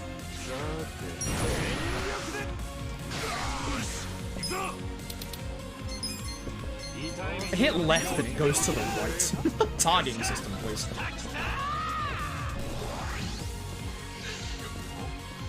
Left is good. Left is fine.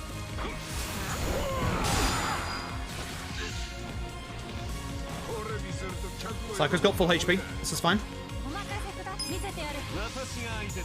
Could even push damage a little bit. These crits are good. Should heal with Jim we can, but could push.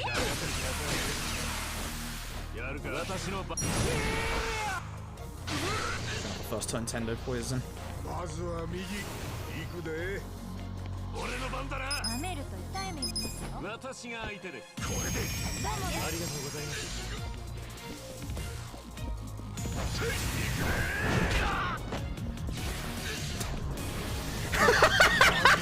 This son of a bitch! He wants me dead!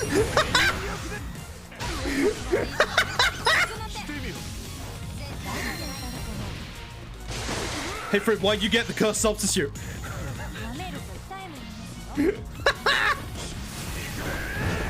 I don't care, Tendo. Think I have the muscle soda berry? Oops, I lost my muscle soda. Hello. Better menuing, please, Froob. What? What? What?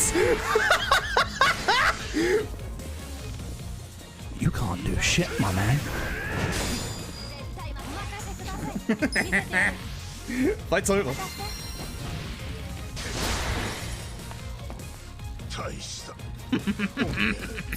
Now, the only downside to that is I didn't actually change Sayako out. I should have changed Sayako out with Itchy because that would have made the next fight a little faster.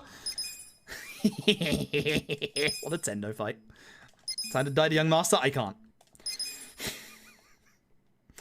Like to rephrase that, I won't.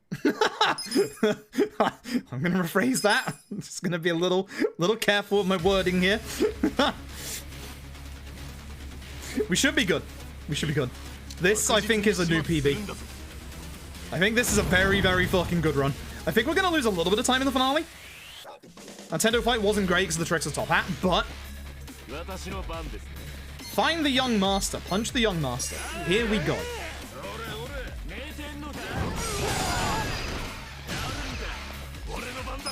Pound mates, all of them. Use them. Break the Young Master. Please don't reversal shot me. Thanks. Punch the Young Master. Do what we should have done earlier. Swap out the Sayako. For a dash. Oh no, transfer shield. I don't care. It's not as good as Dachi's. Guard order is understandable. He does this, and he does the next one after. If we can do enough damage to the ads in this time and the Young Master, it should go fast. We are, of course, summoning Majima.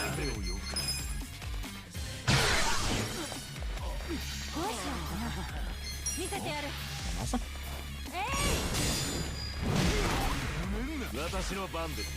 Should have used my essence, but it's fine.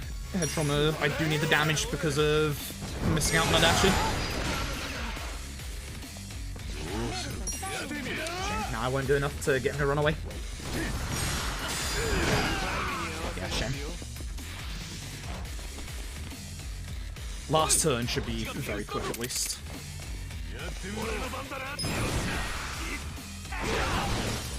Surprised you're alive, to be honest.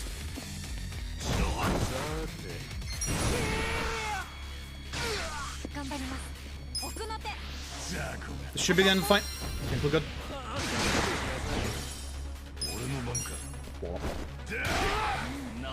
That should be more than enough, just in case we do this.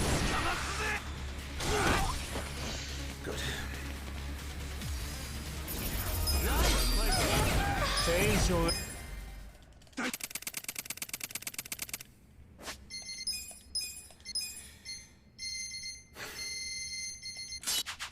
I'm not gonna risk it. I could do, but I'm not gonna. So the ideal bit here is to actually replace both rings for damage. I'm not risking it. Fuck that.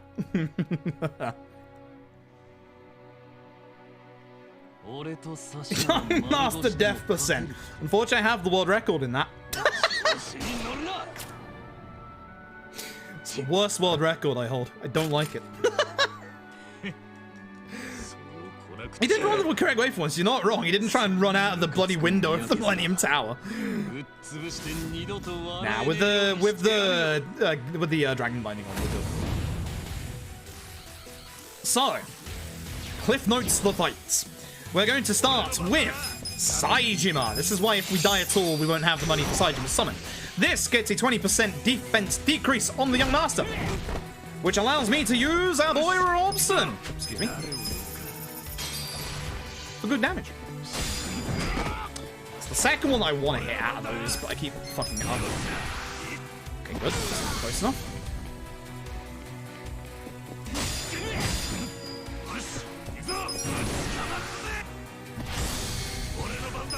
He's supposed to get knocked back by that. Okay.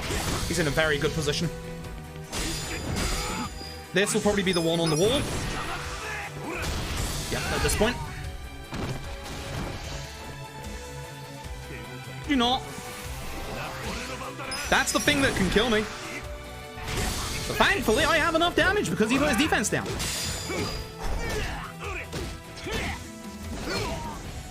Jesus Christ, what a run. What a fucking run. Holy shit. I do not want to run against that chapter 14 in my life. I'm going to have to at some point. That is disgusting. 3 more cuties. 2.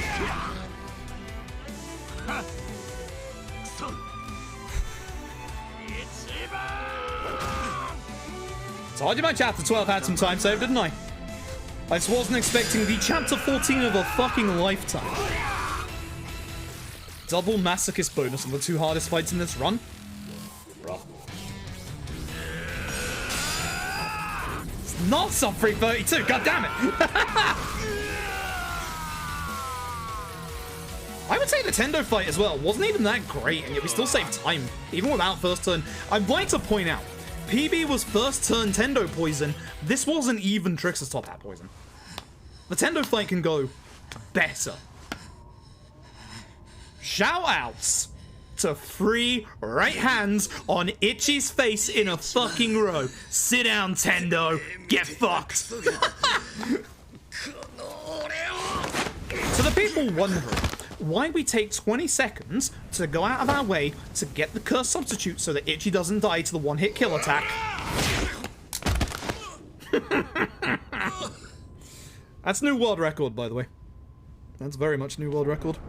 So if you're wondering why there is such a discrepancy between loads and loadless, it's because of the amount of times in the run that we actually use the save load to get rid of enemy spawns. That's one of the big reasons as to why there is such a big discrepancy. Dragon Engine loads are also a little bit... sometimes they can be good, sometimes you'll lose a minute for no reason. Speedrunning Dragon Engine games on consoles is pain. Less so with the new consoles. The new consoles are good. The new consoles, the PS5 and Xbox Series X versions of LED and Lost Judgment, have almost parity with the PC versions. You're only losing, like, probably 45 seconds to a minute in loads on the console version of LED. Not that much at all. Like, it is slightly slower, but it really isn't that much slower. It's kind of weird for once to think that we almost have load parity between console and PC for Yakuza. Because it's always been PC. Until the remasters for 3, 4, and 5 came along, at which point they became console. And then Dr. Cheat Chops happened, and 4 is now on PC again, and it's fucking cursed. One chapter in 4 PC is 3.5 minutes faster, whereas every other chapter in 4 PC is slower. That's what we call a curse run. Oh my God.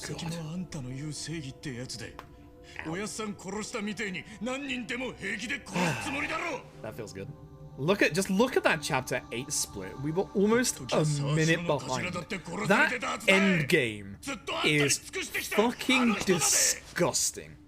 Like, my chapter 12 in my PB was pretty bad. We lost a minute and a half to chapter 12 in my PB. I knew it was really bad going into this. but you can go far faster with that chapter if you do dumb Sayako strats. So dumb Sayako strats put both magic amulets onto Sayako. The downside is that Sayako gets one hit killed from the left hand of Tendo. Obviously wasn't a problem. This time around I should have done it, but no way to tell what Tendo's gonna do. I didn't know he's gonna right hand hit you 3 times in a row. Future runs Untitled Chapter 12. Yeah, like I can have so much time save before Chapter 8. Like, we've had runs this week where I've been 50 seconds ahead at the end of Chapter 5, whereas here we were only about 8 seconds ahead. Like, there's like 2 minutes of time save in the mid to early game that I can reapply, but now I have to run against that. I got that. 035, so 7 minutes, Chapter 12. We may have saved a little more than that.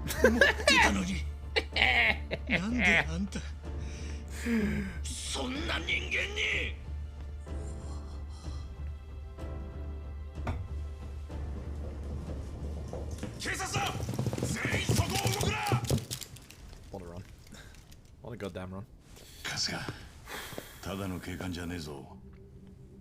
That's an end game that I do not want to run against. That is one of the most disgusting end games I've set, and it's going to be one of the most disgusting end games I ever have to fight against. Any future Chapter 14 is going to be played with probably 0 Mascus bonuses, which immediately make things harder. To state why the Mascus bonuses are so fucking important, the Mascus defense bonus allows me to not have to heal for several turns in a row. That's how important they are. Eri was shitting out crits in the Tendo fight. She didn't do that in my PB with the first turn Tendo poison. I think in the first turn Tendo poison PB, before this one, I think Eri only hit 2 crits? I think? If that, only 1. Like, here, she hit crits. The first crit that she did was a triple. And you can see there, that's exactly what I'm talking about in terms of Trickster's top hat. The poison application is almost double the damage that Jungi Hands did, but in the turns that I wasn't attacking with Eri, I was losing up to 1.2k damage on an enemy that has 26k damage, or 26k HP. That is big damage. Those are big numbers. Like, it's important. How was Tendo today? Tendo put out 3 right hands in a row, all against Ichi, and I had the curse substitute. Jesus. Everything from Chapter 14 to the finale had some of the most insane luck I've ever seen. Some of the best RNG I've ever had. And this goes after a week where I've had nothing but the worst RNG that I've had in this game for such a long time. Holy shit. That's disgusting. I still don't know what my end goal for this game is. Is it sub 330? I'm very interested to see with those golds what my summer best is gonna look like, because it's gonna be a little disgusting. I am actually scared. Could it actually be close to a fucking 325? 326? I think it's at least gonna be a 326. Jesus.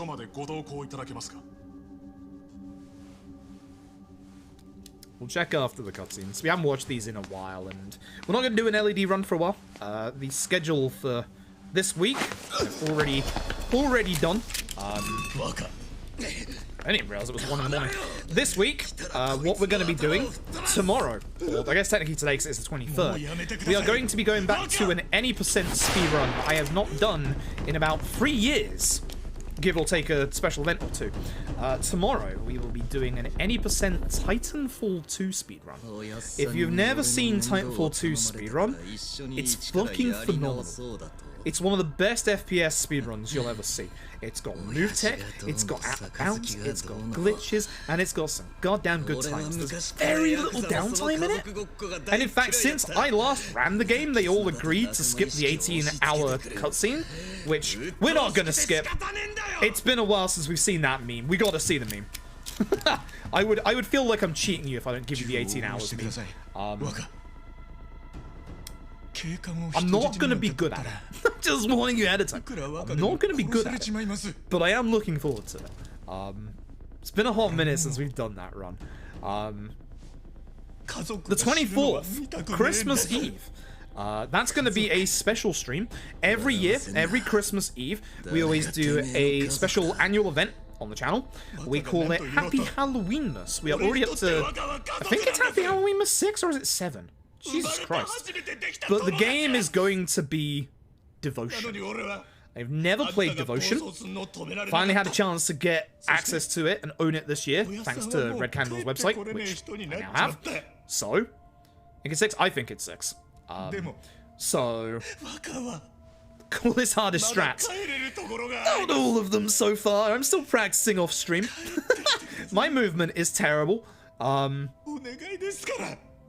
movement is terrible because, what was I gonna say? I've since learned that I play FPSs at a much lower mouse sensitivity than I do. So, I'm trying to relearn Titanfall while also changing up my mouse sensitivity, and it's painful. Flawless fastball. I would like to see that too. With regards, because when I did the setup for the fastball back in the day, I did it in a bad way. So I already have cursed strats for that bit alone, and then there comes the arc. I want to go back to the arc. The thing that made me the most... The arc is the equivalent in Titanfall 2 speedrun for me as it is to Tendo. Just pure hatred. What was I going to say? On the 25th, we're going to be doing a special set of Christmas speedruns. We're going to be doing the original Yakuza 1 and the original Yakuza 2. I'd like to do 5 as well, but I get the feeling my health is not going to be good enough for 5 as well. So don't count on 5, but definitely count on OG1 and OG2. We're absolutely doing those. I've only ever done one run of OG2, so it'll be a good time. And then, yeah, after that, we'll see. I might take Boxing Day off. I don't know yet. We need to start derusting Lost Judgment for GDQ. Simple as that. So, yeah, Christmas games only. Like Die Hard. God, I was watching Used Pizza do Die Hard Nakatomi Plaza last night and just... Boy, that game. I've seen PMC run it a couple of times, but fucking boy, that game. Boy, that game. Hey, all good, Deadeye Gonzo. Appreciate it. It's always nice to hear that I got people into the Yakuza series. Like, this is such a good series. Like, I don't care what people buy it on. I just care that people buy Yakuza. Speaking of, Steam Winter Sale. Currently now on. Yakuza games on offer. Buy Yakuza.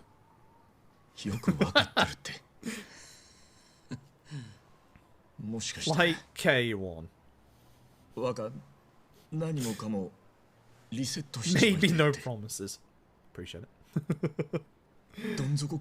Let's only run watchable without major spoilers. No. No. God, no. Pretty much any, especially story-heavy games like obviously RGG games, you aren't getting away without seeing spoilers in a speedrun. Like, be more Christmas than getting the ring back. Actually, fun fact, we know the reason why that was added in the game.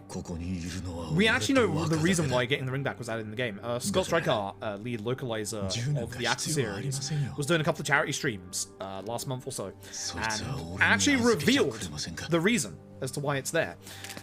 Do you know how the PS4 has that little feature where you can start playing games at a certain point. That's the reason it's there. It's to extend the length of the start so that it downloads the rest in the background.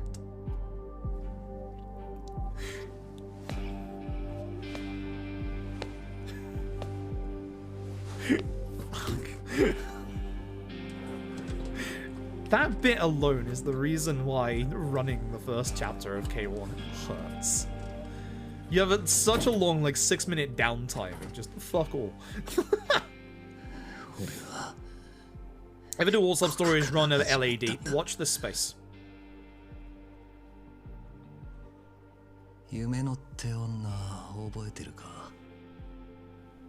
Also, with my high blood pressure, I can already feel my plans for the next couple of months are struggling already.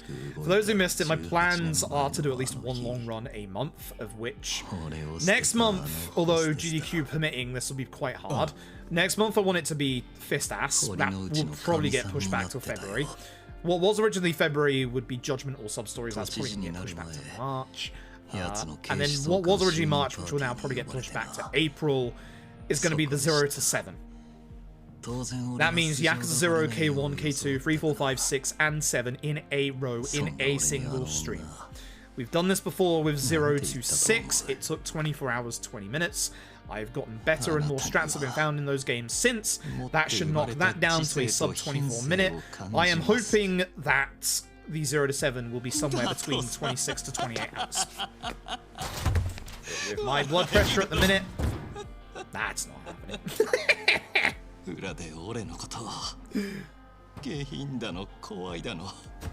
love this cutscene. This cutscene makes me cry. No joke. Such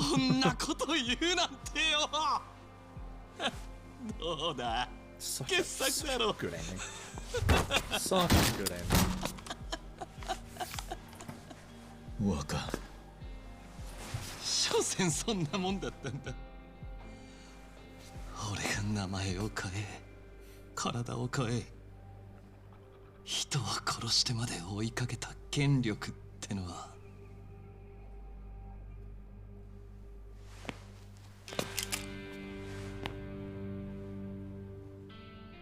誰も本当の俺のことなんか見てくれちゃいなかった。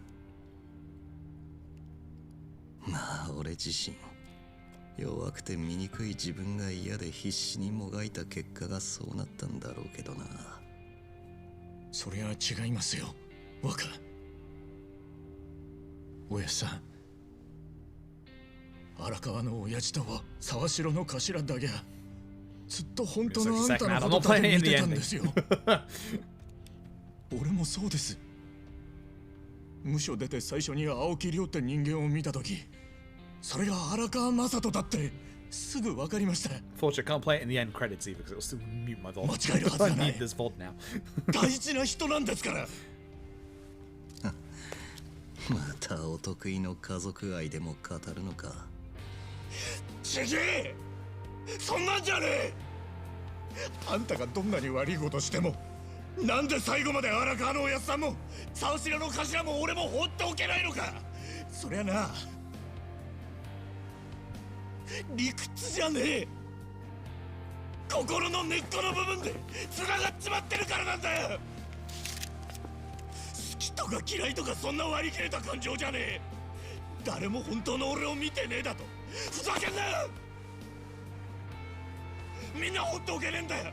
放っておいたことなんて一度もねえんだよ、あんたのことよ。おやっさんや沢城の頭の気持ち、いい加減分かれよ、このバカ野郎が。一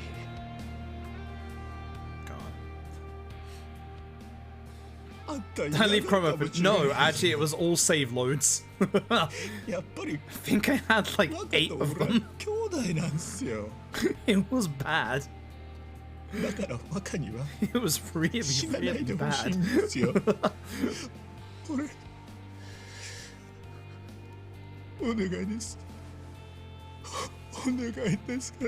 Every time I went to Chinatown, it was a literal hell.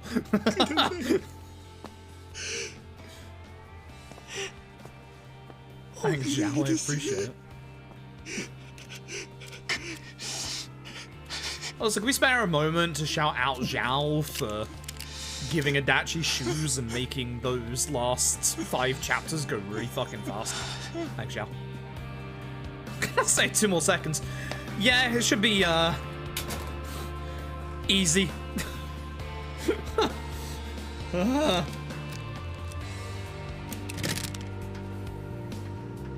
It's not on Spotify because it hasn't had an official release, which, that's a crime.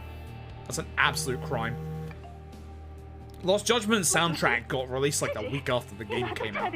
But this game doesn't have an official soundtrack release. Sega, please. I will literally buy 5 copies and raffle them off on stream. No joke. God. I kind of wanted to do that with the Yakuza 0 vinyls, but I also want the Yakuza 0 vinyls for myself.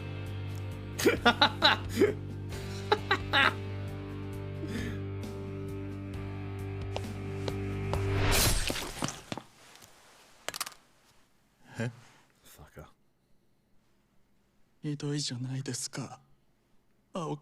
Kume just walks up, stabs Aoki the young master, and yells, "It's not about the money, Spider-Man, it's about the Mets!"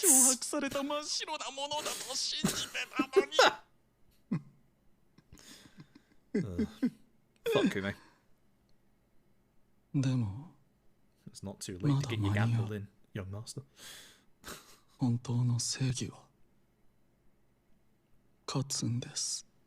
It did triumph. I got a 332.01. I beat Tendo. He right-handed me 3 times. God damn it! I won. Young master, I won. Please. So sorry about the Remnants of Blue Japan. Yeah, kind of in the same way that like Yakuza 3 has like Hirata from Peace Finance. I could see that. I could genuinely see that. Kind of like how 6 has like the Snake Flower Triad. Like, yeah. It'll just be the closure to this. Again, you're not gonna have Ichi going after Kume. It's not what Ichi's about. It's also not what RGG is about.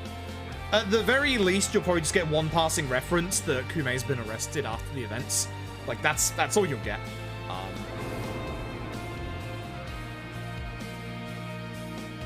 Like, most of RGG's games, like, even though, like, the sequels are, like, connected to everything else, it's only really the world-building stuff that's connected.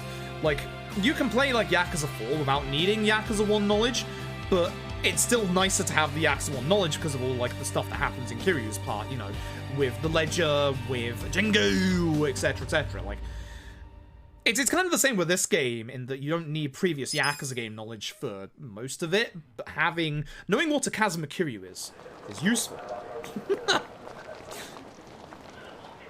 There's all nice counts down on. Yeah, exactly. You know that they're like a fanatical cult. Like, they're going to have some members around. Like, Kume beat it full of Hamazaki and just be damn good. How to piss off a fan base. 1. Make Kume good. 2. Bring back Mirrorface. I want a news article on my desk that says Kume's arrested and Mirrorface is dead. The name Mirrorface must never turn up in the RGG universe ever again, and I genuinely mean that. Like, I love this game, warts and all, but Mirrorface is the worst fucking plot device in any Yakuza game. Stick your rubber bullets where your sun don't shine. Mirrorface is the worst. In a series like this, where you have to have believability, having one man walk around who could be literally fucking anybody is a bad idea. It's a big liability. And it's cheap storytelling, which is a massive shame, because these games don't usually have cheap storytelling. But Mirrorface is cheap, and it's bad. And it's such a shame. Like, Mirrorface comes back as Kume. Okay, I'll accept that if we kill him. That's fine. Kume's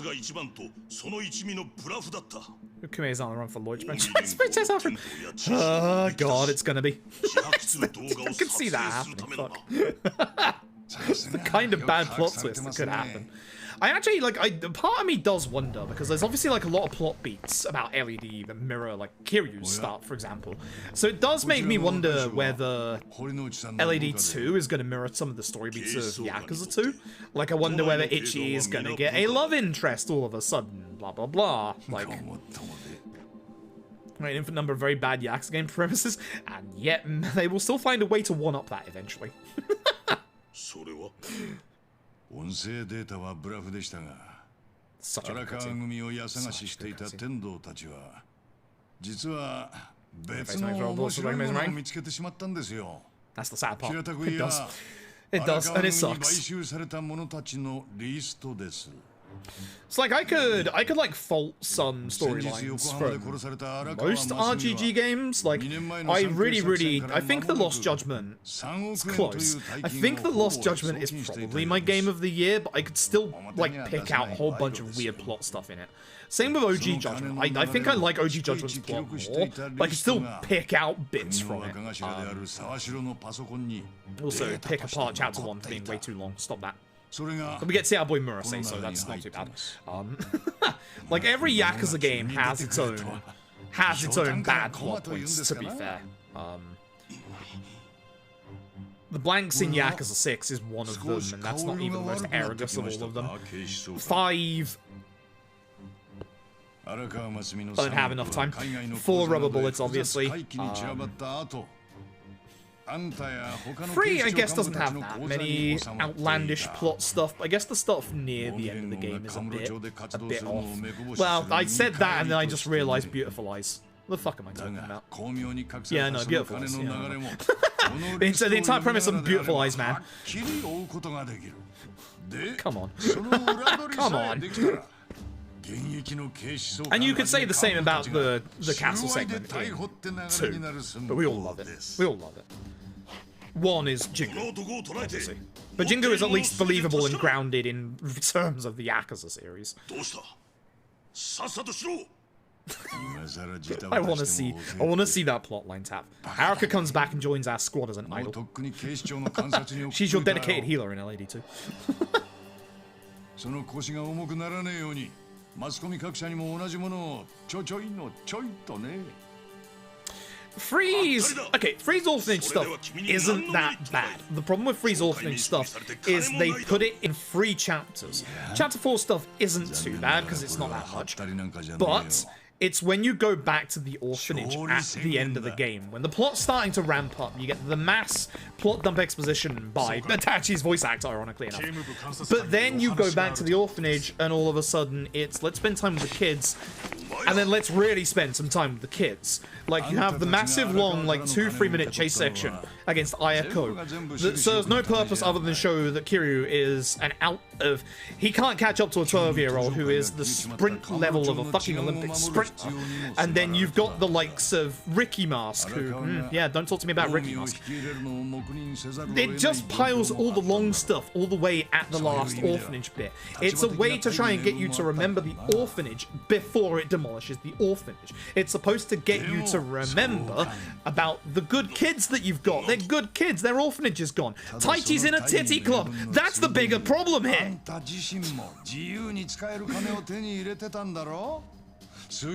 Orphanage isn't bad, size of 5. Agreed.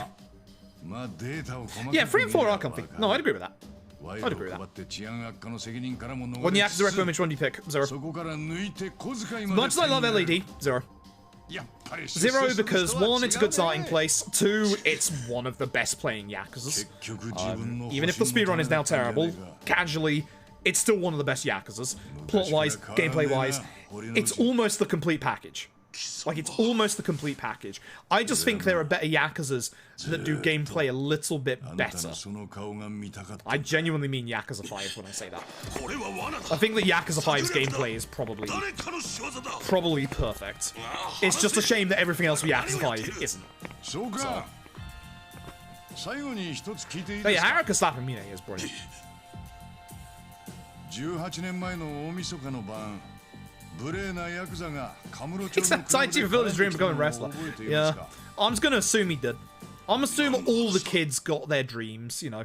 Shiro became a mass stock trader on the market, became rich, and built all the kids a mansion. Mitsuo got his MLB contract 100% easily. Taichi became a wrestler. Koji became a manga artist. Ayako still has to look after everybody because she's in a fucking problem life. Poor girl. They just keep going back to her. She finally thinks she has some time to herself, can make an identity for herself, and they just keep coming back. Ayako basically becomes the future Sunshine orphanage manager, in my opinion. That's what I reckon Ayako does. Eri and Izumi have character arcs. Eri becomes a master thief, joins the Phantom Thieves. Izumi gets multiple dogs and runs a veterinary. There you go. She was based on the way to become future Mine. You're not wrong. A man had that kid had an iPad in Yakuza 6. He knew what he was doing. It's like, he's in an orphanage, whips out the iPad and tells everyone to piss off because he's doing his daily stonks. I'm day trading, leave me be. One day I will make you rich. Just imagine if he taught the others how to do stonks. They would literally make a mansion of an orphanage.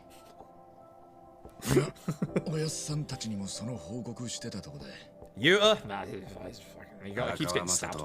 Keeps walking around doorways and keeps getting stabbed. Someone left a knife on the kitchen table, walks into the kitchen and gets stabbed. Kid needs to learn to look ahead when he's going to Yakuza dens. Idiot.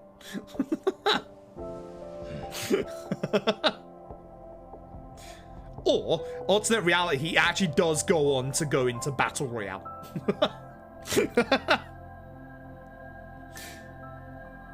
Poor Sawashiro. See, there's a light closure for Sawashiro as well. We won't see Sawashiro in LAD 2. Like, his storyline's wrapped up now. And I like the way that they finish off Ichi's story here with obviously Arakawa being his dad. I like it a lot. We all know Arakawa is his dad. Ichi knows that as well. But like, this is such an Ichi answer. I love this so much. Like, doesn't need to know. Man's got two dads. He's got Yakuza dad and he's got sex dad. Hell yeah. It's the fucking best. Like, goes to beat Takeshi. Yes. That's why he's so scared when he goes into Battle Royale. He's like, oh fuck, Hirose-san, what's happening? Listen,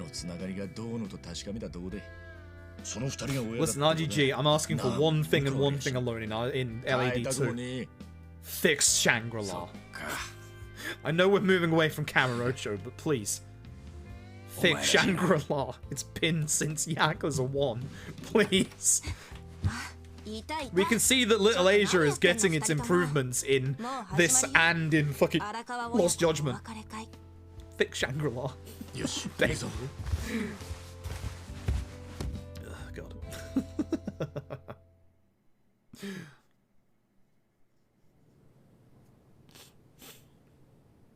That's good shit. Fix the aiming, yes, please. That's the other thing. Or at least give us an option to select aiming via icon portraits.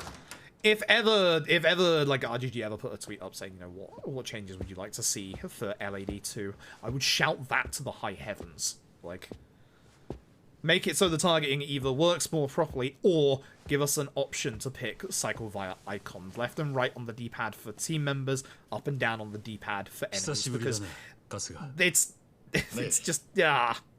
It's been in the construction like 20 years, yeah, true. There's a shop like, there was a place like that in Izaki Jinsho as well. I was hoping it'd be fixed for Lost Judgment, but it's not. So there's also the place next to the construction building, which, as we all know, is still under construction. Fuck knows why. There's some bodies up there now.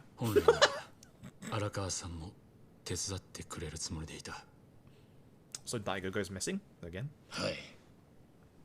I've said this a couple of times. People get upset when I say this. I see this as a way of closure for these characters as well. And I think that's better for LAD as a whole. If LAD is supposed to be a brand new start, stop relying on these old characters. Other than Watase, bring back Watase. No joke. Bring back Watase. Party member.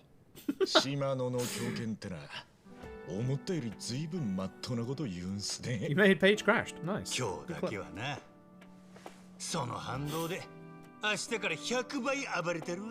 I've said this 100 times as well. Majima Saijima spin-off action game, Dragon せ Engine. っかくのお誘いですが You've got the framework there from K2 with Majima, obviously expanded his moveset a lot. Saijima, you could just have him as a fucking Muso character. Just have, like, his normal combos end with a circle to grab enemies こ and の swing 街 them で around か like けがえ fucking のない men. 仲間を持つことができました Like, God, I want that so much. けど俺はまだ I'd say it comes back just to yell for a few そ minutes の each game, 恩を and 一 I'm つも there for 返 it. せちゃいません I'm very much there for it. 行き場のねえ人 I 間 love when I was 何 first かしら ting の about 受け皿が routing this 必要だ game. な I was actually, like, the first thing I was thinking about was routing in one of the Gallant bindings, but I was also thinking about routing in the Sojo badges to try and get one of Watasei's or Daigo おや summons. さんのやり残した仕事 Oh, は I'm ここで glad も we やり don't. That って would be terrible. 俺は That'd be absolutely terrible if we did. Ew. Ew. Because they don't I don't think they unlock, like, even as early as Chapter 4. I don't remember when they unlock, but I know it's, like, slightly late, which is weird. You would need so many. You need 50 for one of the summons, which, theoretically, if they were on the good route when going to get the Cats of the Kappa statues, you could get. But they don't unlock that early, I don't think, which is bizarre. I don't remember when they unlock, but... おやさん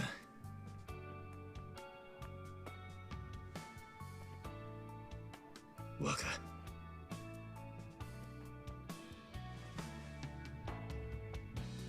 This is such a good start to Ichi's story.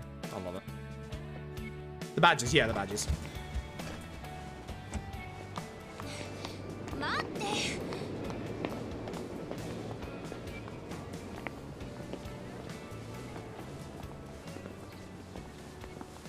あれなんだよみんなお揃いでいや、ナンバが心配してたからさ。春日君が Bring 元 back 登 Zhao. 場会にスカウトされちゃうか Bring も。 back Zhao in LAD2. だが As an early party それ member, は so I 言 can う use な him. って言っ Thanks. たよな。でどうなったんだいその話は Game lost judgment. Now, that's his ass. あんたこの町を出てくのかい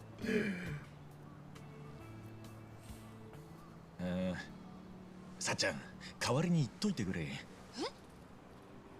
何度もシラフで言えるかよあんなこと I mean, a lot of people want a 0-2. There is actually a lot you could do for a 0-2. あのね。 I'm not sure if it would ever happen, and I just don't think it'd be as good as 0, to be honest. ほう。そんなこっぱずかしい If it was the old engine, I could see it being pretty good, but in the Dragon engine, I feel like it 本当 wouldn't be に as そんな good. 風に言ったのか I kind of can't see Yakuza action 春日さ now んらしいではあ after りま Lost せんか Judgment. That's the really... よ It's the really もしか awkward してその thing. かけ Like, がえのない仲間たちって it's kind of like a 俺らの flow か and fluidity to, like, a slowness to the older Yakuza combat. And Lost Judgment just has fast fucking combat. Like, super slick, super fast combat. I don't see how they make action Yakuza these days. So... But I think Kiryu's such a like popular character that I think at points you will get Yakuza spin-offs with Kiryu again. And I think it's okay. I think it's okay to have the main line be turn-based. I'm biased because I fucking love this game. I love turn-based RPGs.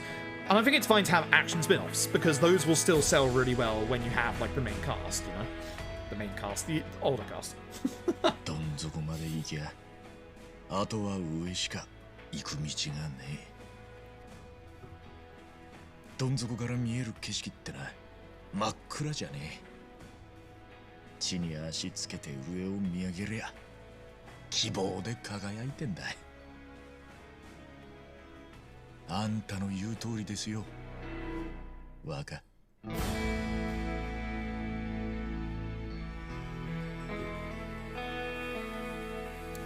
Jack's in space, oh god.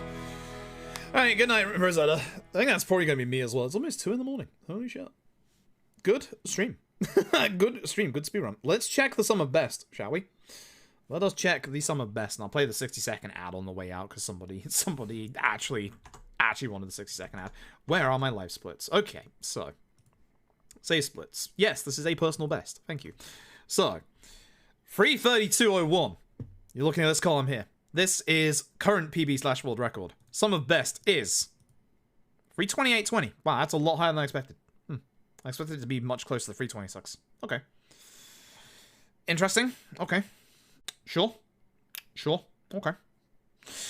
Sure. Okay. That's... I expect it to be a bit higher than that, but, you know...